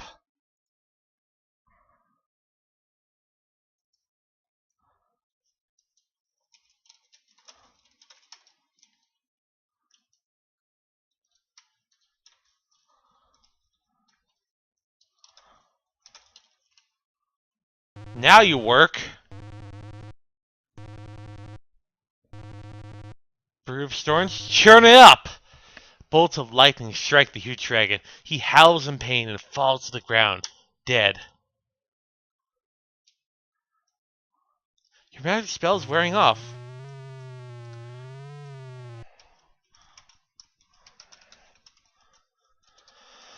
The dragon is laid waste to the area. Okay.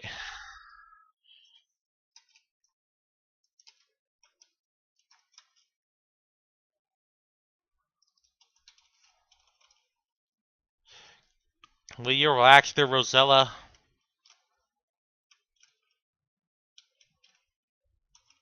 You rapidly untie Princess Rosella from the wooden pole. She looks bewildered as to who her benefactor may be. I'm your long-lost brother, Prince Alexander. You probably exclaim. The girl looks doubtful. I'll explain it all later. You continue realizing that now it's not the time for this. Just follow me. Let's go meet the folks. With mixed emotions, the girl agrees to follow you. Bashfully, you introduce yourself as your long-lost sister. How can I be sure you're really my brother? Princess Rosella wonders. I know, my mother always said that Alexander had a cute birthmark on his bottom. Let me see if you had it. Embarrassed, you reveal your cute birthmark. Oh, Alexander, she cries. You really are back. Mom and Dad would be so happy.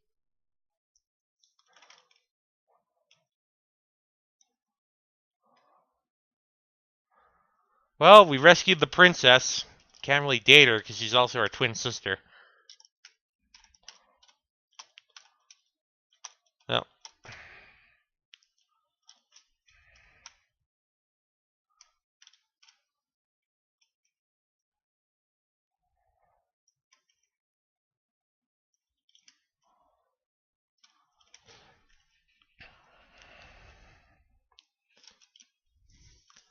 And I can't wait for the next game because, kind of a spoiler, but I'll just say this now. The next game you play as Princess Rosella. Yeah, I like the games because they all give you a chance to look at plays like each of like the royal family. Princess Rosella is gorgeous. Why you have to be interested in her if you? Why you'd be interested in her if you weren't your own sister? Her hair is long, silky, and golden. Her eyes are as blue as the bluest sky. Her skin is creamy white, and her body, well, embarrassed, you clear your throat and avert your eyes.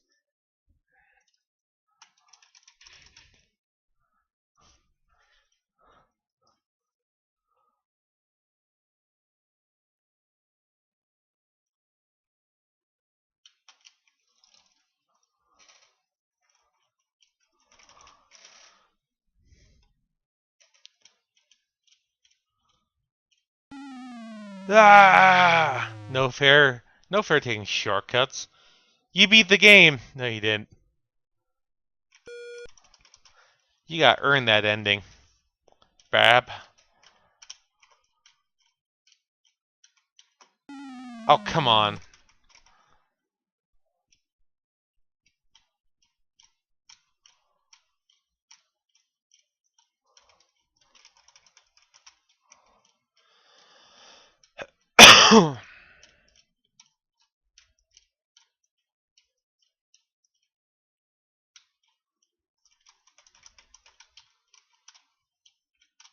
Rosella?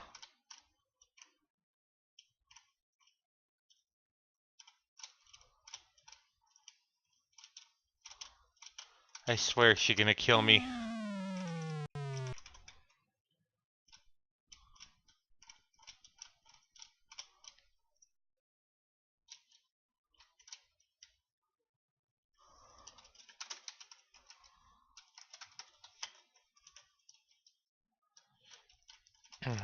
Frig, I gotta do this again. Ah, all the ladders. Nice to know that we think your sister's hot. Yeah, but, Rosella, get your butt up here. All the steps. Yes, Kata. And we got one more game of these horrifying steps. Horrifying. You want your ending? Oh, you can't just have it. F you. Okay, what the... Rosella. Oh my god.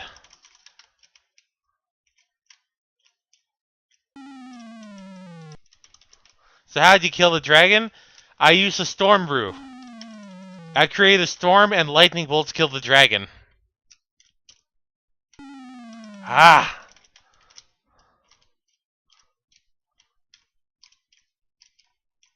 Made it.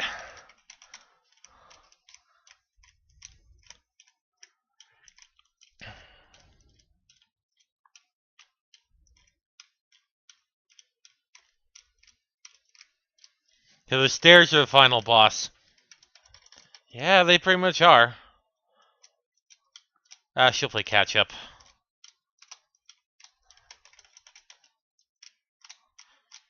I remember these horrifying stairs from King's Quest 1. She doesn't even care. Ah.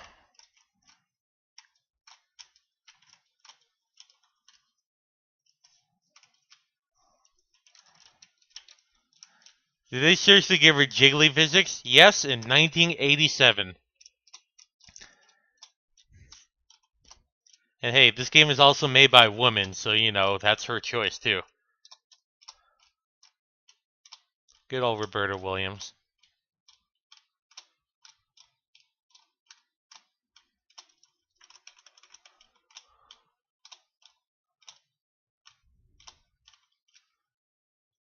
But like I said, they tone her down the next game where you actually play as Rosella.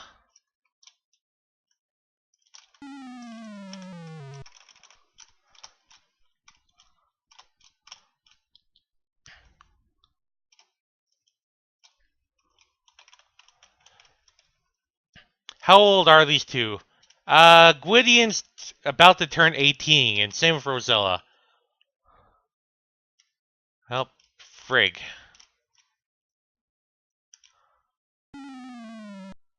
Successfully fall for the 20 meters before you hit the bottom. You can get a 4.1 from the rest judge. Really?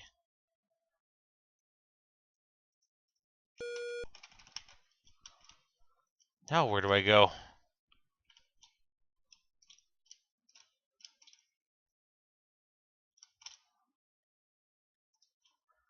Remember, Daventry Castle was to the south. Hey, it's the old well. They completely got rid of it. The countryside Daventry looks as if it had once been beautiful, but now trees are charred, a chasm splits the earth, the flowers no longer grow. Nearby is an old broken down well that's somebody filled with rocks. It's useless now. Well, good, there's only a freaking dragon. There's home, your sister cries in delight. Mom and Dad will be so happy.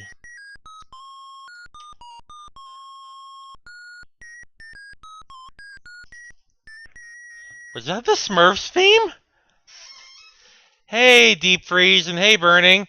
Hey, Burning, you come at the frickin' end. I'm beating the game right now.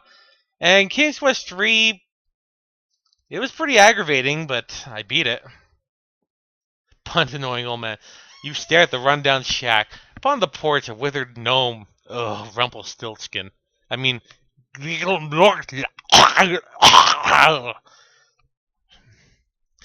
the porch, a withered gnome rocks in the creaky old rocking chair, whistling a merry tune. The shack is heavily one on the side, and you wonder why it doesn't fall.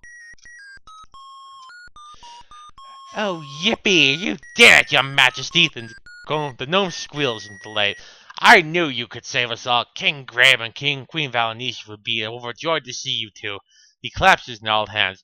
I must run ahead to announce your arrival, Madame. Spirally scampers towards the castle. Yeah, that's the friggin' Smurfs theme.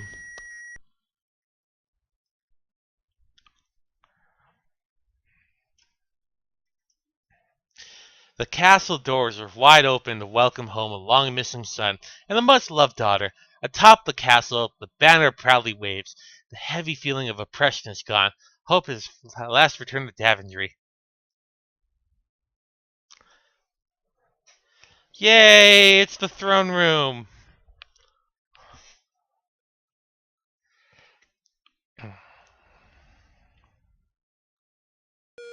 It's King Graham! And Valenice, you nervously enter the throne room with your sister, Princess Rosella. Before the twin throne stands your parents, King Graham and Queen Valenice.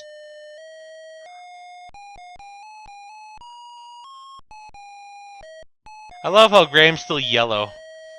Graham and Valenice are overjoyed to see you. Alexander, where have you been all these years? Your mother explains. Alexander, where have you been all these years? Your mother explains. Add your father. I'm so proud of both of you. Aww.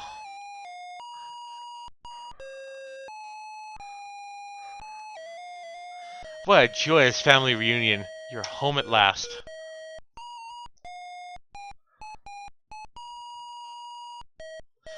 King Graham points to the mirror.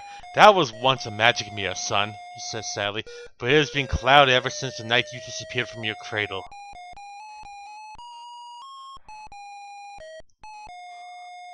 Hey! The plot convenience mirror. It does its job. Before your astonished eyes, the magic mirror clears and shines with a brilliant clarity. Queen Valenice cries to light. The terrible dragon is dead. Our children are home, and the future looks bright for all of us. I think Graham is yellow until King's Quest V. Then Bernie can play a good game. Stardew Valley. Cool. Oh, Mouse, did you play... No, I haven't played the World Final Fantasy demo yet. I was gone all day, and yeah.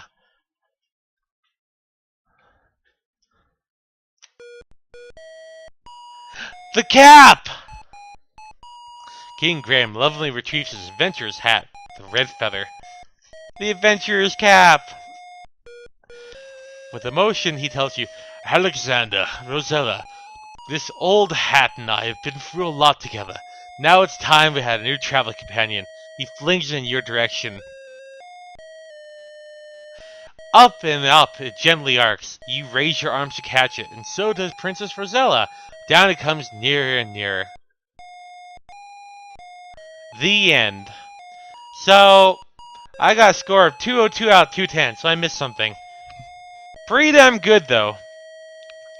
So that was King's Quest 3. To Hair is Human. King's Quest 4,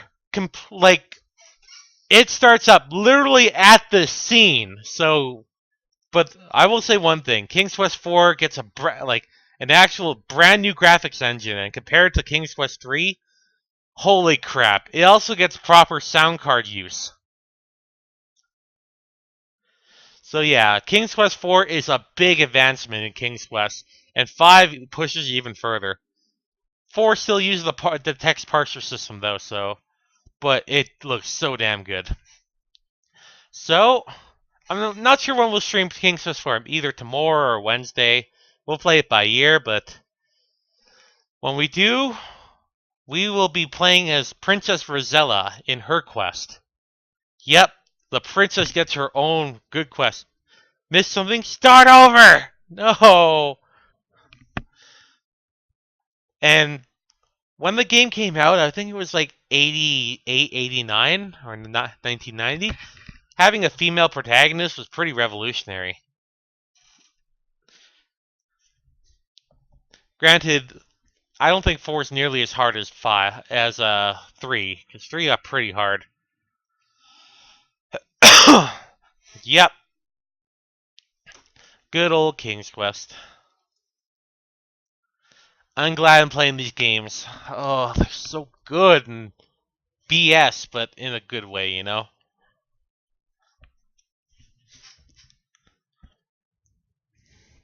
But yep, when we next come to the stream, I'm going to do the outro right now, and I'll talk over that. There we go. So, once again, that was King's Quest 4. Took me 4 hours to beat, even though it says an hour and 39 minutes. There was lots of deaths and resets.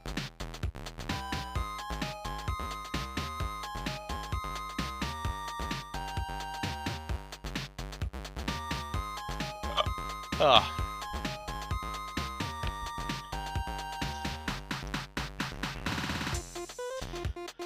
When we next come to the stream for King's Quest, we will be doing King's Quest 4, the Perils of Rosella. And we find out how Princess Rosella does in her own quest. A quest equally as, like, evil and deadly as every other quest. Heck, Rosella has one of the harder quests in the series. You know, just because she's a girl, she shouldn't have it easy. And like I said, as for tomorrow, we'll see. I'll probably play Final Fantasy XIV in the morning and stuff.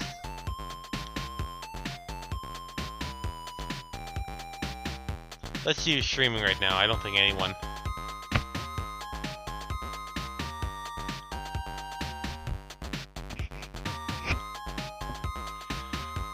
Oh, Zim's streaming Fallout 4. Johnny Pace is streaming Jackbox.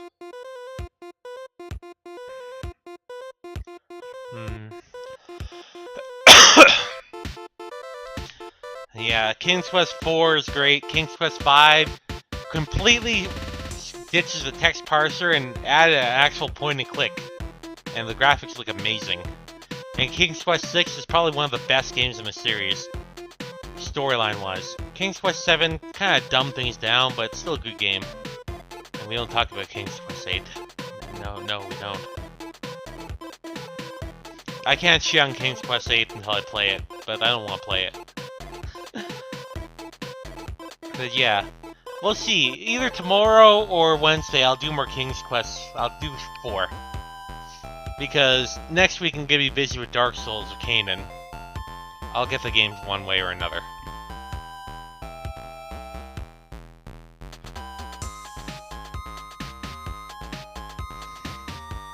Either way, you all have a good evening and everything.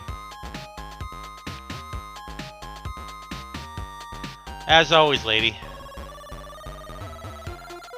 Like, I'm not gonna be trying to do any more late night streams because I gotta keep a good sleep schedule for a while.